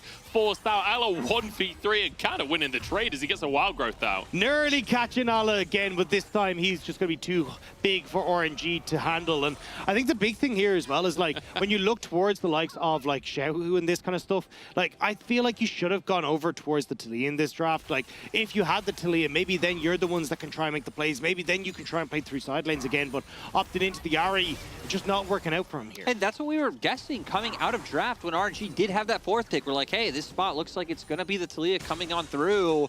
They opted into the Ahri. That they elected into going to this comp that is more kind of like pick-oriented, early mid-game, finding the advantage, and then just being like, hey, we have a bunch of frontline, a bunch of CC for us area to work out, but that wasn't able to happen. They had the bot lane for the... Oh my God! Wait, what? Annihilates the way, trying to go in as well as Breathe. Flanking on the side here, stopping Ale getting any more. I mean, Light, that was ungodly. We've gone from Dragon Ball Z to One Punch Man. Now Light is just winding up and throwing these haymakers. That was insane. Yeah, I mean, just again, look, full build compared to 3.5 items on the opposite side is LNG now feeling confident and feeling comfortable to brute force. That's not even including Ala, who's pushing in bot side unmanned. Yeah, this is something else from Light here. The absolute one-shot onto Ming, who, I mean, let's be honest, when we think about RNG, historically, one of the criticisms has been that his team struggles when they have these enchanter supports. Ming this game really feeling the brunt of a lot of this damage. Breathe, gonna be pillared, but he'll be okay on this one, I think, as the Everfrost comes out, as does a cast, just trying to keep these towers alive. Yeah, it doesn't feel like they're going to be able to. You say about thinking about RNG over the course of the year, but over the course of this weekend, it's been a reverse sweep already for RNG, and LNG taking this game. It's looking like at least one step in the right direction for LNG with the way this one's going. And it just seems like LNG so tempered knowing their world spot on the line. Again, they probably could have forced this game much more aggressively, like numerous points, but after the scare of last game, not wanting to risk it this time around, now with Soul, it's all, you know, it's all written in the history books, Munch. I feel like we're quite excitable as casters that we see LNG almost win one game. We're like, reverse sweep, let's go. Here we go, kicking it off. I mean, there's not much to see here. Just like absolutely decimating Big. Look, all I want is for us to try and get as many 5-game series as possible. We've already had, you know, 2 out of the 3 have gone the distance. One of them went to 4. We just need to get the 5th. We just need to get one more, you know? Yep, we've had a 14-game weekend. It's now on 16 with RNG finding the first 2. LNG would love to push us to 4, though. They'd love to keep this series alive and find a way to keep that miracle run alive as well. And, you know, Orcs was saying on the sofa, you know, he doesn't have to justify the 3-0. He doesn't have to say anything here. The yeah, there was someone else who said that as well, I feel like. There was someone, you know, a lot closer. No. Talking about that. Look, I'm excited to see what Mazel says to him when they come back. Let's focus on that, because that'll be a lot more. Mazel would not be saying it, he'll be screaming it in his face. He'll be screaming it in French as well, just to make it so he can't reply at this point. LNG, though, moving up to the top side here. They've already got the bottom 2 inhibs. Breathe trying to escape with his life, but he's on that unraveled earth. Xiaohu with the charm onto Tarzan. There's just no damage to follow it up. There's nothing that they can do, and again, now you got the TP coming in, the wave is here, the poke is good, Wei tries to even get in on the side, but Doomby's playing bodyguard, and Xiaohu already with the Spirit Rush. 3rd inhib tower down. Can they finish the inhib? No Baron, obviously, at this point, but it feels like they're just strong enough to brute force the play at this point. Xiaohu using that Spirit Rush. That'll now be on cooldown for the next couple of minutes. Feels like LNG have everything they need. I mean, LNG still having everything available as well. Just look at RNG. They keep weaving in and out, pretty much connecting with a lot of their abilities, but it just isn't sticking with that soul. And now look at the minions hitting the Nexus towers. RNG, it feels like this is finally where the final nail's in the coffin. Breathe, caught. It feels like RNG can't breathe. They're being suffocated under the pressure of LNG. They're desperate to get this win and keep themselves alive. Way surely will fall. Gala gets the Wild Growth, gets onto the fountain here. Breathe, buying time for his team. RNG doing a decent job of surviving, but the Nexus towers will not be so lucky. Ultra Shock Laser onto 3. Xiaohu trying to get onto 2 and B as well. Gala goes in and just gets rinsed by Light. There's a double kill for the Lucian. The Light Swinger coming up trumps here as there's a solo kill for Do and B onto Xiaohu. And a clean, comfortable win for LNG. Light stepped up massively for LNG yesterday, and we see him again on the Lucian, commanding space, finding the picks, finding the damage, and LNG as a whole looking confident in game number 3. I love how unfazed they look by the win, and I'm sure they felt it as well, of like how uncontested they were in that game, and I'm sure RNG are feeling like, hey, you know, with this comp, we don't feel like we could have contested anything. Both teams are like, okay, head into next game, get a reset. Before LNG, keeping the Miracle Run alive, keeping, you know, hopefully resetting their mental, and RNG showing, I guess what they showed the other day of like, hey, the dust is never settled when it looks like it should be. But that's the thing. It feels like when we start to crest into game 3, teams have kind of figured out RNG to a certain extent. And I don't want to say it again, but it feels like, again, LNG kind of figured out how they want to try to approach draft. You know, what they want to do to shut down RNG. Even when we look at the first pick coming in, it was the Lucian on that first rotation saying, no, we want the aggressive side. We want to shut down Gala. We want to play towards a stronger mid game. And they do it beautifully here. So now the question becomes, with RNG likely swapping sides, right? RNG on the loss should have side selection for this one. How do they approach this one in the draft? How do they change things up to make sure that they can find that third win? You know, I don't even feel like it was down to sides, right? Because it's just so weird how, like, team priorities are, like, so specific, right? Because I feel like typically you see, like, meta picks just stay so stagnant on a patch. Things like the Callisto we talked about really just dropping off a cliff. And, like, there are some teams who have shown that they liked it, like we saw it yesterday, but some teams who, like, are now like, no, I don't want to contest that in the bot lane 2v2s. The Talia could have come out for RNG, which then would have given them more damage in late game fights. Like, this time with the Yara, you can see it was all on Gala, and I feel like it could have been different decisions, and now we're going to see Talia priority higher, and I think bot lane needs some different picks. And I think that's been the problem with RNG over the course of the split, and why so many of us weren't confident on RNG coming into playoffs and into regionals is they have these picks that they really like, but they're a bit outdated at the moment, right? Ari kind of in there, but definitely I think the Talia should have been the priority there, as you're highlighting with the Callista, but we've only seen Gala play it 3 times. Like, if you look at the most played by Gala over the course of the split, Aphelios 11 games, then the Zeri on 9 games, then Jinx on 7 games. Just bring back the Kai'Sa, boys. Exactly. Just bring back the Kai'Sa. But that's what I mean, is like, it hasn't been like meta picks for this team, right? And it's been the biggest conversation around them. And again, we're seeing comfort trumps the meta, and the meta is trumping RNG. I'm just saying, LNG started playing Sejuani jungle. No one was doing it. It became meta. Gala pulls out Kai'Sa, 2 pentakills the next game. It's all we see at Worlds. Are you saying we get the Ezreal back maybe in the Mary? I will say, I was talking to Zero, one of the French casters, and he's an Ezreal main. He said Ezreal, not a good spot. I don't think that one's going to be coming out today. We'll have to say, I mean, RNG need to change something. They need to find a different way to approach LNG, because off of game number 3, maybe LNG have figured it out. We'll have to see, though. We're going to pass it to a break, then to our analysts to break that one down.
我觉得我们下一场打 RNG 的时候，我们需要准备的东西，我们需要注意的地方就是，首先 RNG 的下路2个人吧，因为他们2个人，拿到优势之后，他们辅助特别喜欢，小明选手特别喜欢游走。我们要注意的是，他们拿到优势之后，辅助的游走。第二是他们下路如果是劣势的时候，他们会想办法换线，然后他们会上来打先锋这种。我觉得要注意的是他们下路的动作。我想对我们队友说的话是，我觉得我们只要相信自己，相信自己的队友。其实我们是肯定能进的，因为我觉得我们每个人的实力肯定能进协赛的。我们在协商也能取得比较好的成绩。今年每个选手状态都特别好，所以我希望我们一定要好好加油，一定能进协赛。We're back on the analyst desk. I've got 2 very loud.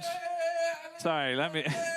3 very loud people there. It's like, what did you throw? Oh, it was a cupcake. I threw a cupcake. Okay. He deserved it. I will say the chaotic energy of this desk was not something I was anticipating coming into today. But we are here. We are still in this series. Specifically, LNG are still in this series, 2-1. And Ox, it came from the draft. I just feel like that Lucian Nami kind of becoming the more proactive pick between these bot lanes. Yeah, I feel like we've seen Lucian Nami, like globally, sometimes it's been a bit underwhelming. We've seen teams, fans, analysts be critical of it, being like, you have to find the momentum. This is a prime example of why it's so dominant, why you've seen it so highly prioritized in the LPL. If you get a lead with it, you can control the tempo of the game so well. It's not even just about team fights. It's about, like, if Lucian dashes forwards, you can basically one-shot someone, or at least force summoners. Yeah, multiple times. It's like either you die, you lose a bunch of summoners and ultimates, and so you can't fight, or you just end up chunked out. So again, it's just consistently forcing that pressure. And it was really good adaptation in this game, right? Like for LNG, having a dynamic in the bot lane where all other games we've seen pretty much bot lane be a bit of a core weakness through the laning phase where Gala and Ming have been the better 2v2. Coming this time around, getting pressure and actually having an avenue to play through. Feels like LNG have a lot more sense of direction, right? And from there, it was a very slow game, but I think slow in their favor when they had a better scaling comp, worked out well. Absolutely. And I think the thing that we kind of saw as well from the difference from the game 1 and 2 was just Tarzan having just far more impact, far more agency to move around along the map and just kind of keeping RNG in the box. Yeah, he existed. That was nice. I mean, this is a difference because kind of like game 1 in this series, he didn't have any agency from his lanes. And so you saw him get like put in a box by way and unable to do anything. The difference when Tarzan has lanes, you can play for him. He can give them resources and they pay that back. It's just absolutely night and day. This is a reason why Tarzan has been such a big piece for this player. But in pro play, you can't just be an independent jungler. You need your team to do things for you so you can be successful. Yeah, you need to be the Yumi of your team, basically. You just have to be a kind of a symbiotic kind of thing to go towards your rest of your teammates. But it did work out. They got a lot of very good agency onto their team. And it worked out towards Light on this Lucian, having that early proactivity, having the earlier spikes as our MVP from game number 3. And honestly, I can't really doubt it. It does feel like in this bot lane centric meta. And again, we highlight this man here. Oh, damn. 43% almost as well, right? Like, yeah. Light has been someone we talked about even in the V5 series as well as a better AD carry. And once again, team fighting or even through lane this time. Feels like Light's really showing up big. And I have to give praise to Lumao, who's really come to light in this playoffs. Has been a really good addition towards him as well. Yeah, Lumao was pretty fantastic on the Nami with the bubbles to set this up. But then as soon as that lead was given to this Lucian, that's really where the momentum was found. But I think this is one of the examples where that double bubble would have hit. But we see wave flash, Ming doesn't get the flash. They get that kill onto Lucian. And as soon as you get a lead with this AD carry, like you can push it so far because the more damage you get, the more gold you're getting off that first strike when you're going for those base combos in the mid game. But also just the ability to basically one-shot everyone, even when there are tankier targets, is just destruction. And I love the abuse of the mandate as well, right? When you get that early, I know Orcs, you've talked a lot about in broadcast being like, the mandate is just as big as a Gale Force. I feel like it was abused really nicely from Lumao in this game as well. And Lumao is a support who, alongside Light, has really kind of had to make their name known in the LPL. Lumao has been at higher highs before, but Light has been someone who's really tried to climb up. So this is a really big win considering their backs were against the wall. And I mean, it was a must win. Well, you'd think so if you want to go to Worlds, right? Because Light is someone who, again, has been in the shadows of all our other great LPL AD carries. Yeah, you love having your little moments there of the language there, light and shadows and whatnot. But yeah, again, look, when LNG needed him most, he pushed himself forward, made himself the carry, and now they've been given another chance. But again, as much as RNG have been here before against EDG in the regional qualifiers, it is still advantage to RNG. So, Ox, having watched that game, what's been different between Game 3 that was to Game 2 and 1? Well, I mean, I think one thing is nothing happened for about 40 minutes. Well, there's that, but also, like, I feel like RNG weren't able to set up the plays they typically want to. They're a team who, when you give them control, especially in the mid game, they will really take it and push the rate of the game forward and just choke you out. But in that scenario, they couldn't do that. And also, a big thing is that in that game, RNG were on red side, right? Yes. Now they're going to have side selection. Things like the Lucian, if you leave it open, that gives them first priority on it. So I feel like, yes, we've had this game where LNG have come in, really solid performance, as much as a slower burn. I'm not sure that they'll be able to replicate that in this next game, and they need to come in with a strong strategy because I feel like they had a big advantage in draft. I think that's the main thing for me. Sure. They led out of the gates. And what about you? You've lost your prediction now. Oh, yeah, you no, went just 3-0. Mine's still good. It's still good. Dude, I saw the 3-0, but again, I don't know much more to say rather than the fact that, it just feels like nothing happened in the game for RNG. This time around with Blue Side first pick, things like the Poppy, if it's let through, is a big deal. Seeing that Talia once again as well on the side of RNG could be quite a big deal. But, giving more control back over to that bottom lane like we saw in the first two. Yeah, I think the Lucian's going to start leaking itself up into priority. The big thing as well I did notice is that, we saw the lack of priority for LNG on the Yuumi, and a little bit more like they are going to be forced now to kind of like, pick and choose which bans they go for because the Yuumi has to be banned, even the Lucian has to be banned. That's starting to trickle down, and we start to see things open up, like you mentioned, the Poppy, the Vi as well as something that we haven't seen yet so far. These are things that you're going to have to start to, sacrifice as you get into the little mini meta of the series. This is why it feels so difficult. Like, we've talked extensively about how Blue Side is favored. It's been all LPL split. It had like a 60% win rate coming out of the regular season. A big factor is there's so many power picks that can be game-changing. It's hard to have a clamp on banning them all. Blue Side has so much freedom to ban away those specific targets.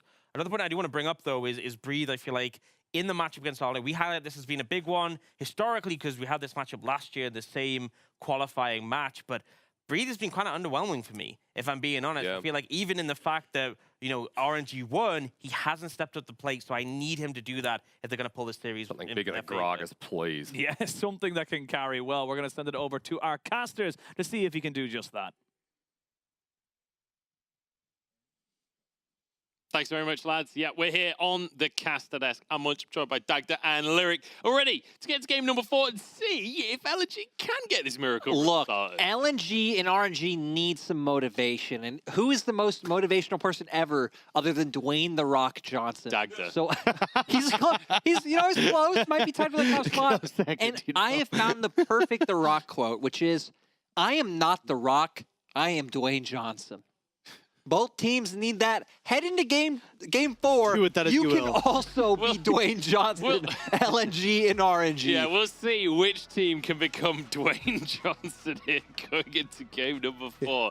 Well, I don't know about you, everyone at home, but I certainly feel motivated. It's Sejuani and Silas banned by RNG. It's Vi and Poppy banned by LNG as we head into game 4. You know what? If I'm RNG, I'd say I've never gone wrong trusting my gut. And with drive and a bit of talent, you can you read that? You can move mountains. Yeah, I would say that's what RNG are thinking right now. I think the long and short of what you guys are saying is that all of this is quotes from The Rock, right? And they needed The Rock in that last draft because they should have picked Talia.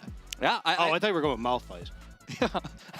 Well, I was trying to tie it back into this series, but I feel like a Talia, a more aggressive bot lane, something that could do a side lane they could play out of, right? They had the Ahri Wukong. They needed a lane that they could pivot that to. And now going into game 4, coming up with the first pick, I mean, Zeri's still open, but RNG Zeri prio all along has been really low, but the Yuumi is there. But it's the Lulu ban as well. Like, so even if you get the Zeri, the Lulu won't be able to pair alongside it. So now you're kind of looking at going probably more towards the Lucian Nami if you want to, but looks like LNG thinking, hey, we really want to deny this Zeri away, but definitely going to make it more interesting towards what the support that's going to be paired with this Zeri in the bottom lane.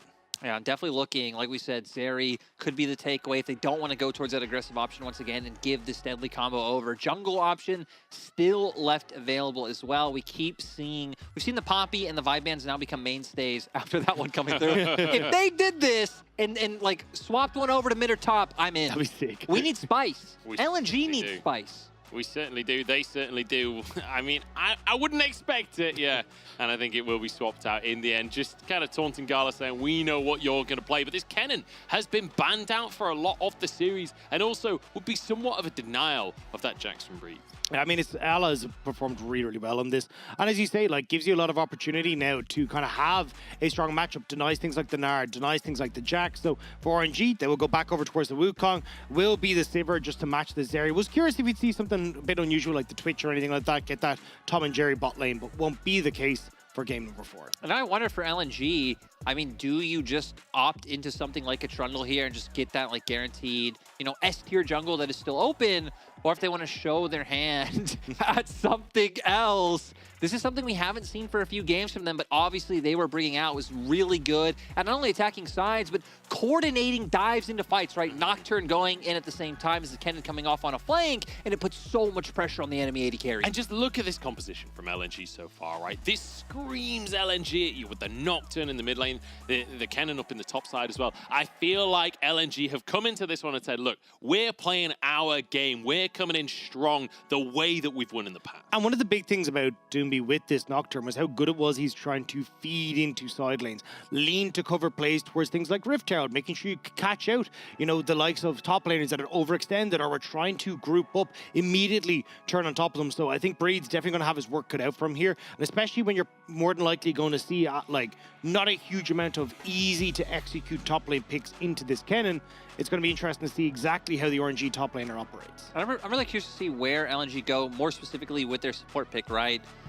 You know, the typical thing we see being banned out, the Lulu. We have had some teams prioing that Renata. I actually believe it was in the series RNG against EDG where that one was coming on through. But LNG's composition being a lot more of, you know, wanting to go and wanting to be the ones to find the fights on their own terms. You just don't get a huge amount of value from the Renata against something like the Sivir, because the spell shield Yumi because she's attached to the Sivir, so she doesn't get hit. So, I mean, you can see RNG getting rid of the Rakan, getting rid of the Nautilus, saying, look, even if you go for the Renata, it doesn't really matter. And it doesn't really work really with what LNG want to do, right? Everyone wants to dive in. Fights their win con. So Leona's still up. You know, we have seen it rear its head a little bit. The Amumu is also something that we have seen just a bit. Lumao having only played both of those champion tech. Amumu only once, Leona only 2 times so far. Alistar's another one that can typically go against Sivir because of how the interaction works. But LNG this time around, actually going to bring out the Gragas. Is that a Gragas support or maybe a Gragas jungle potentially? I think it's the Gragas support. Like, the cask is kind of the idea that if you ever detaches Yumi, you hit her with the cask and then you can immediately jump onto her. But, I mean, still not exactly the greatest of picks, I feel like, in this situation, especially when you're trying to dive. Gragas more of that peel support. The alternative is it could be it is always LNG. You got to talk about the craziness. Could be Gragas up top and the Kennen going to the mid lane for 2 and B. Who knows, honestly. The Fiora locked in. That would actually be the Icon special. That was what Icon did back in regional finals in 2021. So maybe an old school shout out there, but we'll have to see exactly what the plan is. Doomby has also played this mid, don't forget as well, and it could be the Nocturne jungle, so still keeping with that flexibility here for LNG. Looks like Xiaohu hovering towards the LeBlanc. Did the Talia still there, though? I don't know if you want to go towards another Icon special. Yeah, true. As the LeBlanc is locked in. And finally, LNG have to reveal what they're doing. Hovering junglers here, though, makes you think that it will be that Gragas support. Yeah, and looking for something with agency. I love this. Both drafts this time around, I feel like, have lanes and have areas they can play around with this Lee Sin coming out. You can see LNG, they took the win last game, but definitely wanting to push the pace this time around. You have this like heavy dive composition, Nocturne and Kennen going in at the same time. Gragas, another champion who can look for the engage, split the fight with the cast, and then Tarzan setting it all up with the Lee Sin. I mean, we were talking about the comfort for Doomby and Ala. I mean, Tarzan on Lee Sin, is there a more comfortable pick for this jungler? This feels like LNG are very much playing for themselves here, playing their own style, playing their own win condition. Yeah, it definitely feels like for LNG, getting a ton of dive opportunities, you say, like looking for flanks is going to be great. For RNG, I think you got a good amount of poke, though, with the LeBlanc, trying to see if you can make a few of these targets that are looking for that backline dive a little bit squishy. The opportunity to play side lanes relatively well with the LeBlanc and the Fiora as well is going to be a big win con, and just great wave clear with the Sivir. So once again, if you can get an early lead here for RNG through your solo laners, you should be in a really good spot. Yeah, I feel like 2 like very different compositions, right? For LNG, it's going to be a lot about those 5v5s, finding angles to come in. For RNG, it's going to be about playing those side lanes initially to pivot, to get first move, to shut those angles down that LNG can find.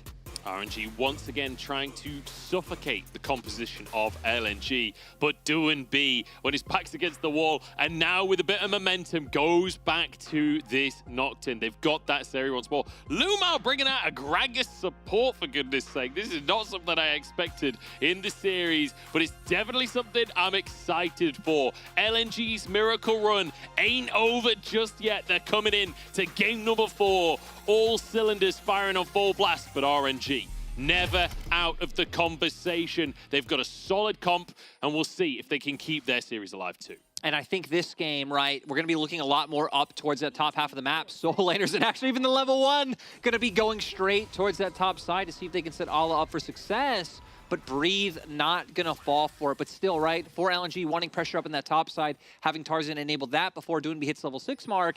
And for the side of RNG, you have these two very potent Soul Laners, Breathe wanting that 1v1, and Xiaohu on the LeBlanc, a champion that works so well in like combo with his jungler to get off the ground running.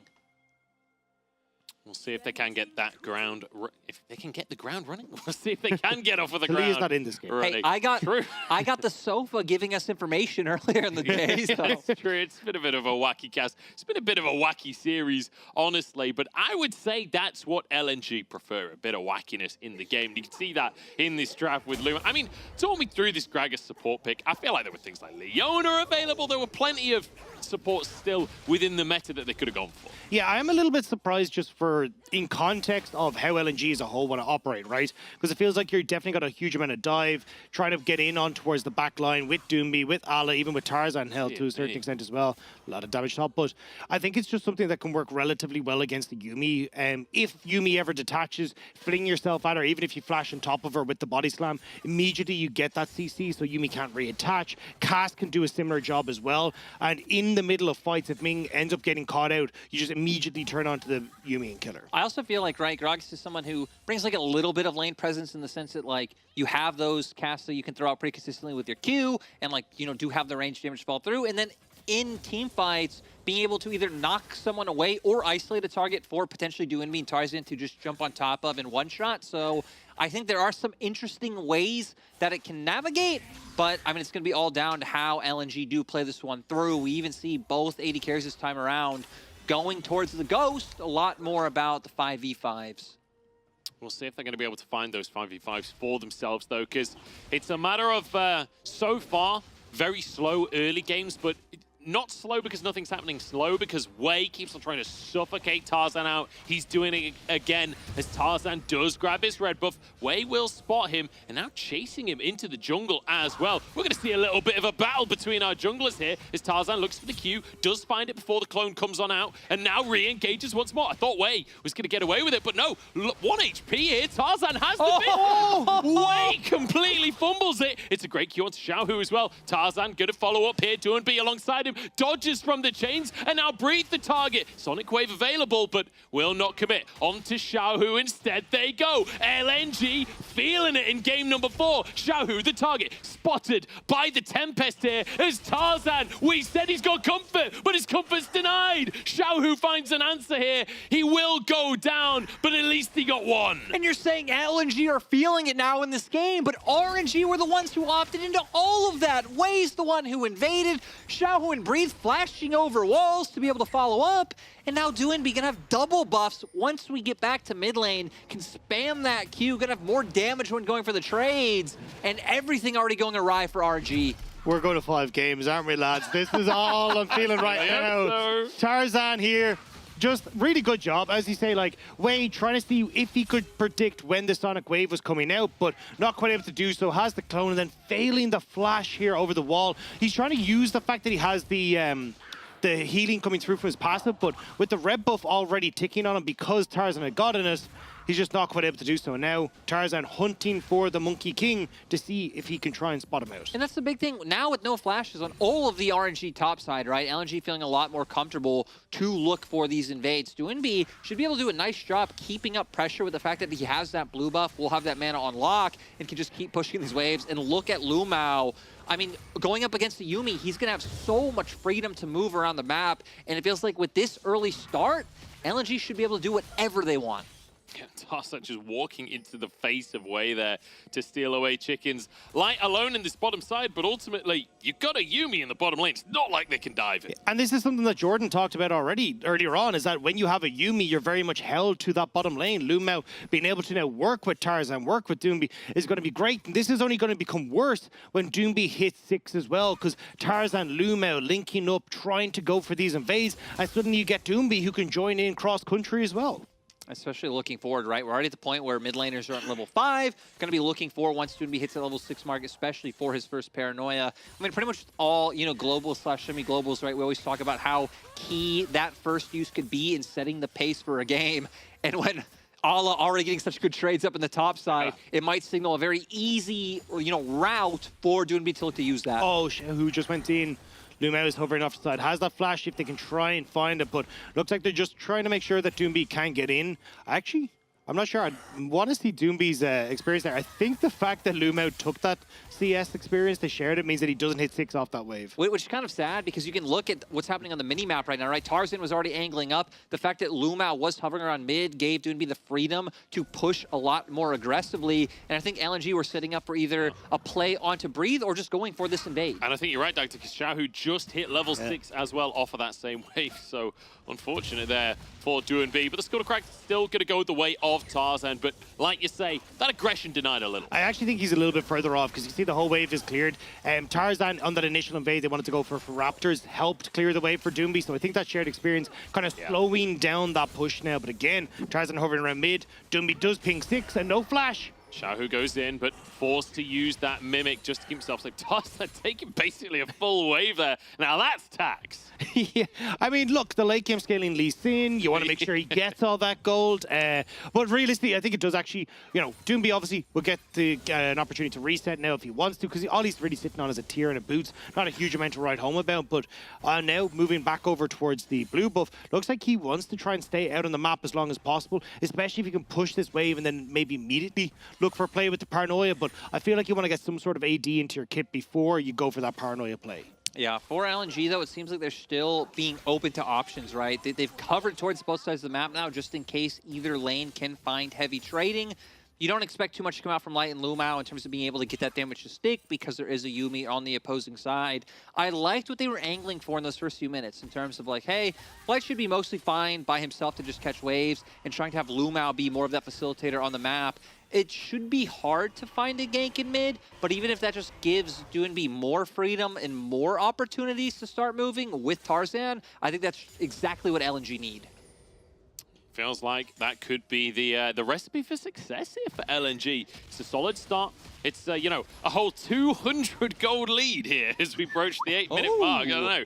Big deal. But Herald now spawning onto the map. And it does feel like LNG, the ones with proactive tools here to try and make that Herald. Yeah, and this is where it gets a little bit awkward, right? Because it's Breathe, you can see him trying to lean down. But say if Tarzan spots him out here, immediately Doombi with the paranoia can go up towards that top side, very quickly close the gap. So you have to be so careful how you move through this top side river as RNG. It's something LNG did incredibly well in their series over playoffs, especially against teams like EDG.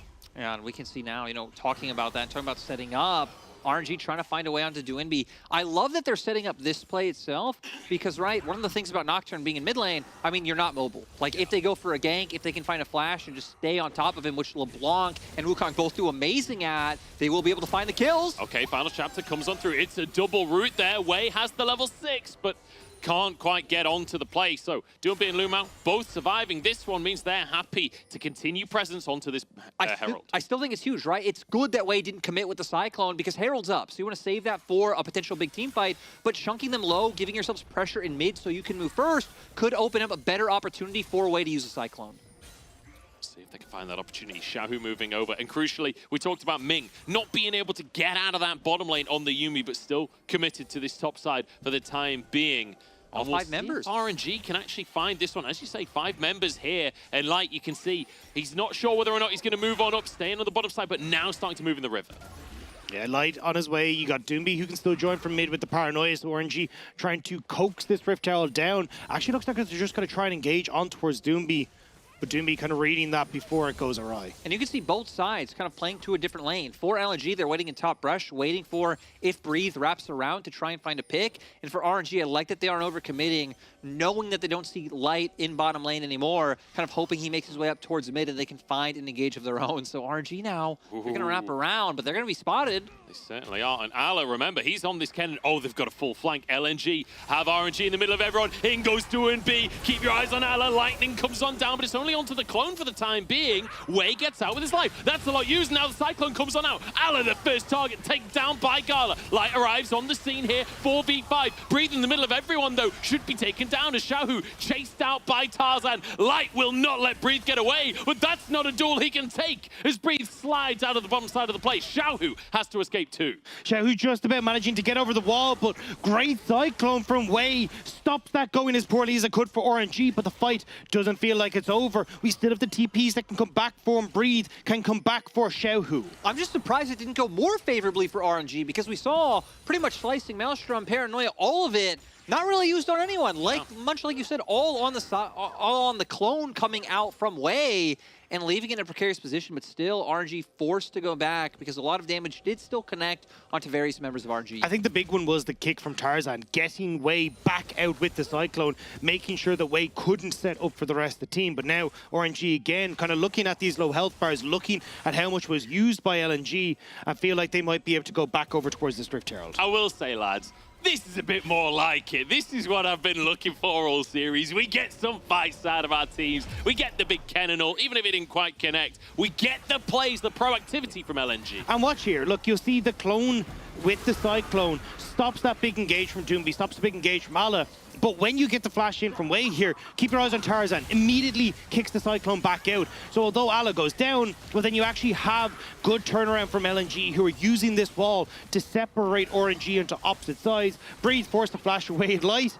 Getting a little nervous, I think, once he saw the Grand Duo go down, or the Grand Challenge go down, but Wei now on top side to match up with Tarzan. Ala has that ultimate available, and Breathe realizes he's in all kinds of trouble. Slicing Maelstrom, not even needed. Surplus 2 requirements here, and that's huge for LNG. And, you know, like looking at this, and even going back to what Dag just said about that last fight, take a look at RNG's comp. It's not really tanky, not really that bulky whatsoever. If Wei's taken down, it's actually very fragile, very hard for them to commit and to stick with any fight compared to LNG, to where they pretty much have, right, Bruiser in jungle, kind of Bruiser-esque assassin in mid, and Gragas for support. They can stay in these fights for very long. And that's why they're trying to get that resources into Breathe in this top side. If Breathe can take over the side lane, draw Ala away from the fights, suddenly something like a Slicing Maelstrom coming in onto 5 members won't be as prominent of an issue. And maybe Breathe can have opportunity to play on sides, because at the moment, 30 CS down, it's not exactly going great for Breathe in the top lane. And not even just Breathe, right? Just RNG as a whole, having the LeBlanc in as well. Once we get to these, like, past first turret going down,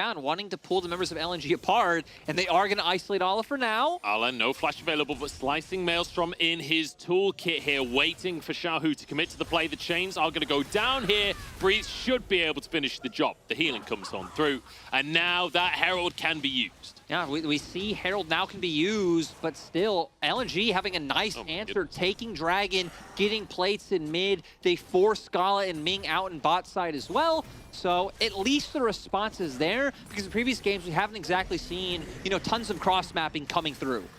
Yeah, I think it's good to see, though, at least that RNG are managing to get some early gold for themselves, because it was starting to look a bit dire, as we already kind of talked about. Now, though, we have to see what the response is from LNG, because they're hunting for Xiaohu. They're aware he's there. Ooh. Xiaohu goes back in. Tarzan right next to him, gets the slow for himself, and Tarzan is pretty scary at this point in the game. Xiaohu backs off.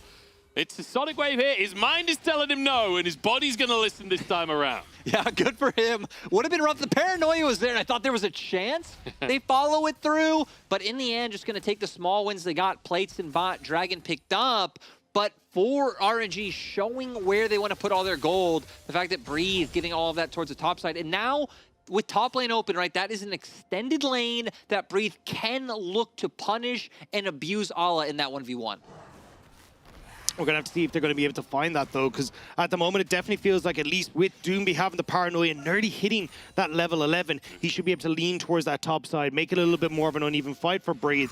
And with so many of these towers still standing for RNG, it feels like that's going to be their big issue for pushing the game forward. It feels like they need another Rift Herald to really get control over these lanes. It is going to be really interesting to see his way. I think not exactly knowing how many members were there to start off with, but like you said, even though LNG don't exactly win in the 1v1s inside, having that paranoia can affect it. So for RNG, whether they're going to try and commit Xiaohu more to leaning with Breathe, or if they're going to be fine just playing out pure 1-3-1, leaning down to Xiaohu's side, and hoping they could find more away from Breathe than what LNG would be able to pick up.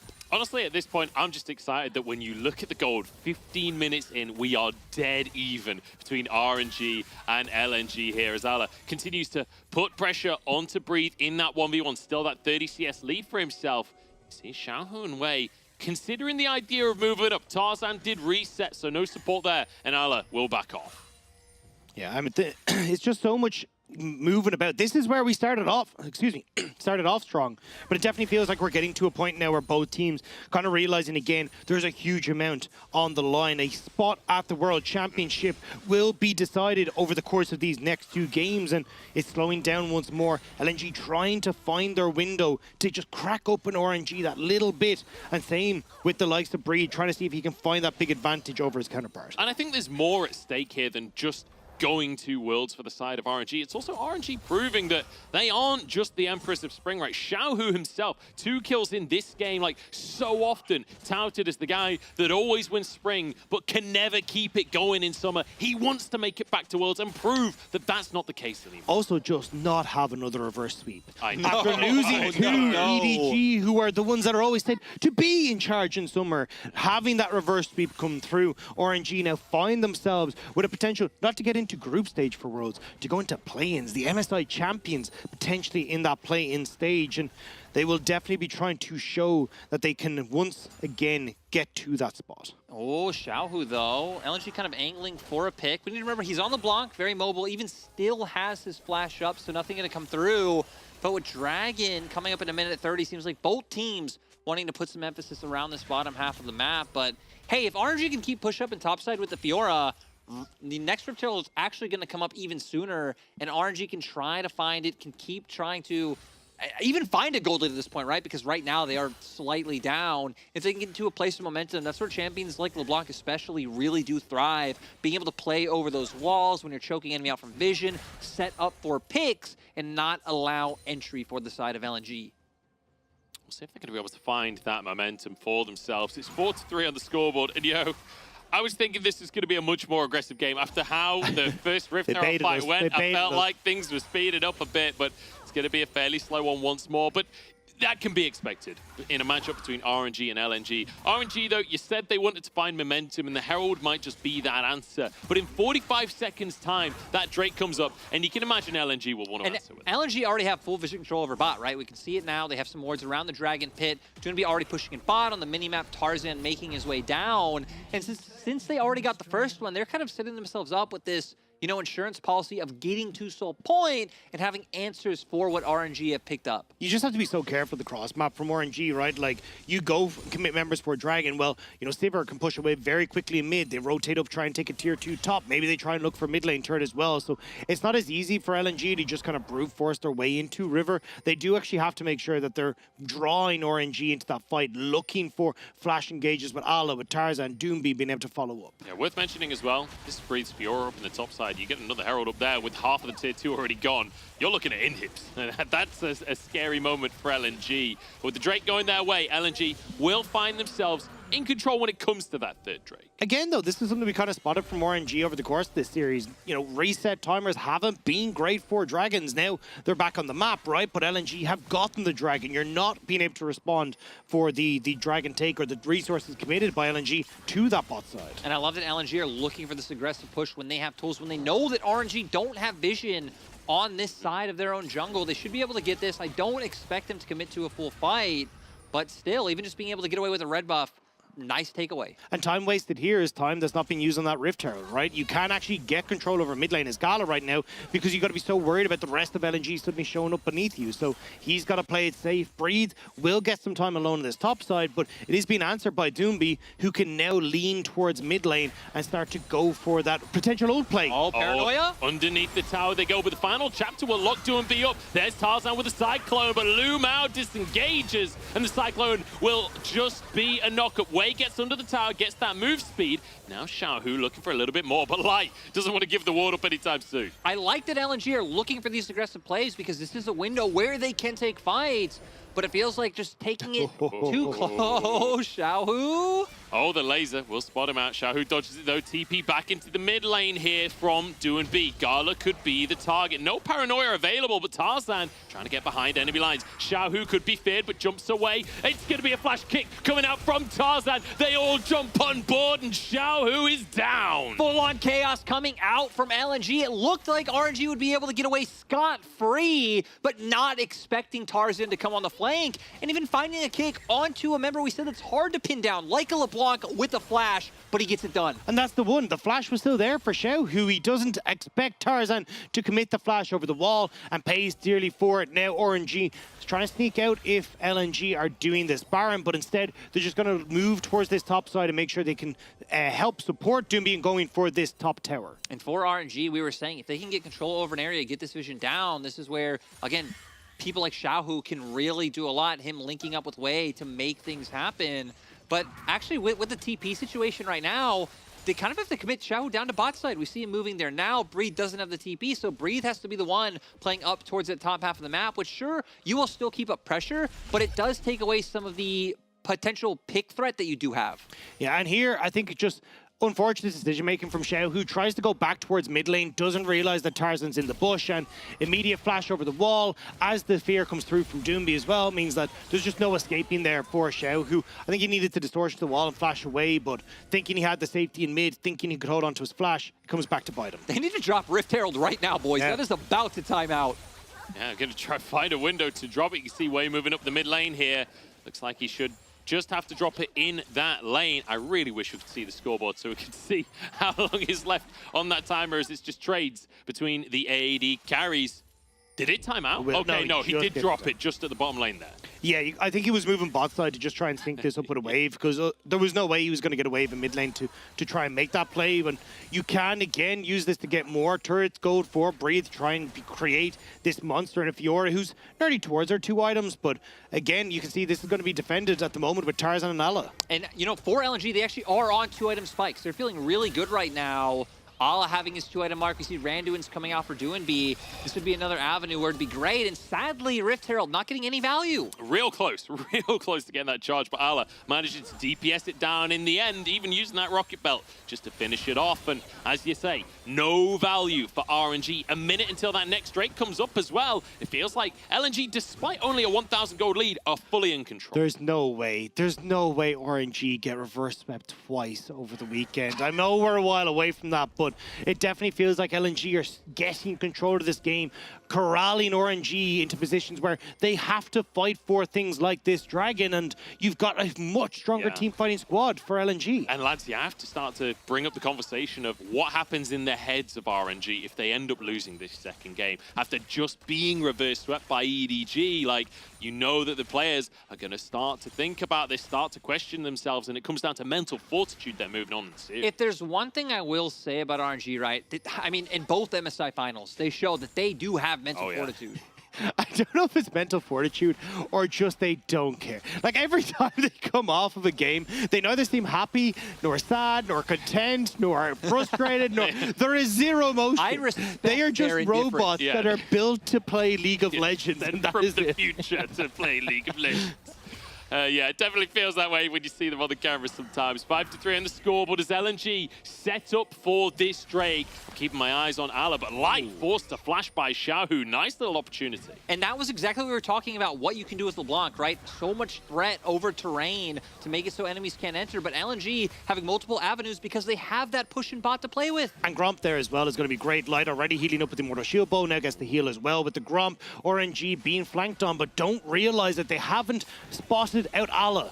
Ala could be the miracle maker here for LNG. They want this third Drake. They want to get soul point to him. B goes in. He's on to Gala here. Ala trying to close the gap. Immediately ults onto the Sivir. There goes Gala. There goes Way. And there go RNG's hopes to this dragon. But LNG, they're saying, forget the Drake. We want the purple worm. And they will move over immediately towards that. Gala is the consistent damage for RNG, and he is gone immediately from the fight. Great play from LNG. LNG, they lean on comfort picks. We see the Nocturne Cannon once again and what you can do with the coordination. And even just the displacement coming out in that fight between Alistan and Agragas going to lead to the Baron. But we'll break this one down right away. As Dagda, I'm going to give it to you. They just really nice timing on the paranoia there. There was a ward that could have spotted out where Ala was, but they don't realize that Ala's actually made it to the backline because of that vision denial. So Ala gets onto Tarzan. You get the follow-up. Gets onto Gala, Tarzan with the follow-up with the kick, and just really nice job from LNG. Great coordination again with this Nocturne pick. And it's crazy when you see fights split in two directions like that, and yet both sides of the fight are won by one team. That's how you know that they're pulling ahead, and you can see it. The gold now, 5,000 gold lead. It felt like they were even a moment ago. Yeah, and I think it just comes down to the fact that we said for LNG, it is about being able to dive in, being able to find these fights. They did a great job of controlling vision on that bot side. They've consistently gotten to the area before RNG can respond. And for RNG, we're saying it's a lot more about playing through those side lanes. As Munchables. Dagda's got the giggles on the desk. What are you talking about? We got a dragon on our hands for LNG. This will be soul point. And LNG looking good for it here. I don't want to kiss it. I don't want to say it too soon, but it does look like we're going to 5 games. Oh, no, not again for RNG. I mean, it's so sad. Look, seeing RNG going down to EDG, we're like, look, this was always going to be an uphill battle. EDG, a team that stylistically fit very well against them. Great team fights, great ability to play. Oh, my God. Ala not shy on pulling the trigger there. Xiaohu forced out of the play, but will survive. Didn't have to use his flash or anything like that. Tarzan moving forward to threaten Gala. It feels like every time RNG step a toe forwards, LNG try and punish. I mean, at this point in time, right, like, what do you do as RNG? Like, you can keep pressuring top with a LeBlanc and trying to find angles around, but for LNG, they just have so many ways to play out through this two-lane setup. RNG don't really have avenues to break down turrets on sides, and they're kind of forced to go for these desperate plays where maybe if LNG walks a bit too far forward, you have a Cyclone come out and you can try and burst someone out. But we hit on earlier that the side of LNG, very tanky, very durable. Just look at the items they picked up. And the majority of that burst damage has to come from Xiaohu, who was doing blue buff the entire time that was happening. So you don't actually have this upfront burst to try and deal with people underneath those towers. And Sivir can't really walk up because you can see how tanky Doomby is with the stopwatch as well. They can just dive Gal underneath these structures. And, you know, in previous games, we talked about how LNG needed that Baron to keep pushing the ball forwards. And this composition is similar in that they need that Baron. But when they can find fights like that around the Drake, getting the Baron is no problem at all. They don't have to flip it this time around. They can play slow and steady and cautious and still find their fight. And they even have the tools to, like, hard force or dive or go for these more aggressive plays if they want. You look across the board, all ultis are up. I wouldn't expect them to be too aggressive until Light's Flash does come back on the board, but that's not too far away. And the thing is, even if you start to get control of this game now for RNG, with the amount of damage that LNG have done extending these lanes, you can never really push side lanes because Doomby shows up, you 2v1 a lane, you're in a lot of trouble. So even if RNG can try and find a pick, find something, it doesn't really slow this game down because you still got to figure out how to deal with this dragon in 3 minutes. That's the problem, right? Because you're not at a point, and we haven't been in a meta or like a time in League of Legends for a while where you're playing for like hard commit playthrough sides, stack up towers and win that way. It has been about team fighting ever since Soul got introduced. And it's the problem for RNG is, I mean, there's a world, again, with mistakes from LNG, but even with mistakes from LNG, RNG would have to play so crazily, like impossibly good of like Xiaohu weaving in and out, chunking people down, like tethering them on your range, paranoia, not connecting. So many things that have to go right. I will say, we have seen that before from RNG. We know that the caliber of player on RNG are capable of that just supreme level of play. But whether or not that can happen, and the mistakes from LNG that have to come through for that situation to arise, it feels like there's a lot of things building on top of each other here. Yeah, not spring. Don't see it happening. Is no, like you said, for RG, they want to prove that sarcastic joke I just said wrong, right? That is exactly what they are fighting to shut down. And even just, you know, sentiment of that, you know, they can't show up when we do get to summer and when we do get closer to Worlds. And Breathe, though, hopefully can be the one to do that. Is even if it is a Gragas doesn't want to run in. Oh my god! Ala just starts it up and finds way in the jungle. I mean, why wait? Why wait for a mistake when you can just go in? 2 and B underneath the inhib towers, and it's an ultra shock and awe laser coming on through. Lumao will go down. Breathe wants to find the miracle play. Light turns golden. Breathe then shut him down. Gets the healing. Tarzan next on the target. And RNG, I don't know how they've done it, but they found that miracle play you were talking about. They found that upper echelon of gameplay. And after being so patient for so long, LNG decide to pull the trigger out of nowhere, and it gives RNG the room. RNG have the tools with the Fiora to punish. But it looked terrible for RNG to begin with. Way completely out of the equation as Ala decimates them in this. They aim for Gala, they get a monkey, and they're happy with that trade anyway. You get Lumao as well, able to get Gala against the wall, get a ton of damage, which means Doomby can go deep here for the Sivir. But after that, with Xiaohu coming across with a ton of damage being put onto Lumao from that tower as well, and over chasing onto Breathe with that great flash away from the follow-up Sonic Wave, it suddenly goes disastrously for LNG. Especially just the fact that, right, all the members ended up in different directions, because that wasn't really a team fight. It was like a bunch of 1v1s, or like a 2v2 here, a 3v3 here. Doonby's on one side, 2 members are somewhere else. Ala was like back picking up the wave or something, and it just set up for RNG perfectly. Absolute chaos from LNG, not the control gameplay that we were just talking about. They do still have control. They do still have the gold lead, and the ultimates are back available. Drake is live. This is sole point. No flash for Ala. It means that he can't really get in onto the backline as easily as you would like to, which gives Gala a bit of safety. Paranoia used. They just flip it, and Way wins these every time. It's a great little cast, but Way gets more knockups off the back of it, and RNG, they walk away scot-free. Thank you very much, they say. And that's what we were just talking about. Ala doesn't have flash, so it's Doomby solo diving the backline, and you've got great peel on RNG. Yeah, RNG, they managed to get the steal, still not able to turn it into a fight. LNG will still be up in gold, but at the same time, RNG bought themselves a valuable objective, which is just time. Yeah, a valuable 5 minutes off of the back of that one. Baron on the cards here, and you can see RNG, you know, leaning up in that direction. Whether or not they can start that, though, I'm not sure for the time being. No, they have the double TP, so unless they're just trying to bait some TP out from Ala or something along these lines, but I think it'd be a bit risky to try and go for that. But at the moment, they're happy to leave Breathe on bot side. They get the vision. Way will walk away from this one. I mean, RNG, the last even just 3 to 4 minutes of play has suddenly given them a burst of life in this game. And, you know, even though they have this burst of life in gameplay, I do got to say, going back to the robot's point, the face cams, still absolutely deadpan, which could just be a sign of pure confidence. So, you know, there's that.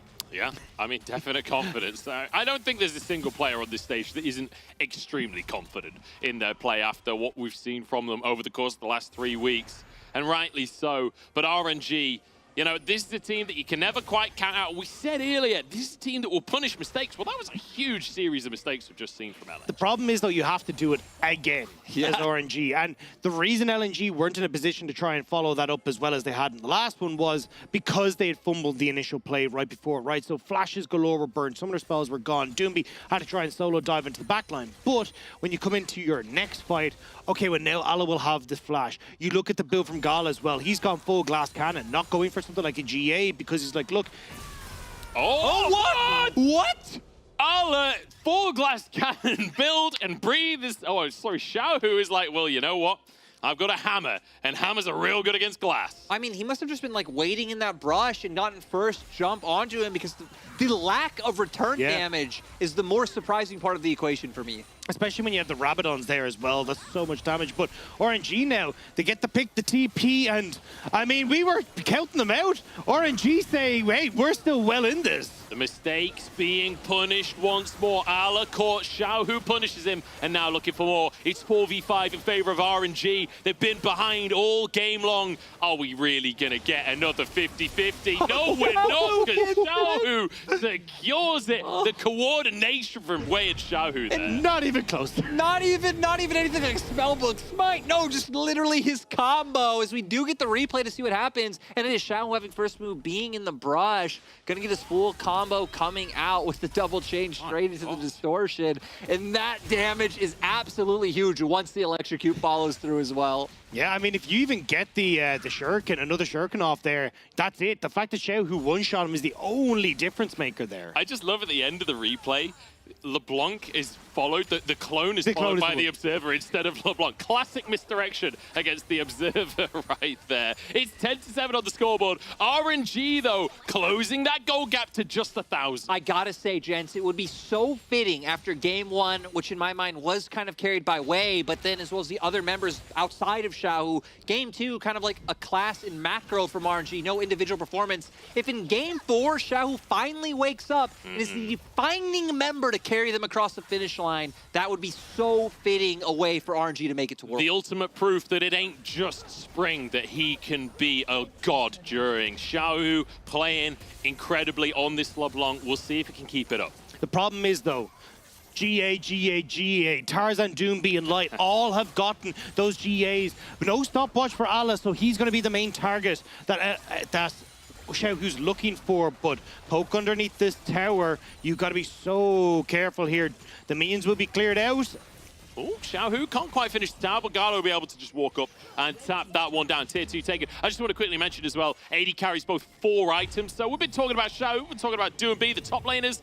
The AD carries are officially online. The AD carries now able to find their positions. For Gala, it's going to be tough, right? It's going to be a lot about surviving that dive threat, especially with 20 seconds on Dragon. But for the side of LNG, Light should have a lot of room bought for him, since his team will be putting threat onto Gala. Oh, Lumao. It's Tarzan, in fact, that gets caught by the chains, but Lumao with a cast, he's down. It's Wade to find the kill. Paranoia in, as LNG won't go down without a fight. Wade trying to escape here, but Doomby turns into his GA. Breathe, buying space on the front line here for the rest of his team. As Doomby comes back up, Tarzan on the back line, but outplayed by Xiaohu as Doomby falls. Tarzan will be next, flashes over the wall, but everyone from RNG follows. That was so well played by RNG. Xiaohu gets the pick, breathe, pops the ultimate on Doomby as he falls. So the healing is there for RNG as they kite back. And LNG, they may have just lost it. That might have been their fight for Worlds gone.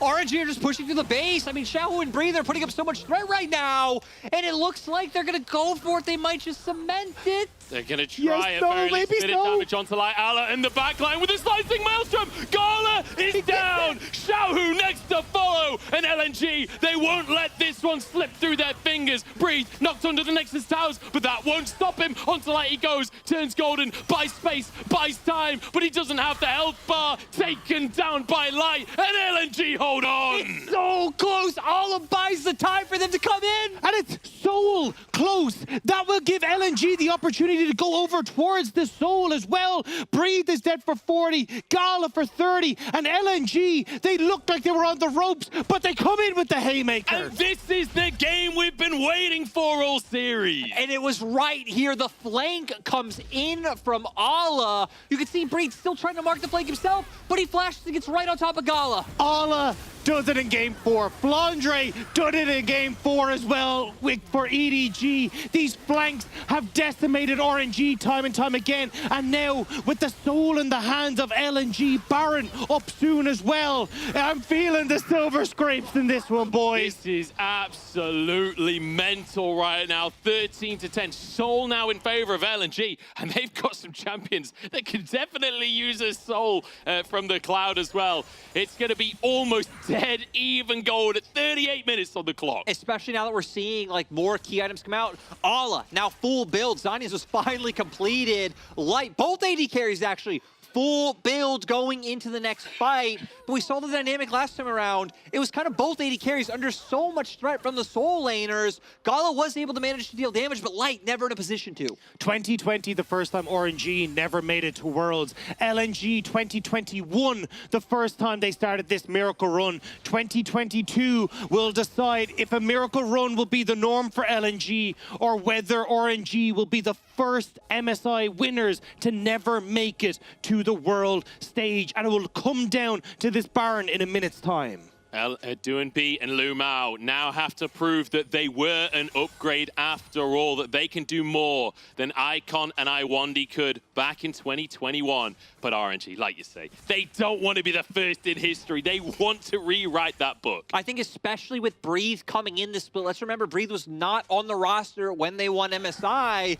And, you know, big shoes to fill. A lot of people thought when it comes to team fights, when it comes to being a facilitator, he could fill those shoes. But if he can find the win and do it on a champion like Fiora, fill that role that Bin does, it would be monumental. So many of these wards littered across the jungle, though, for LNG and topside. Xiaohu wants to try and look for some sort of pick, but knows he can't, knows he's been spotted out, and it feels like, again, it rests on Xiaohu. Can he find the damage? Can he find the play? Can he deny a 5th game away from LNG? Breathe, pushing in aside, but look at Ala. No TP in Ala, but they want to try and pick Breathe because they know they don't have the TP advantage. Look at the respect from Breathe, though. Just backs away, knows something could happen. Yeah, I mean, if they can find that initial pick, right, LNG gonna be able to find a fight. I think you definitely don't want to be dedicating something like a Slicing Maelstrom to only finding one member, but unless it's Xiaohu, because that's a hell of a member to pick. And now, onto the Baron, immediately from LNG. This Duanbi just looks more. He wants to find Wade. That'd be the jungler down if they can finish the kill. Into the GA they go. Gala with the final chapter, but they're not going to be able to save their jungler here. The laser on through. Gala has to flee, and Light on his tail. Look,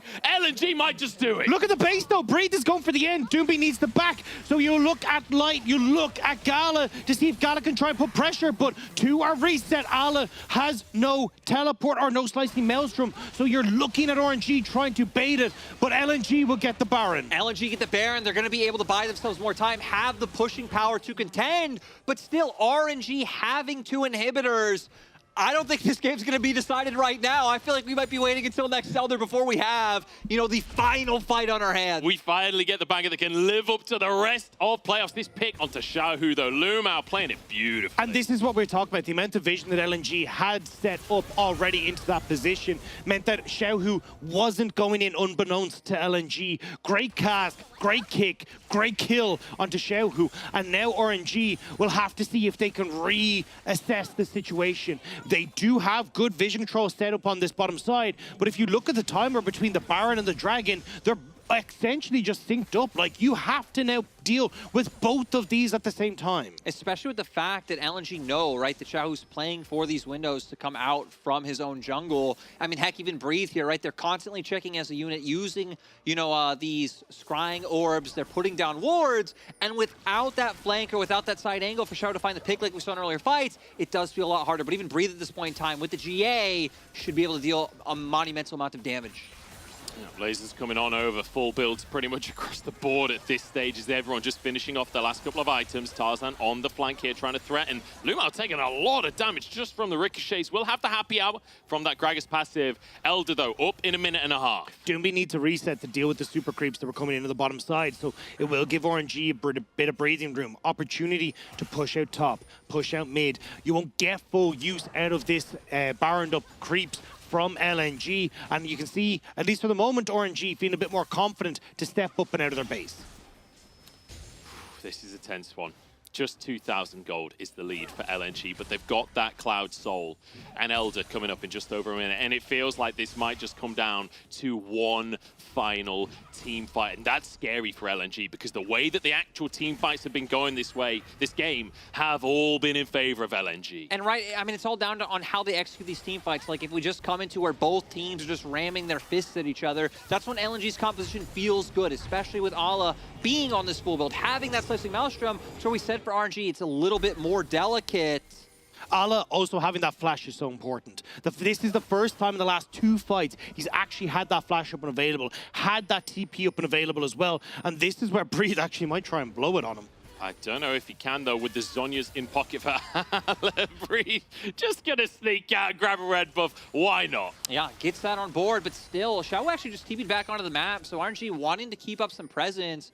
Baron in 20, Dragon in 15, and both teams on opposite sides of the map. Light trying to make the play. That's a Cyclone burnt 10 seconds before Elder is onto the map. That's huge for LNG. And Light did nothing except just jump at him, and you can see how scared Wei is. He's gone for a very squishy build that is very damage focused, but that damage no longer there with the Cyclone down, and you have to see now if RNG can make the play Lumao. We've seen him do these incredible engages on supports in the past.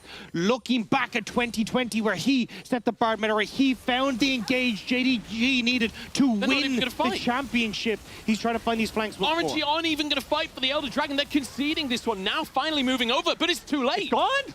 They're just going to give it over. They were trying to play through the split push. They didn't feel confident looking for the 5v5, and now LNG are just going to want to pull the trigger.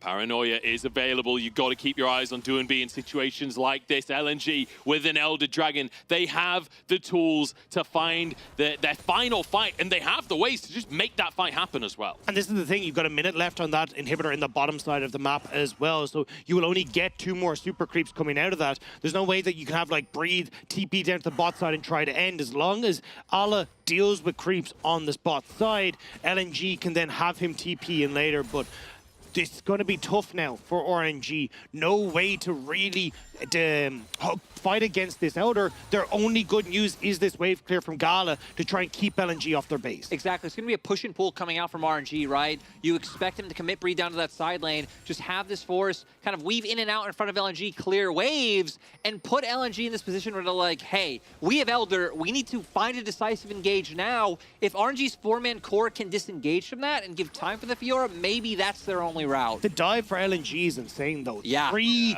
GAs available on Tarzan, Doombeat, Light. You give that first run through of the GA just to use this Elder buff. So you can see RNG trying desperately to get the poke to push LNG back, but they're knocking on the door. Here they go, diving the back line. Gala the target. Doombeat has to back away once more. It will be the inhib tower taken down. LNG make their way into the base. 1 inhib falls. Breathe trying to threaten on the other side of the map, but he might lose the game if he stays on that side. Tarzan moves forward. 1 tower down, but the TP will be denied here. LNG onto the Nexus, and they've done it. They've made it to game 5. And RNG once again put in this position.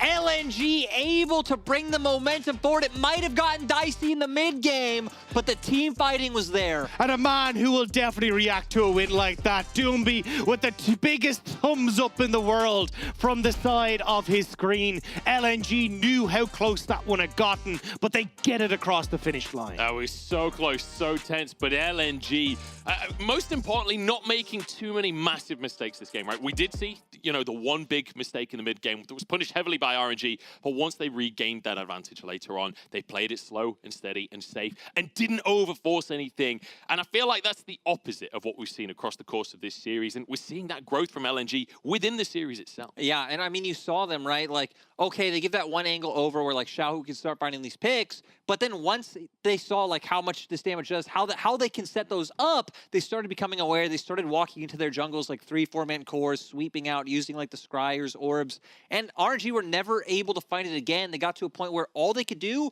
is rely on Breed's split push, but you pointed out, Dagda, you really cannot stop that LNG comp from getting on top of you. No, there's no way. Once those GAs were there, it's like, hell, if I die underneath this tower, it doesn't matter. The stampede has already started, and that's what they really wanted to get to. And it felt like it was, as you say, the Breathe show and also the Xiaohu show. Can he get onto someone? Can he find that quick pick? But just wasn't quite able to get it across the line there when it mattered most at things like Baron. And you're talking about the GAs. It's also the Zhonyas for Allah, right? Because we always talk in games about the cannon builds, whether they go glass cannon, whether they go for a Zhonya's early. Well, when you get to 6 items, you can have both. You can watch the whole team and turn golden. It's the perfect mix. So Allah in those team fights was just terrifying. And even this game even showing like the importance of summoner spells, right, in those late game team fights, because you pointed out how there's like 2 or 3 team fights where Allah didn't have that flash. The second he did, flash plus the rocket belt was able to cover so much more distance, and they were able to find those guaranteed engages, which is why look at Allah on the damage graph, almost 32%. I mean, heck,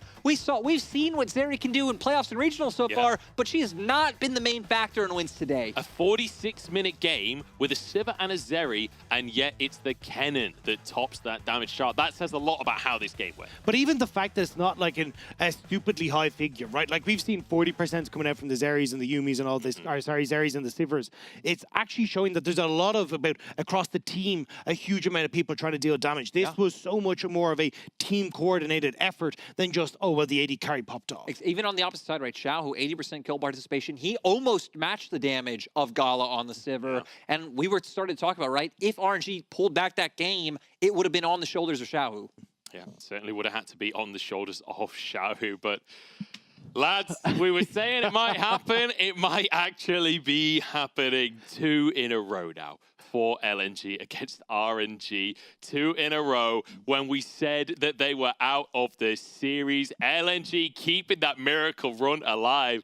And what a way to do it as well. We're going to that 5th and final game. We're getting almost our maximum amount of games out of this weekend. I'm going to pass to a break, then our analysts, and then we'll see what happens next.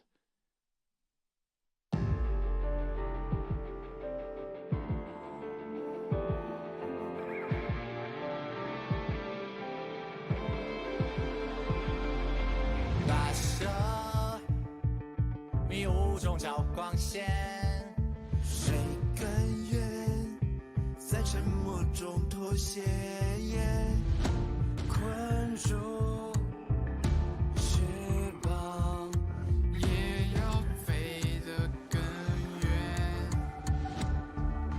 尝过现实中的锤炼，嘲笑声也不过是雨点。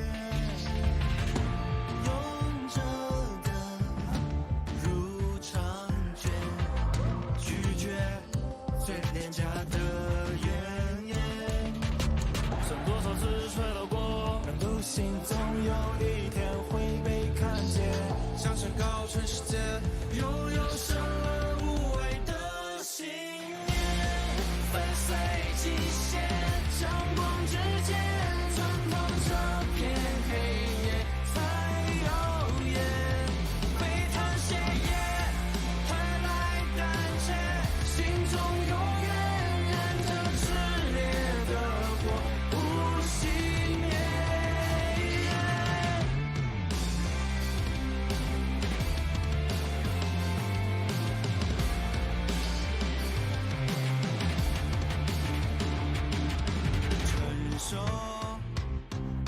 冷漠与偏见，也接受不完美的缺点。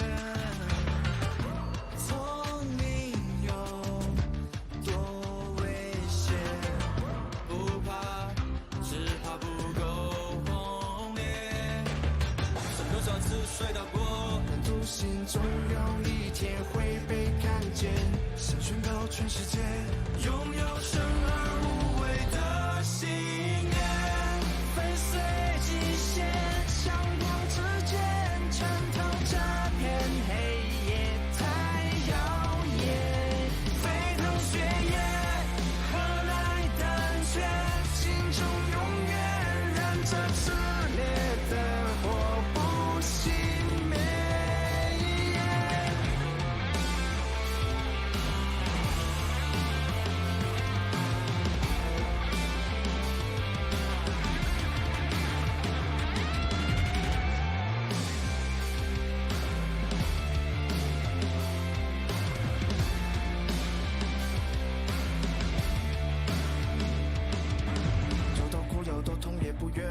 流的泪，受过的伤都会终结。被否定，被拒绝多少遍，挡不住勇气疯狂蔓延。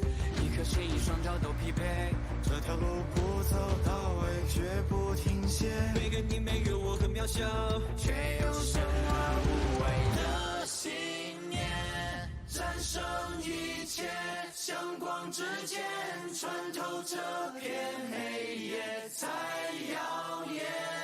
展翅闪电，点亮世界，心中永远燃着炽烈的火，不熄灭。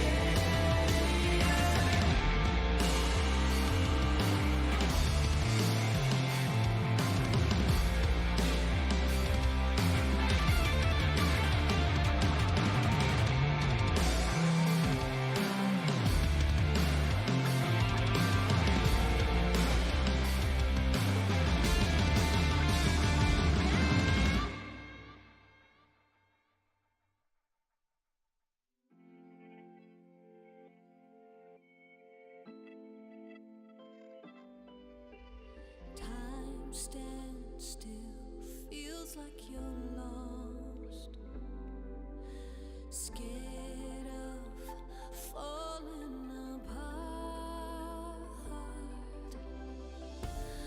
Looking for somewhere to run, for a shoulder to cry on. You've got to hold on to your fire. Never let it be tamed. You've got to keep your head up, fly higher. I will carry your flame.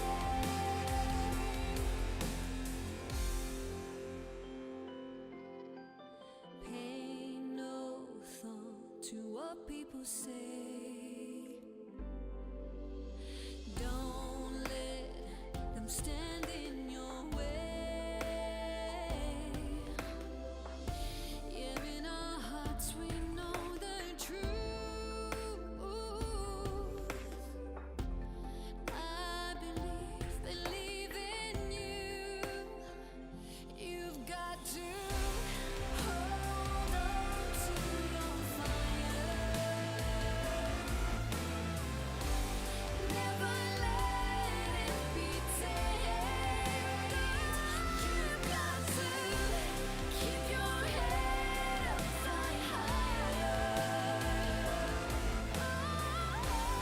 I will carry your flame.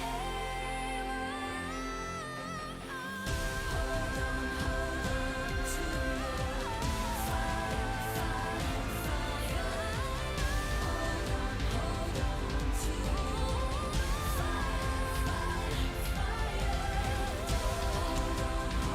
on to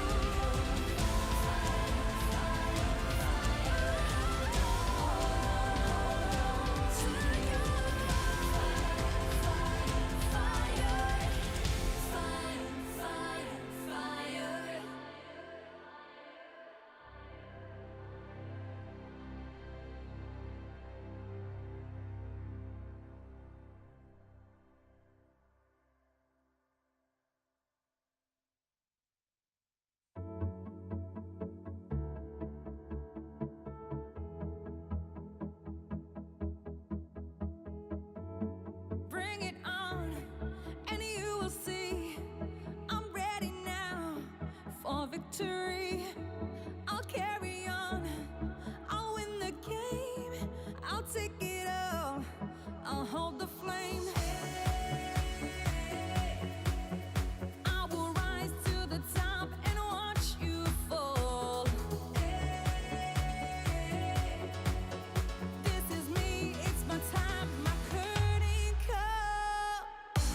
I want it all, I'll get back up again. I want it all, I'll fight until the end. Ain't no stopping me, I'm in this game to have it all. I'll be the best that I can be.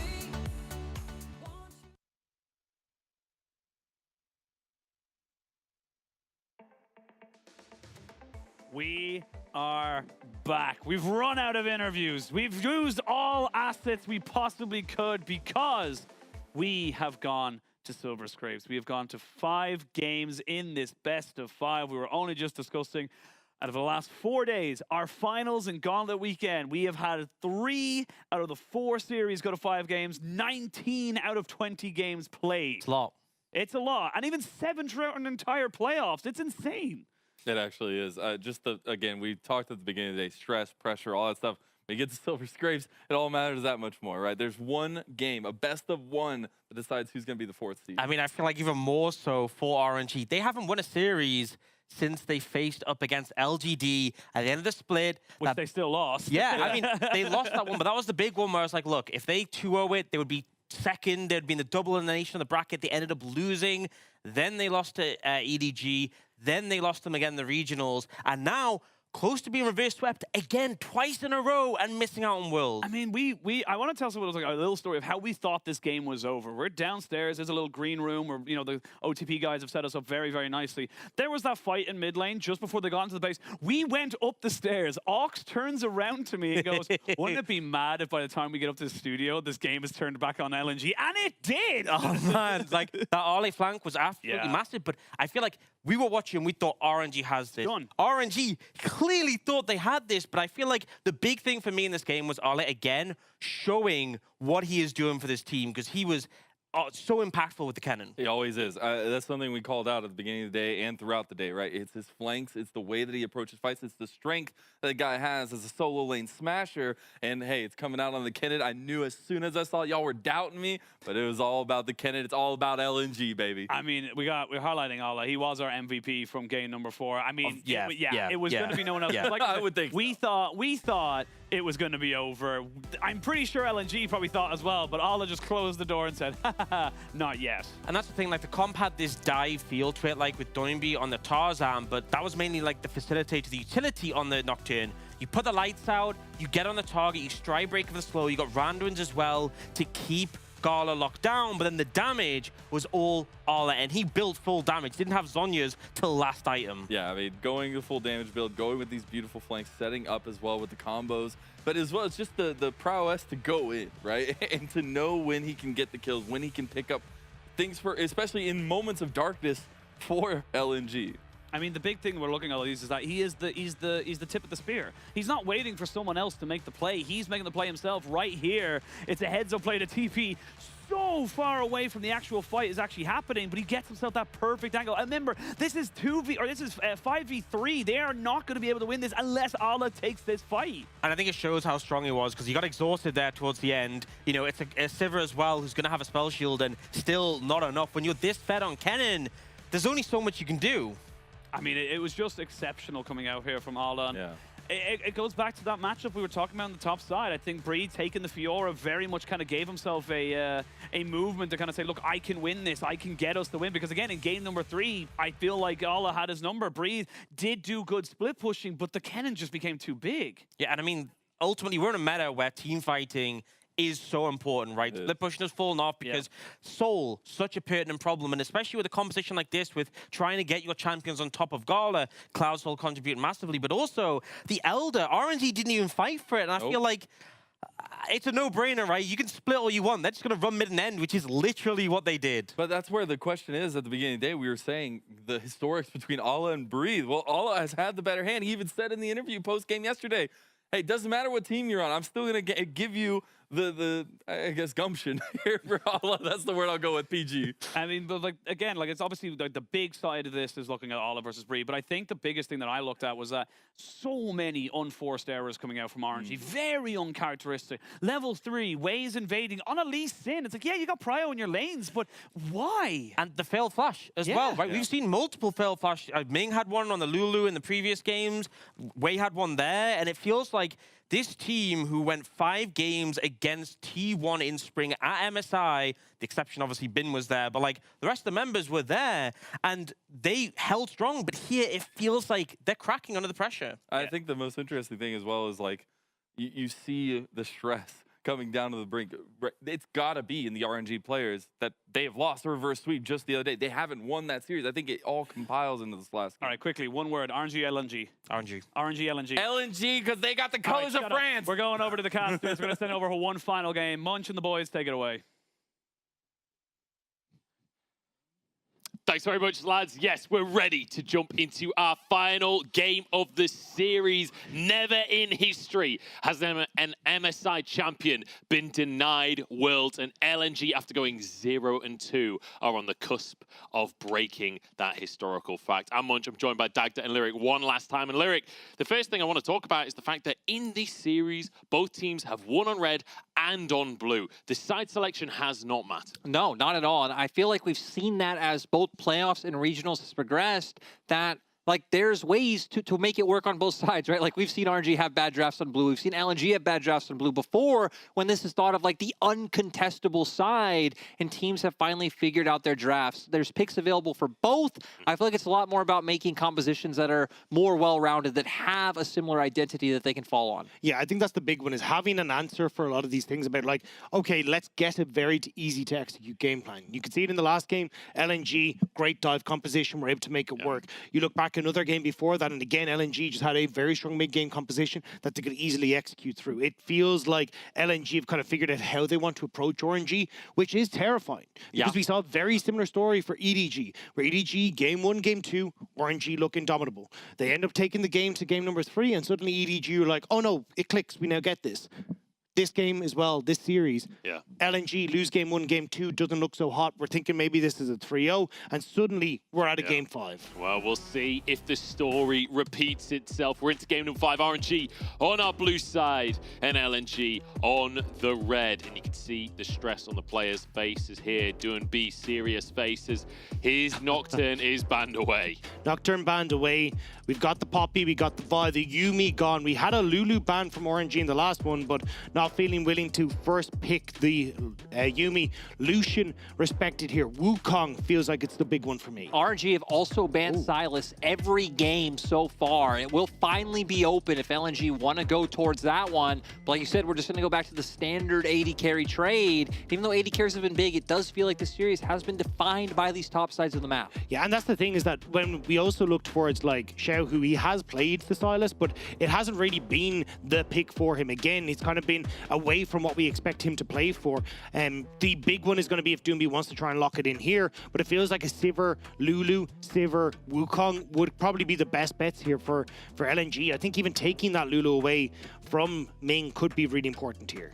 Yeah, and I feel like, you know, if we think back earlier to the series, one of the ways that RNG were finding avenues to win out was even when we were like, hey, they don't have a lot of engage, they were really good at slowing down the mid game. If LNG take the Wukong here, you can maybe go back to the Trundle that worked out earlier and try and play out that same style. We've also seen teams on blue side here taking, you know, top lane on third pick. We got the Jacks in a couple of games, we got the Kennons in a few games as well, which also seem to be relatively high priority. So I think that's where a lot of the question marks start to come in, is we've seen such drastically different priorities from both these teams as this series has gone on. I definitely am afraid of them giving over the Kennen, especially with the fact that Yuumi's banned, right? RNG are going to lock in this Lulu. LNG don't have to pick support, you know, on their third pick. They've shown they're fine going into the trenches of Lumao's champion pool. And Lumao's been around a long time. Lumao can play absolutely anything. Could we see the Bard?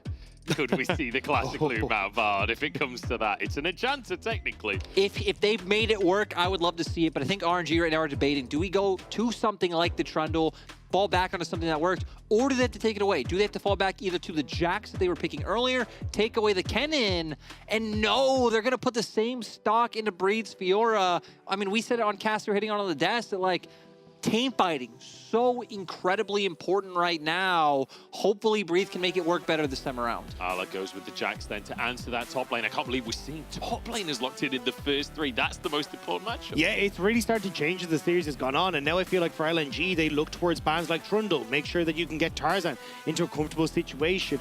See if you can maybe look for something like a Lissandra for Doomby in the mid lane. That has been so important. That has been banned away a lot over the course of this series as well. Looks like they might be setting up for the Lissandra, at least anyway, with the Azir ban already coming through. And we've already seen that, you know, when we were hitting on it earlier about like the lack of damage coming out from RNG's compositions, taking away things like the Azir. I mean, whether they take away, I guess now with RNG taking away the Lissandra, even LNG can look at something like a Talia for themselves, not needing to ban that one away. And we'll be once again in a position where we look at Xiao, of what type of answer do you have that brings the pieces together for RNG? The question, because we called for a Talia earlier on when RNG were on the red side and it didn't come through. The Ari ended up being the pick. Did not work out. But there's still big picks for Doomby here. The Silas still there. The Kali still there. Like, you have options here for Doomby. And the thing is, you don't have to lock in on this next rotation if you don't want to. Like, you can always go for your support and then wait to see exactly what Xiaohu's going to bring to the table before you decide. So with the fact that they banned out the Talia and don't want to opt into that pick for themselves, that is what that signals to me, right? Because I guess you could blind pick the Silas, but not a lot of phenomenal additional ultimates to take away right now coming out for him. So I think going towards one of those support options, which I won't even try to take a guess at, considering we got the Gragas coming out in the last game, and then saving that last pick for Doinby sounds like the play.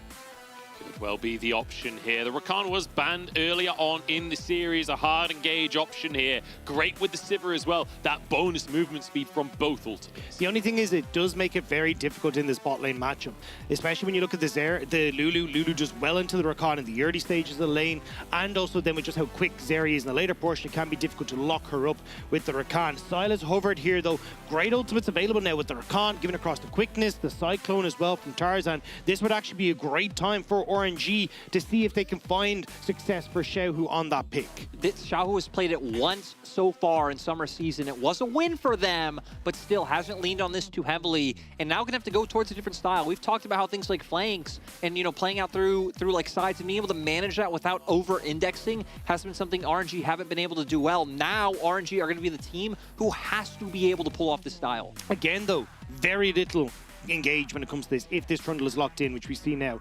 Like, you're heavily reliant on someone like Xiaohu stealing away the Cyclone, getting a quickness so we can actually try and close that gap. You don't have great ways to try and start off this fight, and Doinby gonna go back to El Clasico with that Rise in the mid lane. The 400 CS Doinby Rise hack comes out in game number 5 when they're pushed against the ropes. It's not even meta, but it is for Doinby. Exactly. I think a lot of people who've obviously started watching in recent years know Doinby for all of those odd picks we talk about, right? The Kleds, the Malphites, the Nautilus mid. But going back in his career, in the early days, it was the Victor and the Rise, the things he pulled out consistently. So I love that we're getting Doinby falling back on this historical pick, something that Yagao and JDG, who won the LPL, were making work. So you know LNG can as well. And I think this is something that can do very well, specifically into the Silas, right? You've got great push in the mid lane. You've got the opportunity then as you push into roam 2 side lanes, interrupt this Fiora Jax matchup in the top side, try and find picks onto Zeri in the bot lane. And I feel like that's where we're going to see again super carry Doinby step up, look for the roams, look to play through this mid jungle and try and take over the map. Man, seeing Rise in game number 5 here. The Rise main subreddit going to be frothing at the mouth at the very idea of this one. But this is so exciting. LNG getting 2 games back to back here. Ala having that counter pick up in the top lane, a top lane that has been so volatile between these 2 players, and a matchup that I have loved to watch progress over the course of the last few years. But it's the miracle run, and what a way to finish that run if LNG were able to get the reverse sweep. But RNG not to be outdone. They want to make it to Worlds. They're the MSI champions, and they will not go down without a fight. And we heard the desk talking about it, but Ala said in his interview yesterday, LNG were the team who denied Breathe last year his opportunity to go to Worlds with Team WE, and all of this time might be denying Breathe a level 1, as he is going to take some trading. All of LNG's here, but nothing going to come through in the end. I want to quickly talk about the top laners for a second here, as I think the level 1 will diffuse itself. Now, Breathe was on WE last year. Now, WE, a personal favorite team of mine, they had a very tragic end to their year. They went 0-12 in their last 12 games of playoffs, and all 4 teams that beat them in those series ended up going to Worlds. There was a meme in the Chinese community that WE was selling tickets to the World Championship. Well, Breathe, now on RNG, he's already sold 1 ticket to EDG. He went 2-0 up in this series, and now he needs to finish this series in style to stop that meme existing. And Brady even sent it out on Weibo to kind of confirm it as well, so maybe not so much a meme. We'll have to see if RNG, though, will end up honestly becoming a bit of a meme after this weekend as well. 2 reverse sweeps back-to-back, not a great way to end your split. And I do want to say, kind of looking at this early game and what we want to see come out from RNG, I mean, Wei on the Trundle, Doinby locking in the Rise on the outside. All in on the bottom side here. Gala forced the flash, Light flashes after him. Everyone jumping on board. Gala goes down Light. 1 HP here as Ming tries to answer it. Will find the kill. Both AD carries fall. Absolute madness happening already. With both going down, neither going to be here to either pick up a wave, soak XP, both supports being left on the board. But I love that LNG are coming in and starting off aggressive. Big difference though. Kill goes to light. He'll come back with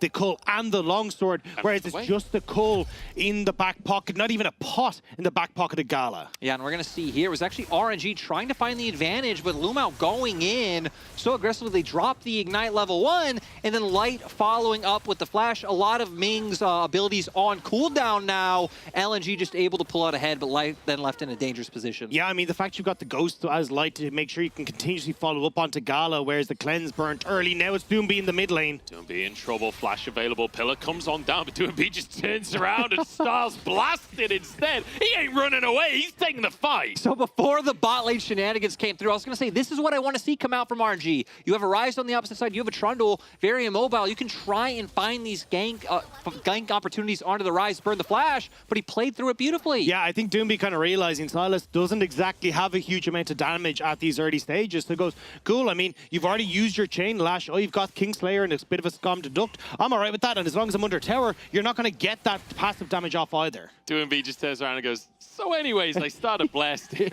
and just annihilate some Xiaohu and Wei have to back on out. Doomby will be forced to reset here, but as Ryze, you're quite happy to go for an early reset. This is not uncommon on the champion. Yeah, and I mean, this isn't even going to put Wei behind too much. Just a transitional gank into this bot side. Both junglers pick up the scuttles. They're neck and neck when it comes to the CS. It's just a case of all this CS being on the bot side for Wei. Whereas when you look at Tarzan, he will look for a reset off this Krugs and immediately go back bot. So I feel like we're going to start to see the separation between the two junglers where they put their attention. Tarzan, off this reset, will more than likely go bot, try to abuse the fact Gala and Ming have no summoner spells, whereas actually Doomby leaning top before Wei can get there. Yeah, and Tarzan now going to actually make his way around as well. I don't really think anything's here. But going off that point of separation of junglers, I also feel like with comps, junglers should look at ganks from different angles, right? I feel like for Wei, it should continuously be around mid, starting off around Xiaohu and making sure he can't lean, and then you could abuse the fact that, hey, you have this like ranged matchup in bot to just allow them to do what they're doing. For Tarzan, he should do the opposite. Look towards sides first. You have strong engaged support in bot. Jax, of course, with the Counter-Strike can start things off as well, and then you could look to bring that pressure elsewhere. Also just leaning up towards Breathe, trying to make sure that he can continue to have control over this matchup. He's doing a much better job than we've seen from on the Fiora throughout this series so far. So already getting a nice slow push for himself. He should be able to push this wave in, go for then the reset, and not have to burn his TP to get back into the top side, whereas you already look at Allah, who's burnt his to get here. Yeah, so Allah returns to that top lane once more. Doomby already showing that he's willing to roam, moving up to that top side once. I want to talk about the matchup, though, between the Ryze and the Sylas. Obviously, Ryze having the range advantage early on, but when Sylas also has that Realm Warp, how do things transpire once you're past level 6? Yeah, I think the big one is just a case of you have the push continuously from Doomby, so actually, Braid, no, should be fine. You have the push continuously here from Doomby, so he should be able to lean first, but it's a case of if Xiaohu can try and match that. And the big thing for Doomby as well is trying to see if you can play around the timings where Xiaohu can't have access to that Realm Warp, because it is double the amount of time on the cooldown for the Sylas before he can take it again, so Doomby has that window of opportunity to make the plays work. I think especially if Xiaohu has points where he is willing to drop waves and can just be slightly behind, because we know Sylas will be a lot stronger in these skirmishes, have a lot more threat on like target's backline than Doomby will have on this Ryze.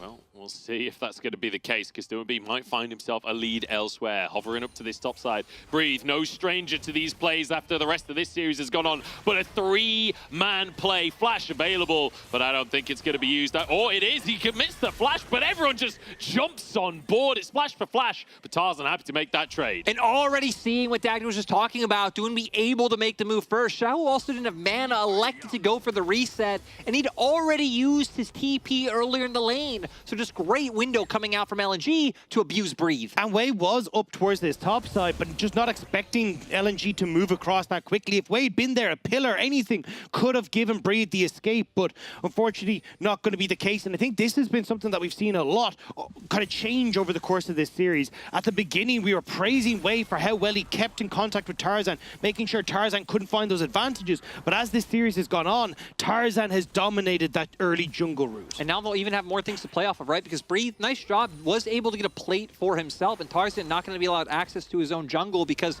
since Doomby roam mid, Xiaohu, of course, is able to be here. But they know Allah will have a bounce back, so I'm curious to see if either RNG play off a gank off that window, considering that Wei probably wants to go pick up his other camp sometime soon on the map because he has been around this top side for quite a while. So much vision invested onto this top side by RNG. Breathe uses the riposte very early, but with everyone on RNG here, it looks like Allah might need to escape. Yeah, the whole gang's here, and the pillar comes on down, but Wei not going to be too aggressive, just making sure that his top laner is safe on this one. Doomby moving over with Lumao up here. The whole gang is here for this side of LNG. It's a kind of try to set up for this Rift Herald in just a moment's time, but all vision is cleared out by LNG. You got push for Light in this bottom side as well, getting a nice little bit of poke damage on towards Gala. So Light should be able to push in this next wave, reset, and if needs be, help out LNG up towards this Rift Tower. But Wei trying to find a gank before that happens. Allah still has flash. Yeah, should be able to get away. Wei does a pillar. Yeah, flash available for Allah, but remember, Xiaohu stole that Realm Warp, and there it is, coming up to the top side. Flash from Allah. Pillar is great, though. And there's a kill for Breed. In goes Tarzan, 1v3. It's a bold engage, especially before level 6. Great job by RNG. You know, Dagda calling out the Realm Warp on Xiaohu really was a difference maker. If not, Allah would have been able to escape. Doesn't matter that the other members of LNG were close by. Also, Tarzan, because he's going for these plays and lanes, is only level 5. You already had the level 6 hit by Wei. So when Tarzan comes up for the play, doesn't have the Cyclone to try and turn it around underneath the tower. So really good timing window abused by RNG. And it feels like this is almost the first time in the series where we're seeing this very competitive early game where neither team wants to concede what the other is trying to throw at them. It's not just suffocating, it's counteracting play. It's crazy to me as well, right? Because we've talked about this a few times, but as series progresses, typically you see teams lean into being more conservative. Yeah. There's more on the line, like you don't want to lose anything over a small mistake, but just like our final the other day, both teams leaning into the aggression. Absolutely. And it will mean that you're able to get the Rift Herald there for LNG. Light was moved up to try and help out to secure that, but Gala going for the reset instead of pushing in onto the bot side. So that aggression kind of coming back to bite RNG a little, where they don't actually get presence on the map, whereas LNG are getting the objective. Yeah. Especially with the fact that RNG, like I said, committing to that play, having the window now for the side of LNG. Having forces on top just opens up another window for RNG. They have to go for the cross map. They're moving over to the Dragon on the bottom side, but it's going to open up for Allah to start finding these plates. We've seen this before. We've seen a Jax on a tower and how fast he can take those plays. I mean, we mentioned Breathe taking that play earlier on as well, but now Allah answering that and closing the CS gap that we saw building up before. Yeah, RNG will get the Dragon, though, in response, at least being able to get some objective back on the map for them. But the big thing, as you say, is like Light being able to push in that bot side. He's getting a little bit of a CS advantage over Gala. You're getting the Rift Herald play that can still move down into the spot side, or even just give more resources over towards Allah in that top side. Make sure that this Jax is snowballing ahead of the Fiora, because you can see he's fallen a little bit behind himself. And here's Doomby, gonna just turn around and Rune Prison Xiaohu. Every time they come at Doomby in the mid lane, he's like, you want to see these runes? Yeah, he knew he was behind and he's ready to go toe-to-toe with all the members of RNG. Seems like RNG were expecting, since they were in Fog of War, of LNG to be like, what's going on? We saw them walk down towards the bot side and start leaning down there as well and find a pick. Luckily for LNG, they didn't fall for it, right? Doomby not making that roam over. Tarzan was actually doing his wolves, like starting to path up, and that's when RNG felt like they had to look towards mid. Yeah, and you can see that LNG don't really feel the pressure to answer for a lot of these roams, especially when Xiaohu doesn't have the Realm Warp, because Doomby can always show up at a similar time. You've got at least some vision control on the bot side to spot out if RNG are looking to go for these plays on the bot side. So Doomby gets the push in mid, gets to keep himself in check, even resetting now for the Crown of the Shattered Queen. So I think once more, we'll now watch a Xiaohu stealing away the Realm Warp in a moment. That's when LNG need to be a bit more proactive. Looks like both teams are also leaning towards the top side. We need to remember LNG are the ones with that Herald, and they already have that turret down to 3 plates. So if they can find an opportunity to get even more gold onto Allah and make it so he's just hard winning in the side lane, that would be huge. I feel like we've seen a lot of Heralds this series just held forever by the junglers, like Tarzan, struggling to actually find a window to be able to use that Herald. And part of that is down to, you know, Wei and the rest of RNG playing around where Tarzan is, not allowing him that opportunity. Especially just all of them being mid. Like, both teams have invested so much time and so many resources mid this game, it makes it really hard for either one to start moving over to sides. I just don't know how you're supposed to try and, like, well, I was going to say match this as RNG, as LNG move up towards the top. Realm Warp is going. Breed actually gets stunned. The counter-strike's too early here. Ala starting off well. The quickness there, the knock-up on top of it as well. It's easy pickings for LNG in a 4v1. Now they get the chance to use the Herald. And again, you don't have the Realm Warp for Xiaohu, so he can't match this. That's the window that LNG were looking to exploit as well. The riposte coming through very early for Breed means he doesn't have it for the dive out of the tower. And we're actually not going to get the Rift Tower top. Instead, quick resets. They're going to immediately move back towards mid, back towards bot. Look to see again if they can find that opportunity to put this. But it has to be bot lane soon, because look at the timer on the Rift Herald. Yeah, and I mean, even just the timer in general, right? Wanting to go get those plates, we can see items being finished across the board for the side of LNG. They're actually not that far up in gold, but if they can get this down, which it looks like it will be mid, and start snowballing this item lead even further, you know, Dragon going to come up in 2 minutes time, Herald's going to be up in 2 minutes time. They're going to be incredibly strong going into those next Drakes. Ways here in the mid lane though, so bit of congestion from RNG, but I think the Herald will just get the charge. Doomby should be in range to sweep up some of the gold. And you can see the difference between Lumao when he's not on these enchanters. The Lulu and the Yumis are holding him to the bot side, but the second he's on Rakan, he's been freed up, dives into the top lane, playing around mid lane, making sure that he's involved on the map. And it's so difficult for Ming to try and respond in kind, right? This Lulu just doesn't offer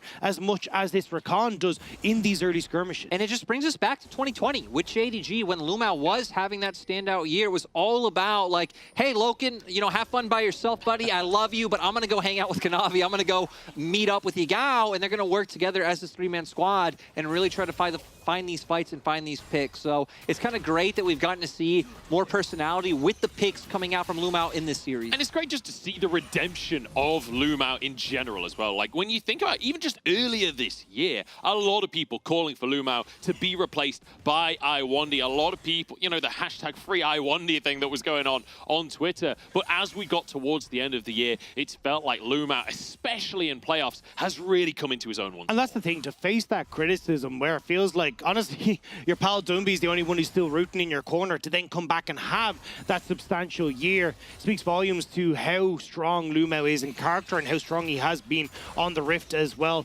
And it has been a struggle for RNG to deal with this because they're missing out on Ming being in a similar situation. These are two supports that were praised in the past for their roaming, but Ming on the Lulu not having that same impact. And now it's Lumao starting to reap the benefits of having his opportunity to bring out this Rakan.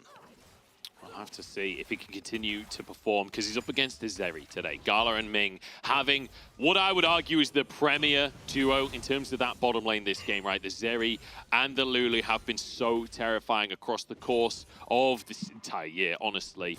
But a long way away until that Zeri comes online. And this is the thing. We've talked about it over the course of this weekend a lot. When you have the Zeri Lulu, when you have this Sivir, the early game, with how slow it's been and that the fact it's only a 2k difference, probably isn't going to matter a huge amount. It's going to come down to these late game fights. Now, the fact that RNG are getting 2 dragons, definitely going to help them out in that regard. But it certainly feels like at the moment, we're waiting until you get Light to 3 items, Gala to 3 items, and Tarzan seeing if he can find those big engages. Yeah, and you know, definitely, I feel like even LNG at this point wanting to find those big engages now, which is why they leaned down towards Spot before just taking Herald, you know, even 30 seconds earlier, not anticipating that Breathe would just be like, okay, I'm giving up top side, I can't do anything here. So it opened up that avenue for RNG to have numbers, get Dragon first. Luckily for LNG's side though, they are just able to quickly transition up towards top side, get Herald, but now we need to start seeing this break open their gold lead even further. Right now, sitting at about 2k, but still RNG gonna start hitting those power points. We've talked about Silas and how strong of a mid-game skirmisher he is.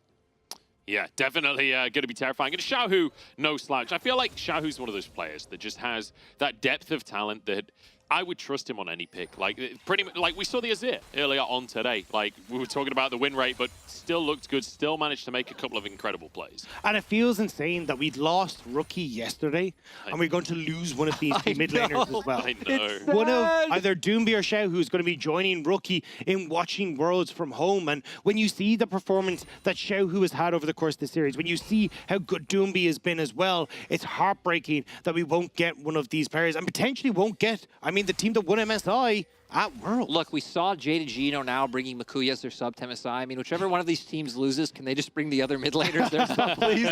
Please? Yeah, we'll have to wait and see. I will say as well, part of me just desperately wants to see Doing B at Worlds once again, just after how disastrous last year was. Yeah. You know, he had such an insane summer split. It was like, honestly, the best split of his career in the mid lane. Getting his Lee Sin, pentakill, just dominating the laning phase. And then at Worlds, FPX just completely fell apart. I'm like, you know, if LNG can win today, it would be great to see him have an opportunity at redemption on the international stage. And it's interesting that in this game, there is only one person who hasn't gone to that Worlds, and it is Breathe, who once more is feeling the pressure from LNG, but will just be able to escape away. They've done a great job at you know, keeping him down, making it so the Jax is ahead. And for RNG, though, with LNG dedicating the realm warp up towards topside, are able to force in through mid. Not really going to be able to do anything off of this pressure picked up, but I feel like for RNG, you want to start angling up towards topside where Breathe is pushing now. Hopefully find a pick that you can turn into that top tier 1 turret. The quickness comes out, but that's the Rakan on the other side. Unpickable. There's everything used on the clone. That was the wild growth blown as well. They thought that they'd found a pick, but they found nothing. They really wanted to get something out of that play. Now, 2 minutes until the next dragon, it's not going to be too much of a hindrance for RNG. They will have all that back up, but you can see how tense this game is. RNG see that they have an inch, and they try to make sure they can take that mile, but is going to be LNG escaping away. But it does feel like it's all kind of riding on towards this next dragon, where we're looking to see if Tarzan can get those big engages, if Xiaohu can kind of respond in kind with things like the quickness and the cyclone. It's really interesting as well, right? Because both compositions kind of have like a 1-3-1 map setup in terms of how they can try and take pressure. So that's why who got ahead in solo lanes was so important in this game. And you look at item advantages, Doonby actually already having the Archangels compared to Xiaohu just sitting on his Mythic. And that's why I love the Crown of the Shattered Queen for Doonby as well, because it's so much burst damage from Xiaohu in those side lanes that actually gives Doonby the opportunity to play at range, push out these lanes, and make sure Xiaohu can't burst them out if he finds it. But LNG, lucky. Oh, Tarzan's behind Gala. There's a knock-up with the Cyclone, and in go the rest of the team. It's Ming, the sacrificial lamb for RNG, as Wei can't find a way in. And LNG find themselves a pick. What else can they find, though? Huge pick already, but you can see they're actually zoning Breathe out, and Ala feeling very confident to look for these trades because LNG is still around the bot side of the map. Oh, Tarzan goes in, Wei, trying to get onto the play as well. Ala just goes under the tower. Grand challenge used now. Ala gets the realm warp out from his teammate. No, denied. Has to flash instead. But Lumao saves him with a shield. RNG so desperate to find the pick, but they just can't quite make it happen. So much invested right before this dragon comes up, though. Flash from Ali barely scrapes away. All the ultimates blown at LNG's side and almost responded in kind on RNG's, but now RNG get to push out the waves. They don't have to reset, so they can look to establish vision in the dragon area. Realm Warp was taken by Xiaohu, so curious how he wants to try and approach this fight now. Yeah, RNG happy that Ala's pressure is that double-edged sword. We can see it just completely slam teams. We've also seen it give over advantages to the other side. RNG now are going to have to pick up the wave in mid, so still really don't have a great way of getting in, but still good for them to be able to blow a lot of those cooldowns. It's just sad that they can't transition it into the actual objective. Yeah, unfortunately, don't have the pressure. And also, just look at the top of your screen, right? 4,500 gold lead for LNG. This feels very difficult to fight currently for the side of RNG, as you see Gala finish off his Phantom Dancer. That's 2 items on the Zeri. We're getting closer for RNG, but it's still a way away. But Light and Luma are already here. Xiaohu thinks that they haven't reset, and he's got a bit of extra time. Uh-oh, quickness available here. Xiaohu can't even finish the tower off. Knocked up, and it's an easy kill for Light, given over the gold. And we talked about 80 carry items a second ago. That 300 gold will certainly help. And again, RNG are staring in the barrel of the reverse sweep again this weekend. You've got this massive lead coming through for LNG. They've been great at finding these fights. They're taking over the jungle of RNG. And when you were talking about RNG trying to find these picks, trying to find ways to get control back on the map, they're just drifting further and further behind. Yeah, and a lot of it coming down to like some of their aggressive plays or them trying to punish LNG and LNG just out executing. We've hit on the item disparities coming through. I mean, Ala up in items, Light closer to his 3rd item than Gala on the opposing side. Doonby up a full item over Xiaohu still. And I feel like LNG are in just such a great spot right now. RNG really don't have any options. And there's so many ways that LNG can play this out. You can play through sides if you'd like to. You can even just try and all group up mid and brute force your way through. Suddenly realm warp back towards a Baron. You've got great turn if you want to try and play Baron. Jungle. Yeah, every way that you want to look at this, LNG can play this out. This composition does so much for them. And the man that has to orchestrate all of that is Tarzan in the jungle, who throughout playoffs has just come to another level, especially alongside DoinB in terms of that synergy. But honestly, just a man so close to getting his reunion at Worlds with Griffith as well. It feels so good to see him playing. But a man who also wants to go far beyond where he's been before, was knocked out in 2019 by the Shy in quarterfinals, and now wants to see if he can go back with this revamped LNG roster and get even further along in the World Championship. But it starts with him beating RNG today. It's then getting through play-ons, then going to groups. It's a long road for Tarzan, but he's definitely paving its way. And that Scuttle Crab is the first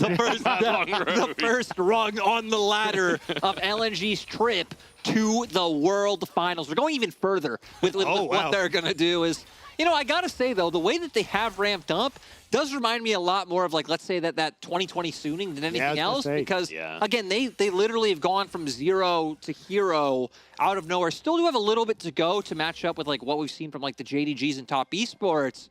But, hey, even, you know, going to Worlds, getting to play-ins, getting that extra time, like, on the stage could be so beneficial. And you make a great point, but also, like, we're saying they have a long way to go to match up like a top esports JDG. At the start of playoffs, I would have said they had a long way to go to match up to RNG, and yet here we are in Game 5. It looks like at the moment, though, LNG starting to get control of this bot side, want to start using that Realm Warp to see if they can quickly jump on top of Breeze. No flash available for him, and 2 minutes until the Dragon. If they can control this bot side jungle, it makes it so much easier for them to make sure RNG cannot look for that next objective again. DoinB pushing in top side, denying access to the turret. Yeah, it's just so we already hit on options for RNG. It feels a lot like last game in terms of how they need to set up for those picks, get Xiaohu in deep, wrap around, and hope he just finds his way onto one key member. The hard thing looking at that, though, is, I mean, jumping on Tarzan doesn't feel like it does much. He has the clone. Ala kind of in the same situation. Ult and Counter-Strike. Sivir has the spell shield. And not only does this look uncomfortable for RNG, this draft looks uncomfortable for RNG. Yes. When you think of what they have played throughout the split,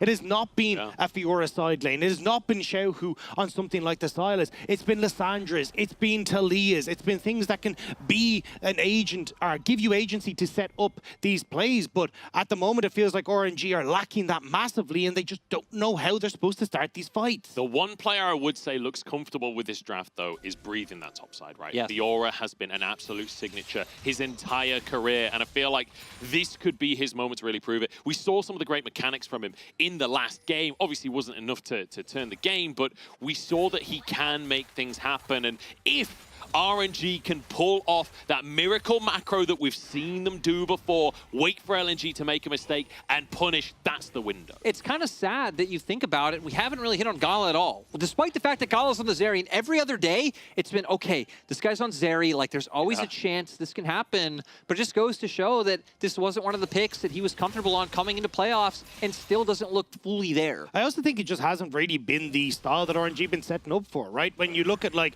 this isn't a big team fighting team that enables the Zeri. We haven't really seen a lot of these, like even this is the second time we've seen the Fiora. We're not seeing team fighting styles from RNG that set up Gala for success. They're not playing around Gala in that bottom lane. It feels like instead they are trying to match LNG with this top lane pressure, but that's LNG's game plan, and they're the ones winning from it. Yep, so Breathe will, Xiaohu will finish off that top tier 1 tower in trade for this Drake. LNG, that's 2 Drakes in a row, and I will mention, all of the Drakes got buffed recently, including individual Drakes, and, you know, that Ocean Soul, very, very valuable, especially if you get 4 Ocean Drakes. That's a lot of regen. Yeah, it's going to be rough. Like, the silver lining is, I mean, the way fights should happen for both sides is, like, very all-in. It happens and it's done, but we've also seen, again, champions like Zeri who can very easily, like, skid away out of a fight. Even Sivir with her movement speed, get away, regen up, join back in, and be able to take people down. So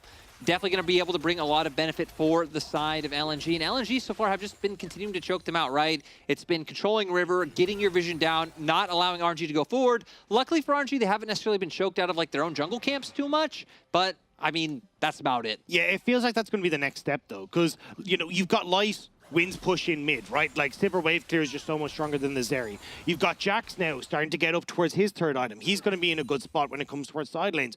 Doomby now too. Randuin's Omen picked up. He wants to go for this tankier build, so you can't just all in him on a side lane as easily and, you know, not have yourself lose stuff on side lanes as well. So for RNG, it feels like pushing or losing the push in waves gives LNG the opportunity to establish vision, look to take more. Oh, Realm Warp in the mid lane here. Min could be the target, but he will walk away with his life. Doomby trying to use the item advantage he's got for himself. 3.5 items with a stopwatch on top in the mid lane. Up against Xiaohu. Oh, TP to Baron. Oh yeah, they're looking at Breathe. Breathe will have to TP into this one. They were looking going, Doomby doesn't have his own TP, so they need to try and force RNG to play in for a fight. Already onto the Baron here. TP out from Breathe. RNG know that they have to contest. LNG surely won't flip again. Surely they'll back away this time. They've got the TP. They've got what they came for. But LNG were looking going, right, we don't have TP on Doomby. He's running the exhaust. We don't have the Realm Warp now. That could have been the window where Xiaohu takes a Realm Warp. Xiaohu looks to link up Breathe in a side lane, play for the 2 versus 1 inside, and maybe that's how RNG can get back into the game. So LNG forced the Baron, forced that TP out, and tried to deny RNG the opportunity to make that play. Xiaohu, though, still does have his TP up, so if RNG now commits Xiaohu down to the bot lane, can look for some kind of setup or play on top side themselves. And then Ala, who looks like he's going to go back to pushing in bot, I mean, you could theoretically try to force in top side. I guess the smart thing about LNG doing that is Xiaohu really has to be the man to force fights, right? He's the one with the Abscond Abduct who has a CC who can jump in. Anyone else would just be like Wei throwing down a pillar and Breathe and Wei running in. This is the problem that we've seen pretty consistently. I mean, the last game as well from RNG is just lack of, you know, lack of proactivity, lack of ability to just force things yourself. Whereas LNG, you know, in the last game had the Nocturne to just dive into the backline. This time, they've got the Rakan, they've got the Ryze, they've got the Wukong. They have ways to force the issue, and now once again sweeping this vision away around Baron. And that's why you're kind of lacking stuff like when you look in the past at what RNG have played, even something like a GP that can help slow teams to start off fights. Vi for Wei has been a big pick for him. Lyssandra's, Talia's, these kind of things that could actually start things off for RNG. You're missing that massively, especially now with the Enchanter support meta. You're just not getting that ease of access for RNG in these fights, and they're struggling. This was a team that did well by just commanding fights when and where they wanted to, and they're not finding it right now, which is why LNG feeling strong to push in, deny vision to RNG. They're not worried about getting picked while you have Xiaohu pushing in on boss. And I feel like the biggest thing about denying that push, denying that vision, is denying flank wards, right? Denying avenues for Xiaohu to be able to find access onto a Doomby or onto Light and really be able to get that pick you need to get things going. So LNG, I think, have been really good about being vigilant of those like wards and those flank opportunities able to come out, or even just pressure from sides. And it makes sense, right? Because again, they are really the only like LPL team in regionals that play through this style. And they got 50 seconds until Dragon, so they've taken it slow, and now they want to try and catch the reward for it, right? 3 items pretty much across the board here for LNG, whereas you're looking at the Rabadon's Death Cap nearly completed for Xiaohu. He would have loved to have had that before this fight kicked off. All right, who are we keeping our eyes on for this Drake fight? Assuming there is a fight in 30 seconds, I feel like LNG, the ones in control, who are we looking at on RNG to make the miracle happen? It looks like it has to be Xiaohu. Cyclone, quickness, something to get in and start these fights off, but they're not quite finding us. Maybe Breathe starting onto Ala here. Wildgrowth jumps into the pit as well, but the quickness is there from Lumao, denying the engage from Xiaohu, but they found one. They found the pick onto Ala. Xiaohu low in the pit, Doomby. Big damage onto everyone. They're stuck in a tiny pit against a Ryze and a Sivir. That doesn't sound good to me. As Tarzan moves on over. Cyclone available. Drake spawning. In goes Tarzan. In goes Lumao. Breathe the target. Surviving on the front line. Tarzan turns golden for himself. Might just have to smite for health here, but holds on to the summoner. Breathe on the top side of the play. LNG will not say die, but it doesn't matter because Breathe's saying it for him. He wants to stop printing tickets. He wants the ticket himself. And that was everything RNG could have hoped for. Picking off the members, getting themselves on soul point, and they can make their way towards the Baron. And it's not Breathe who's caught, it's Ala again who's caught at crucial moments for LNG. RNG, they get to move over towards the Baron, and there's no one who can contest. We talked about the miracle mid-game for RNG. We talked about punishing mistakes. LNG make a criminal mistake, and RNG once again punished. Soul Point, Baron, everything they could have wanted. And it's so sad that this has been that Achilles heel for LNG, right? Just getting picked off in mid-game, and sadly, again, Ala has had an amazing playoffs and regionals. A lot of the time, it being him who's a bit too far forward. Like, look where Tarzan and Doonby are on the minimap when this starts. Ala trying to get Vision, trying to deny Vision on the opposing side, and just gets picked off. I thought things would be able to go better here because once the initial follow-up comes through, once the quickness times out, there's nothing to keep going. And I mean, a great TP flank there coming in from Xiaohu as well. That ward playing clutch. And this is where it got scary. Tarzan goes in, but it's everyone back over the wall. Tarzan gets nearly burst out, has to very quickly escape. And that means that Breed gets access to light in this backline. And just about getting the grand challenge here as well with the kill onto Lumao to keep himself topped up and make sure that he's not falling too light while Doomby is dealt with by the rest of the team. And there is that excitement we wanted to see from RNG. Yeah, the whole gang out for RNG right now. They are feeling it and they are looking good in this game. Finally back on the board, and look at the goal difference. 100, 200 between them right now. Breathe, topping the damage chart there for RNG. And it feels like LNG now feeling the pressure a little bit themselves. Now having to be respectful of this Fiora coming out on the opposing side. You can see them playing out through this two-lane setup, but Doonby looking for an opportunity potentially with the Realm Warp. Boomerang across the team here, but RNG can still just keep this going with their Baron. And it feels so good to see Breathe making that huge team fight play. We criticized the Fiora side lane strategy, but Breathe is like, you know what?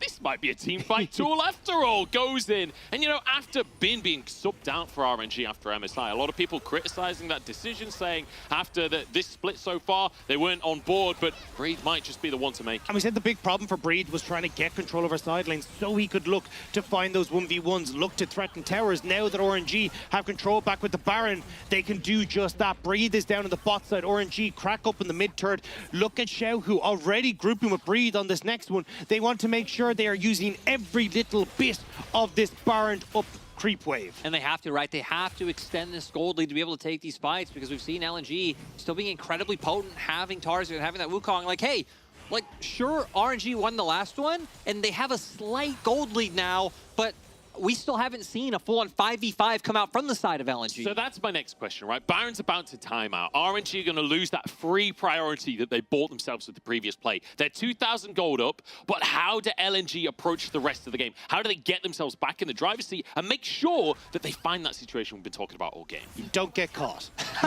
Make sure that you're coming in together, that Ala is not being separated, because it feels like at the moment, with the fact that so much of this Baron buff was using the bot side of the map, you can't really go like, okay, well, RNG can't really fight this. We're just going to power through top side, see if we can look for the inhibitor, because you'll get the resets coming through too quickly for LNG. So you actually have to fight this as RNG, which means you have to find these picks before LNG get to the objectives. So already you can see Breed trying to create pressure on that top side, see if they can draw members of LNG around the map. And let's remember, right, the way Breathe popped off was like, you got a bunch of members low, then he's able to come from the back and kind of take like a 1v1, kill them, take a 1v1, kill them, to where for LNG, they do very well going in as a unit. Jax jumping in with the counter-strike, locking down multiple members, Tarzan doing the same. You have multiple ways to get on top of Gala and take him out, and then the only consistent DPS is really going to be Breathe. Xiaohu, a lot of that value is going to be used in his like initial start of the fight, pending on, again, him stealing away either Cyclone or the quickness. So just looking at LNG to coordinate their next engage, not over-index into Ala playing these sides. 30 seconds till the Drake is up, and I just want to mention Ala finishing a GA at this point. So you're talking about the Jax jump in, and he has the tools to make that happen. Yeah, I mean, just full build completely for Gala. You're getting there for light. Summoner spells up for both AD carries means that they'll be the ones trying to stay safe. Keep your eyes on Xiaohu, though, is in the bot side resetting, looking to try and TP back in. Has to go defensive though. Looking for Tarzan ult, looking for Lumao's quickness to get this fight going in favor of RNG. And sadly, Ala already forced away from the flank angle he was looking for. LNG now, they are as a unit, but they got to be careful of Breathe. Feels like a front to back to me right now, but Breathe moves over to that mid lane to find priority. Breathe can push very aggressively on the Fiora, 10k on the Baron. It's sole point for RNG if they could get this Drake. side, it could be everything they need to make it to Worlds. Everfrost on to do and be as LNG move forward once more. It feels tense as both teams nervous to go for the Dragon, but we're just going to burn it. Are we really going to 50-50 this? It's taken by RNG, of course, and now maybe a fight as well as they all climb on board. LNG in tatters, and I can't believe they do it every time. Royal truly never give up. Push against the ropes, but they find their fight. RNG will not be denied Worlds. They will not become the title holder that they never wanted to be. They will push forward. They will take a game 5 and breathe with RNG. Will book their tickets for Worlds. They show even in summer that they can show up when it matters, and that they will not continue to be reverse swept. They say you should never corner a tiger. Well, Xiaohu's the little tiger, and he wants to go to Worlds once more. He's been so many times before, and he wants to show he still has that caliber within him. It's 9-5 on the scoreboard. It's sold for RNG, but they can't end just yet. It's absolutely insane that they were able to pull this back. They start off by getting the Dragon. Gala, the one to pick that up, and then instantly Xiao wanting to find the opportunity. He gets poked pretty low by Doinby and Light, but the lockdown coming down with the quickness and then the follow through from the rest of the members. I'm just surprised Breathe able to get so much value out of the wild growth. Instantly gets on top of the backline. And I'll be honest, guys, that was just a big bundle of damage coming through on both sides, but somehow RNG having more of it. But I cannot believe that RNG didn't end off that push. It looked like that was going to be it, but now we're back over towards the Baron. Doomby is in base, has the TP to try and get out of here. Push for Breeze in the top side. 2 inhibitors down. The jaws are slowly closing around LNG, and RNG feel it. They starting up the Baron. Breathe here as well. The only player on the team to not have made Worlds in the past, and the one to get control of this game for his squad. Now a 6,000 gold lead for RNG. And after being reverse swept by EDG, after winning 2, then losing 2 against LNG, they now push in this top side. 2 inhibs down already, and they want to finish this one cleanly. They want to take every objective on the map. And that's the thing, right? They have those 2 waves of super minions to rely on. They can take this slow. They can wait for that bot wave specifically to push in. Doinby did just answer in mid, but they're always going to be a man down in terms of stopping this push. Luckily, they have the Sivir. But for RNG, I think you send one person pushing in another wave, allow the other wave to just be the supers, and it should spread LNG thin enough to start breaking down this final structure. Yeah, they're just trying to see how much they can poke, how much they can prod. Xiao, who hops in over the wall, but going to be pushed back again. Breathe, conga lining these minions in, has the barred up super creep on the Nexus, and that's the go button for RNG. That's going to be another inhib tower as Tarzan slowed down, has to flash. Lumao saves his jungler.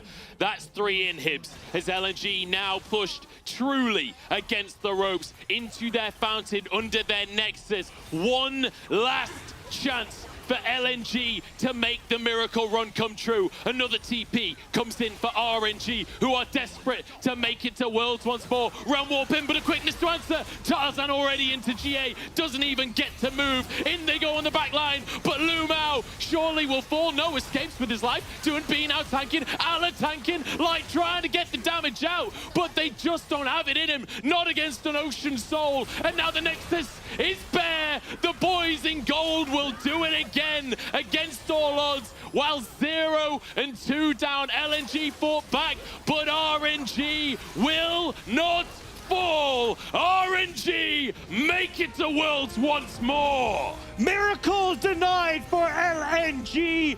Royal will not be denied their place at the World Championship. The MSI champions of 2022 will go to play-ins. And they might not be able to aim for the golden road, but if they could somehow go make a run at Worlds, I mean, they are this year's MSI champions. It would be so historic. And gentlemen, I still don't don't know how we seem more excited about RNG making it to Worlds than RNG do themselves. The coaching staff has them covered. Yeah. That leap of joy in the back. Even Kenju as well getting involved in that one. You can see Tabe looking like a very happy man. Yeah. That is exactly what RNG need, and you can see how much this meant to them. And too right as well, because like at the end of the day, getting reverse swept by EDG, and then it looked like they were on the cusp. LNG had everything. They had everything in this fifth game, sorry.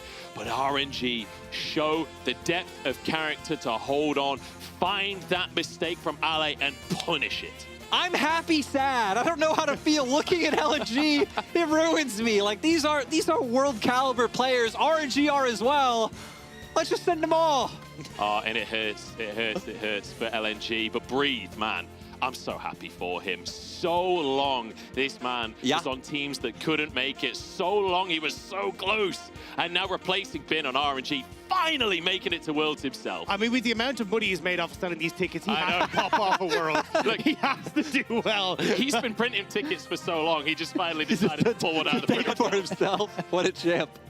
But it really does feel like it for RNG, right? Like, it felt like EDG stylistically was a matchup that they were always going to struggle with. But to not have the MSI champions at Worlds would have been such a heartbreaking scenario to be in. So the fact that we finally get them, even if it is in through play-ins, it still feels right to have RNG representing the LPL at the world stage. And honestly, I feel like out of all the teams we've now sent, they are the team that looks like they need to go to play-ins, like figure out the meta. Like it took them that first series against EDG, right, to be like, okay, like maybe we can't play around our bot lane as much in this meta like other teams because Gala and Ming don't look as comfortable, pivot towards the top side. So honestly, I think RNG should be happy that they get those extra games. Yeah, and I feel like as well, it's one of those teams where if they do get enough games in and get enough time, you can believe that they will adapt and build over time and become a stronger team. Like making it to Worlds now, showing that they've grown over the course of these two series and showing that they can pivot, that they can change their style and that they can punish is ultimately the long and short of it. You make a mistake against RNG and you're going down is the tale of the story. And that's the heartbreaking thing for LNG. Those mistakes that we talked about in the mid-game coming back to bite them. Ala getting caught out. We saw it the last time against V5, but V5 couldn't really punish it to the same extent. RNG find them at all these crucial moments, get themselves back into a position where they have control of Game 5, and they're the ones that are able to make the victory happen. Yeah, again, just I feel like that one specifically, right? Ala getting caught out, going to be kicking himself for a while over that, which honestly sucks because he really did step up in this playoff run. I mean, heck, last game, the Kennen game that he carried himself, but just not able to keep it together in this high-pressure situation in this last game. Such a tense game as well. Such a tense game for both teams. 40 minutes on the clock. But RNG, they've been there before. They've been there 100 times. I mean, they went to MSI and won that one for themselves and then faltered a little bit during this split. It does feel good to see them come back on top despite those struggles. And like you said, Lyric, they may not be able to go for the golden road at the end of the day. They didn't manage to win the summer split, but at least they do book their ticket. And I'm excited to see this team against World Championship teams, right? I'm excited to see the 4 squads that we have are the 2 LPL rivalries, right? EDG and RNG, JDG and Top Esports, all 4 making it in the end. Yeah, I do agree with Lyric, though. I think for RNG, they're the ones that probably need the most time to get adjusted to Worlds, especially when you're coming in and seeing how they've kind of struggled through play-ins and through playoffs as well. So I think it's going to be interesting to see how they do. But, I mean, JDG, Top Esports, I'm scared for everyone who has to face them. Yeah, it's going to be intense. It's going to be intense to say the very least. Well, Lyric, Dagda, it's been a pleasure casting with you, but that's going to be it from us. We'll pass it over to our analyst for one last time to break that one down and round out our show. Thank you so much, Munchables, Dagda, and of course, Lyric. I've got a fully stacked couch. It's tight. It's but I got the point. It's tight. You know what I mean? It's just sick. In both senses. Yeah, well, look, we were downstairs, right? And again, similar to what we had in game number 4, we waited because we thought when RNG won, they hadn't quite won yet. But Ox, I'll start with you. What a way to do it. Yeah, I mean, that game was tenuous, right? They went down pretty significant in the early game. Like, we saw, you know, the active players come out from Doinby on the rise. It looked like LNG had control of the game, but it was that pivotal fight around Dragon that brought it back. I mean, it's just kind of Comes out, I feel bad for you, Mr. Hey, you know? I got my 5 You got games. 5. Why would you feel bad for it? He ran around with a French flag around the studio. I had fun. I mean, boys, and you were close. To be fair, you were close. And I feel like, again, you know, we were downstairs. We were like, man, Breathe has just had a rough series. I was sitting by there, and, you know, this is my apology as well, because I think all series long, man, Breathe has been gapped massively. Yeah. And, like, throughout, Arla was the better top laner. However, in game number 5, Yashin, you were saying, like, that one flank, like, makes up for it all. It really does. Well, we're going to have a quick turnaround, though, because we're going to send it over to our interviewer, Xiaohu, is waiting after securing Worlds. Hello everyone, welcome to the interview, and now we have Xiaohu from RNG with us. Congratulations on getting the 4th ticket to World Championship after such an intense game. And this will be your 6th time to entering this biggest tournament. So how do you feel at this moment? 那首先恭喜你们在经过了这么激烈一场 BO5 之后，成功拿到了通往世界赛的第4张门票。小虎也即将踏往自己的第6次世界赛的一个征程了。所以说这一次有什么样的感受呢？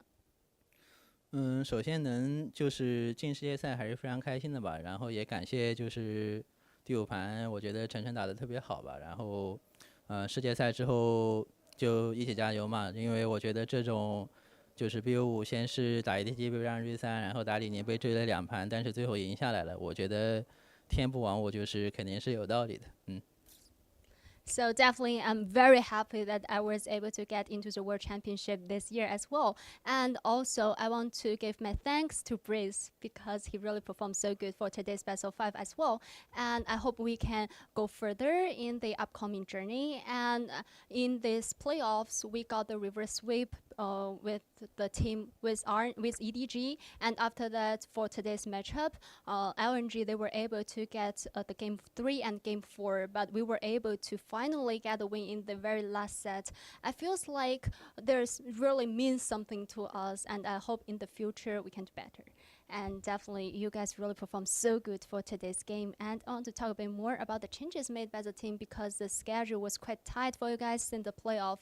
So how did you guys manage to do some changes or the adjustments in order to have a very good performance today? 那其实现在对于你们来讲，赛程还是蛮紧的嘛，然后呢，也要不停的来准备 BO5，所以说可能在今天比赛开始之前，整个队伍有进行哪些方面的一些调整，或者说更多的准备，能够在今天有个很好的发挥呢？因为其实赛程虽然对我们紧，但是对李宁来说是更紧的吧。然后，我们上一场输给 ADG 也是被让2追3的，但是也是先赢下来2把吧。所以我们队员整体对大家就是打李宁的话，也是没有太多担心的，也是相信自己能够赢下的。So although we have a very tight schedule, but I feels like for Suzhou RNG, the schedule is even more tighter than us. So we don't have much pressure on our shoulder. And also, although we got the reverse sweep with the matchup with EDG, but still in that best of 5, we were able to get 2 games, the game 1, the game 2. So we're quite confident on ourselves. So we have a very good mindset in getting into today's game. And definitely, I totally agree with you. And let's talk a bit more about game 5, because in the very last game, Suzhou RNG, they really got some advantage from the early game, from the beginning. But how did you guys manage to seek the very good opportunity to stabilize yourself, to punish them, and also close the game? 那也想问一下，最后特别精彩激烈的第5盘，因为第5盘其实他们在前期是有一些优势在手的，但是呢，你们是怎么样稳住心态，然后呢，很好的去找到机会，然后最后呢是成功的终结比赛呢？可能你们中后期一些关注的重点是什么？因为第5盘的话，对面拿到的是比较就是前期去一个游走的英雄嘛，然后我们的话就可能贼露露的后期，包括塞拉斯的成长性都是要比对面好的吧，然后就是。等装备嘛，然后也是最后一波有一波小龙团附近，晨晨找到了一波比较好的机会。So I think for game 5, the opponent's team, based on their draft, they can do some roamings from the early game. But for us, we have Lulu and Silas. Those champions can be super strong in the very late game. So we would like to just scale up a bit to do some farmings to wait until we have a very good item build. And also in one Drake fight, Breath was able to find a super good opportunity to make the hard engage to punish the opponents. So after that, we feels like we can get the win. And also my last question is definitely, you guys are going to go to the new journey, the World Championship. So do you have any words you want to say to all the RNG team, your teammates, and also to all the fans keep supporting and keep supporting RNG? 那接下来你们要面临新的征程了，也就是世界赛。所以说，有没有什么话想要一直对一直以来辛苦了的整个 RNG 的团队，然后你的队员们，然后包括说一直支持着你、支持 RNG 的粉丝小伙伴们说的？我觉得虽然夏季赛一路走来比较跌跌宕宕吧，但是我觉得只要能够拿到世界赛的门票，进入世界赛，所有的队伍的起点都是一样的。然后我们队伍肯定也是有比较多的问题，但是现在幸运的是，我们也可以有更多的时间去解决了，对。So I feels like in summer we really went up and downs, but luckily we were able to get the tickets for World Championship because we feels like entering into Worlds 2022, all the teams were starting from the new point. We have starting from the same starting point. So after that, we feels like we're still very lucky because we still can have some time to fix our mistakes. Although definitely in our teams we got some mistakes, but we still got time. We can make some improvements on. So I'm very happy about this part. And definitely congratulations again, and thank you for the sharing. 那再次恭喜你们，也希望你们世界赛能够加油。And back to you guys. Bye. Thank you so much, Wendy, and of course, Xiaohu. And I like what he said there at the end. Look, we consider ourselves quite lucky that, you know, we did win, but also we have time to kind of bring it up from there as well. Yeah, I think that's the most important thing is the continued growth, right? Coming off of a couple interesting series for themselves, have to bring it back for the break. And then 3 letters of that first word. Yeah, a little bit. But, oh, we were confident after the EDG series. I'm like, what have you said? I did say it to you. It's like the more confident you were, the less I was. I was like, I don't like this. And I feel like, look, you come back to that at the end as well. Like for Xiaohu, looking forward to going through play-ins as well. And that'll be really good for RNG considering the development we've seen and maybe some of the struggle with the meta too. I think for RNG, like that play-in's going to be a bit of a godsend. As we've seen in the past, really builds up. What's that smile? You don't agree or what? I mean, I think they're going to be comfortable in the play-ins, right? You know, we saw what they did at MSI in the group stage initially, right? When they just swept everyone in the group. But again, the issues they've had, struggles adapting to the meta, we expect to see a big meta shift before Worlds. It may give them a chance just to work out some of these kinks because, you know, they aren't the first seed anymore like they obviously were for MSI because we only have one team. But there's a lot of work to be done if they want to be a front runner for the tournament. Yeah, I completely agree. We do have our MVP. I didn't quite catch who it was. We're going to have a quick look now at who was your MVP. I'm going to start off here with myself. Oh, gosh. Well, never mind. Never mind. It's We Breathe. don't get it. Was it Breathe? But again, like just before we went to the interview, it was one of those things that we mentioned is that like he had a pretty rough series, but that one flank around Dragon Mezzo, that was it. That's the step up you needed. In all actuality, Breathe able to pull it out against Ala, who was having incredible 2 games back to back, and hey, Breathe comes out on top. And he just had a rough lane throughout the series, right? There was a lot of negativity on this guy, so I'm glad that we went the other way around because it was in the Jax-Nar matchup. It was in game number 2 where we're like, man, what is going on with Breathe? This turnaround in game number 5 and RNG's attention toward the top side felt like Breathe was given some hands in the end as well. Yeah, and I feel like the main one was that Dragon fight, able to find that opportunity to flank round and be such a pivotal threat. So often, like, you know, we see Fiora being picked in the meta despite split pushing not being the most effective meta. But the reason why Fiora is seen more of a split pusher is because in teamfights it can sometimes be really hard to find the backline access. This really heads-up flank that he comes in with here allows him to take out Tarzan.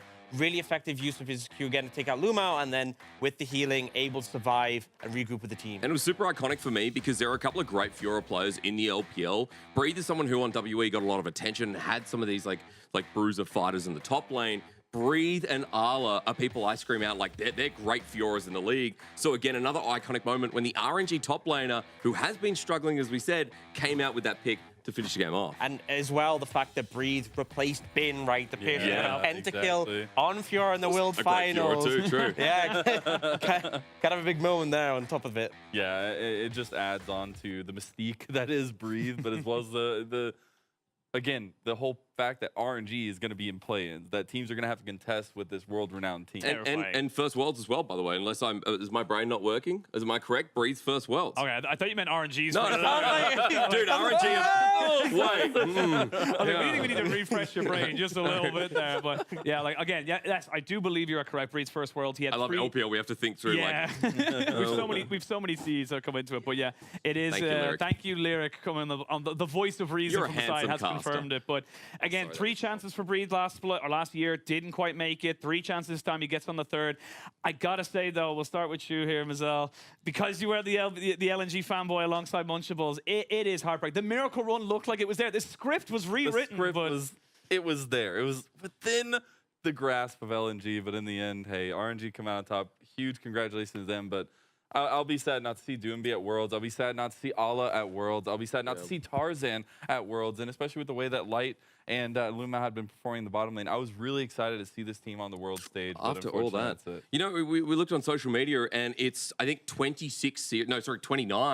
series played, or like individual games rather. Yeah. But the amount of series, it was 9 series. Yeah. No, we're just throwing numbers out. we were told for play-by-play. series, 7.5 weeks. You're a little bit excited. I totally understand that. 6 But months of we do gameplay. have a little bit of unfinished business, because we have got our predictions finished up, totted up. Who ended up coming up on top? I can see a very excited Lyric. Let's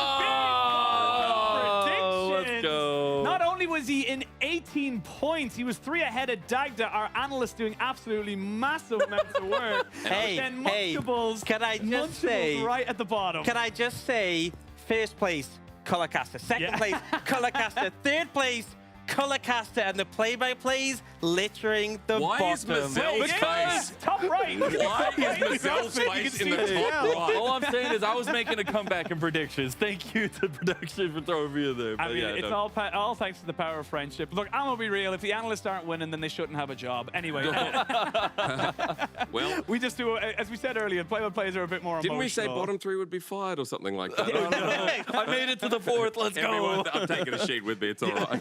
Got a ride. Congrats, Mazel. You're the last one left. But yeah, look, again, it was a turbulent and incredible thing. We had, I think, 9 best of 5s go the full 5 games throughout our entire playoffs, including regionals. I want to start with you, Ox. Like, do you have anything like highlight moments for you that was kind of like stuck out in your mind?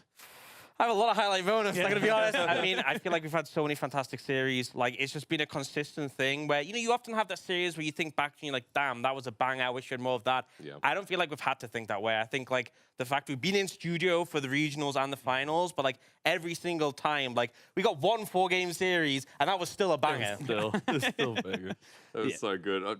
I'm going to answer your question anyway, Shane, even though you didn't ask me. You know, I just want you to know, I really dislike having you as an analyst, because you just take control and go, no, this is mine now. I don't care what you think. This is not normally my spot, and it's very hot in here, and I got the boys next to me, and I have been given a microphone. The opposite of Too the much lazy power. mic. Yeah, My arm's getting sore. Look, my favorite moment, people might think it's troll or chaotic. My favorite moment is Game 5. Top Esports JDG and Jackie Love with a dream. Oh my God. All I can say is that coming to a crushing end, that hurt my soul as an old IG fan. I feel you on that one. I would say, yeah, a little bit. Somewhat. I would say the moment that stands out, obviously LNG's run, the repeating of history, trying to repeat history, but specifically in LNG's series against BLG. To turn it around, Ala getting caught in the mid lane by the Azir Emperor's Divide, but able to turn a Meganar around and actually win the game within like 30 seconds of it. It just encapsulates Ala's growth, and I love to see the guy play. And I'm sad again to not see him at Worlds, but I really am excited for next split. Growth back as well, by the way. Like, Ala was a top-tier top laner. During this regular season, during this year, and I guess part of our little LNG send-off as well, is that Ala was someone so heavily criticized and honestly felt like it was such a he downgrade got subbed out for a lot of the split. Dude, Panda C, you know, almost became Panda A. Or a B. I was just I can't pick a letter. Is that just Panda? Like, you know, it's just kind of elongated. Dude, I was expecting the other day, I said, if Light has, you know, if Light's struggling, man, Panda C comes Panda 80C.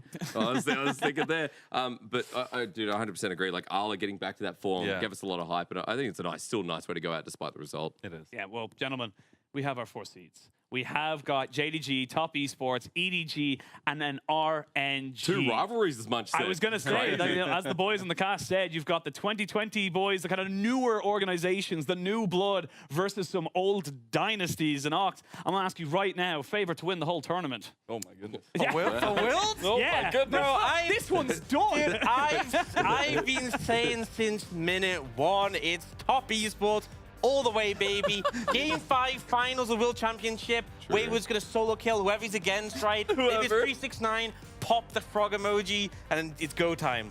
Oh, man. Yeah, look, I've been going for Top Esports for quite a while. I would have said V5. I would have stuck to it anyway. But as they are out now, probably, yeah, TES is like such a surefire thing, despite the way it ended. Yeah, not just because he's next to me. I'm still on that Top Esports. You can throw a dig. At the beginning of the split, I had put out predictions of who I thought was going to win the split and then who was going to win Worlds. And I had actually put RNG as winning Worlds at the beginning. So at the beginning of the split? Yeah, at the beginning of the split. So You had V5. Yeah, but that's different. That's mojo. You can't give anything that world. I will beyond just say, animals. I transitioned to the LNG train for a little bit, but now they're gone. The train is LNG off, can't win Worlds. LNG can't win Worlds, so I'm going to get back on the RNG. You get back on the RNG train. I'm an RNG fanboy. Let's go. I always have been. It's Bro, just I like, feel like we have no JDG representation. well, hang on. I will say the JDG representation was on the casting desk. I know for a fact the boys are big JDG fans. I don't know if they'll still be sticking with them throughout the Worlds because, of course, Look, the meta I think changes. we can all agree it's definitely going to be an LPL team. Sorry, Jen. Oh, yeah, absolutely. Clip that. But yeah, obviously, we're coming into this one here. We have such an incredibly, and the thing is as well, like it's something we can quickly touch on before we do have our closing ceremony. It is expectations. It is this kind of like thing. The thing is, like, yes, we are very confident. We are feeling very good. But that comes with another price. If you don't live up to those expectations, you don't make it into groups as RNG, you don't make it into quarterfinals, semifinals, that in itself kind of breeds its own level of pressure. I think we've obviously seen some lackluster performances from the LPL at Worlds before and some overhyping. I don't want to say that it's going to happen again because we have seen the quality of these teams, and especially with the time to adapt to the patch. Oh my goodness. The time to adapt to the patch and the strength we seem to adapt within the series, within the playoffs for all 4 of these teams. I mean, hey, world's the limit. All right, I have to say this. I have to come back because I've been back and forth on my word, Twitter and all that kind of stuff. You're just following the Raz school of thought. Well, no, but at every moment then I heard lyrics speak, and much like an epiphany, much like the best moment in anyone's life, it came to me, and I realized I was right all along. Dude, 4th seed going 3-3 in groups. Like, remember, LGD, LNG, that's our 4th seed.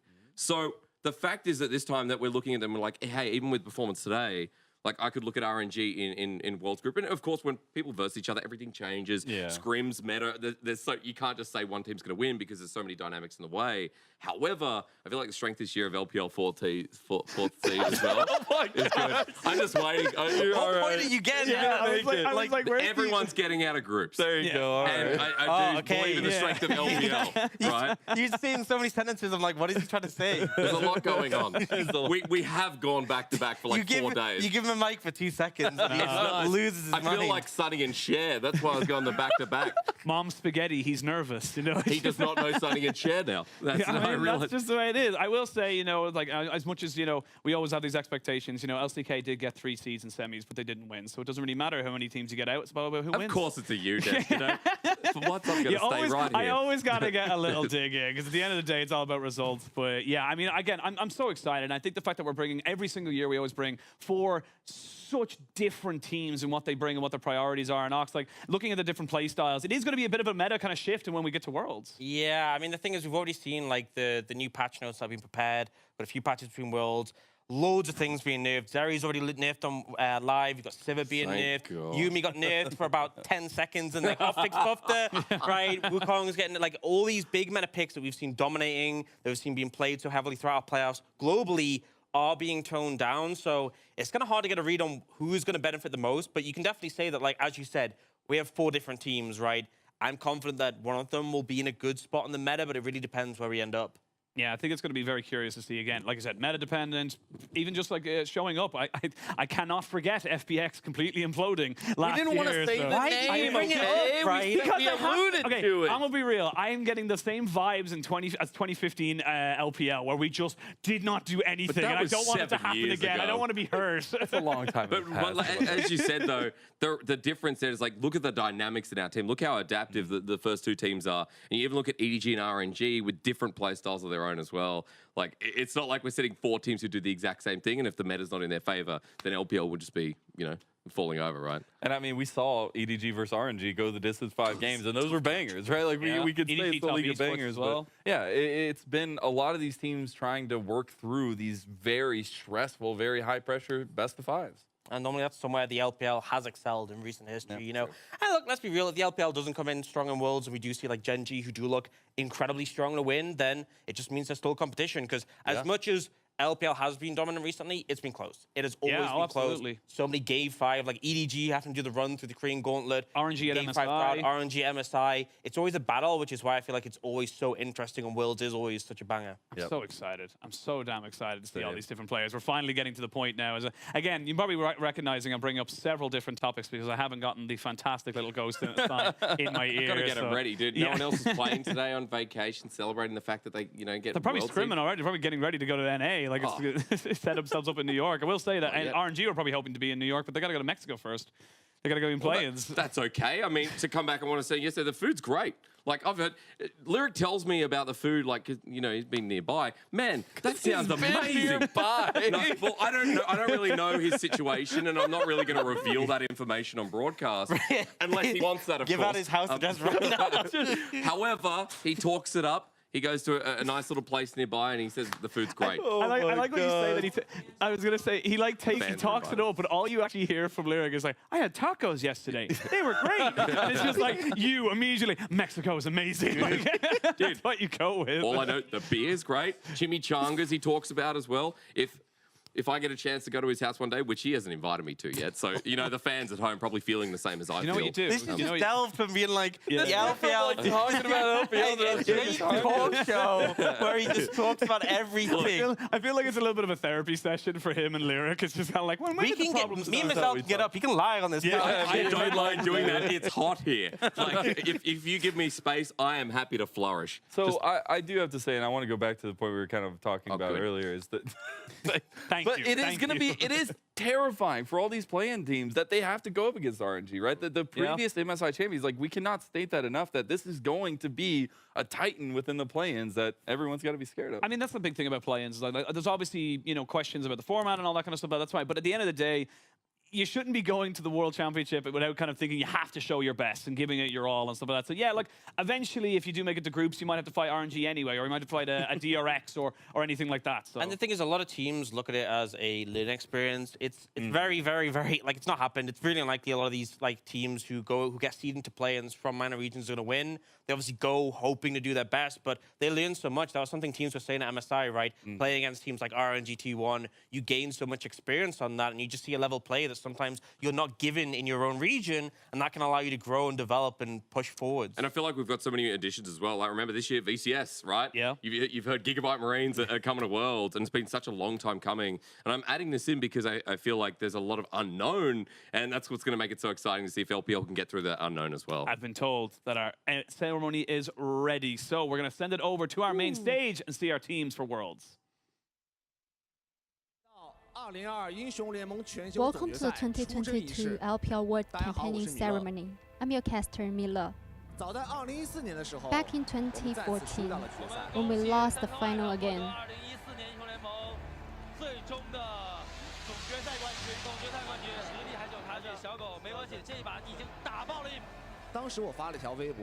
I posted a Weibo.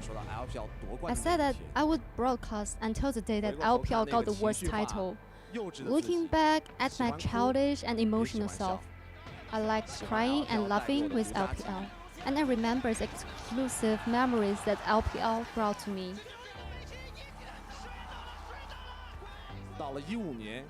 Then, in 2015 and 16, we went through the darkest hour. LPL teams eliminated early at Worlds. We, the casters, were the only ones left in Europe.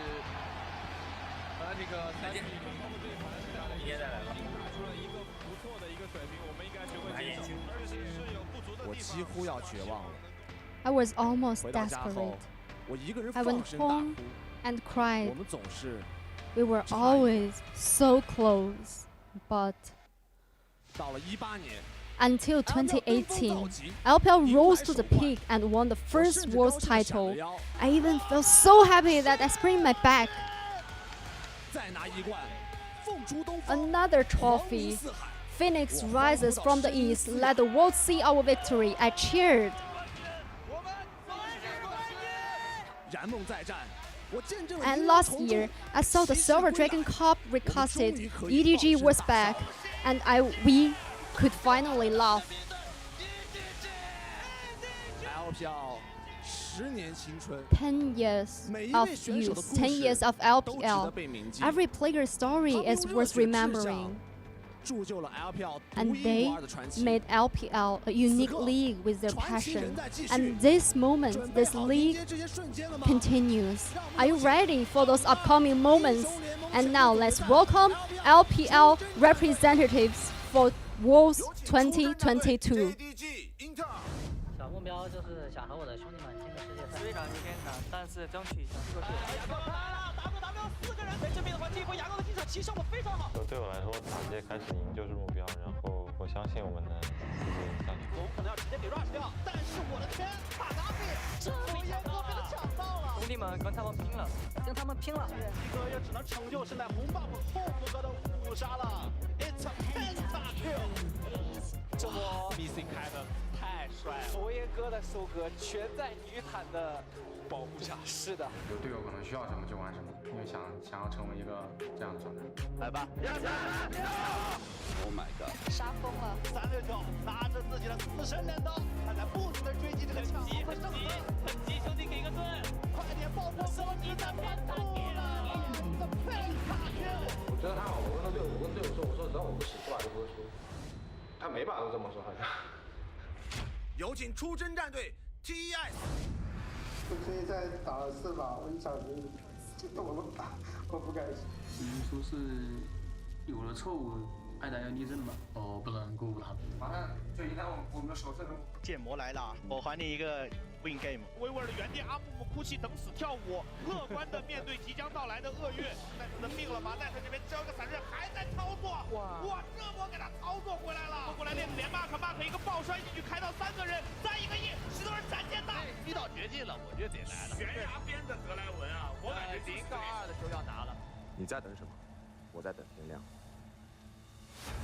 看小天有没有抢的机会了。小天下来了，看这个龙这个被小天抢到了。哇，这波前天战斗太长了，等下一个 Q1 定住 Q1 拿掉，能不能续起来 ？Q2， 哇，这波前天乐福马克这边好攻，这一刀是什么伤害？这波好像要杀完了。奈特如入无人之境，3杀到手。相信。对于这些外界的质疑，我就想说，别质疑，先相信；别质疑，先相信。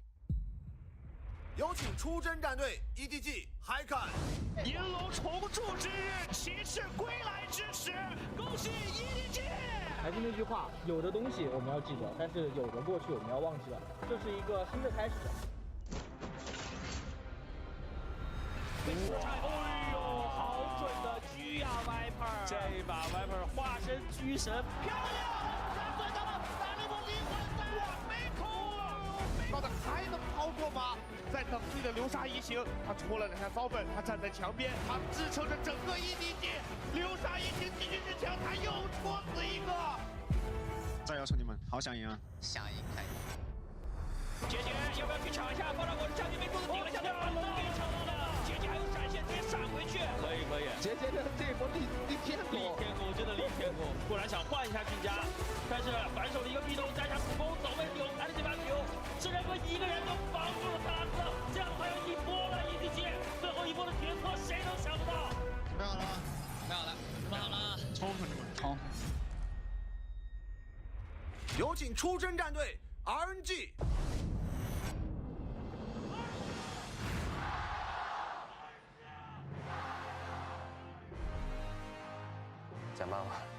法打得更好，只是不想输。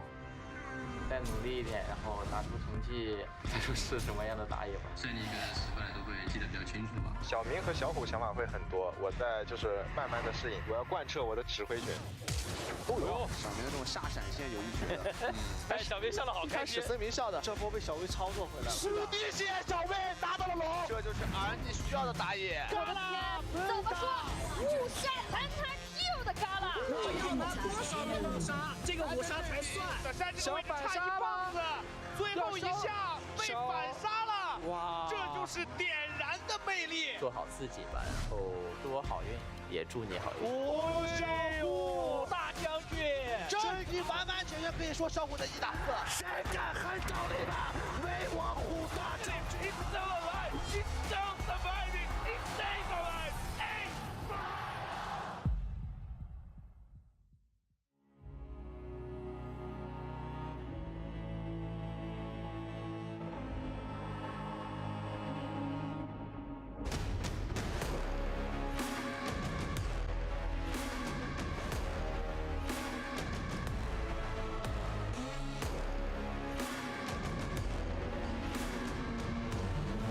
全军出击！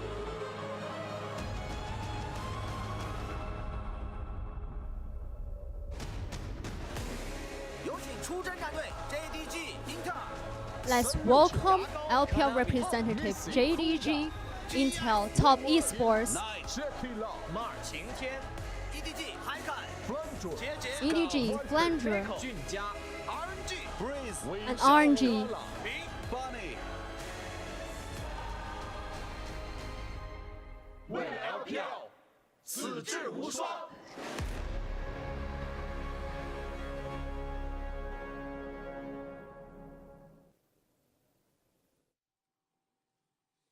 Wow. I can't.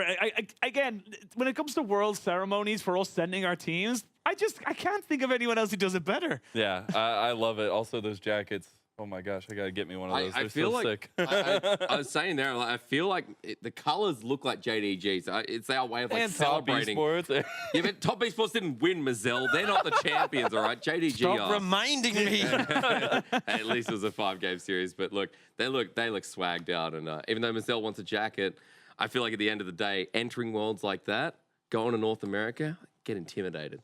Yeah.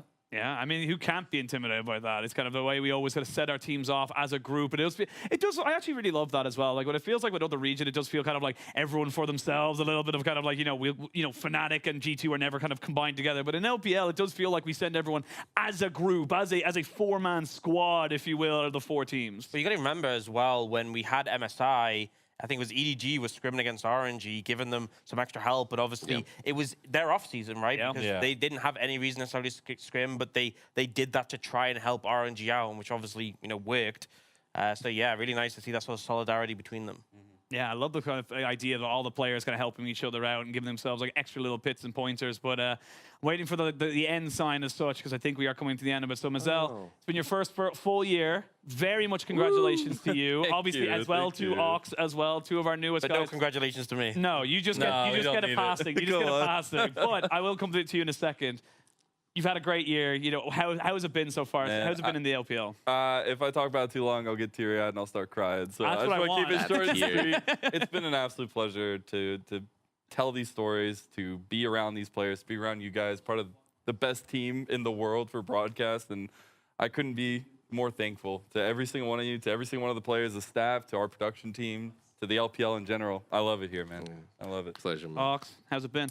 It's been pretty sick. The team's been fantastic. We've worked through a lot. It's a busy schedule, but I feel like the thing with the LPL is that you just end up so passionately in love with it because such fantastic games, such fantastic teams. Like every day we have League of Legends going on, and then when you get to moments like the playoffs, so many fantastic series. It's like if you wanted to get the most enjoyment factor, you come in here. Hysterics, you're the granddad now of the LPL. One Somehow. of the I want to check this. I have not verified this. I think you're one of the longest standing, if not the longest standing LPL caster in English. I have no clue at the moment. I know Raz and the team before, they were there for a couple of years. You're 4 years now. But remember, the OGs, Atlas, Pastry, Spawn, Papa Smithy, did it from OCE. So I don't know how long they were doing it, but yeah, that's definitely a stat I want to look at. But look, it's been a hectic split. You know, the new guys coming on is incredible always. The effort from, you know, the people that have been around for a while, such as yourself and, you know, the other guys there who are casting today.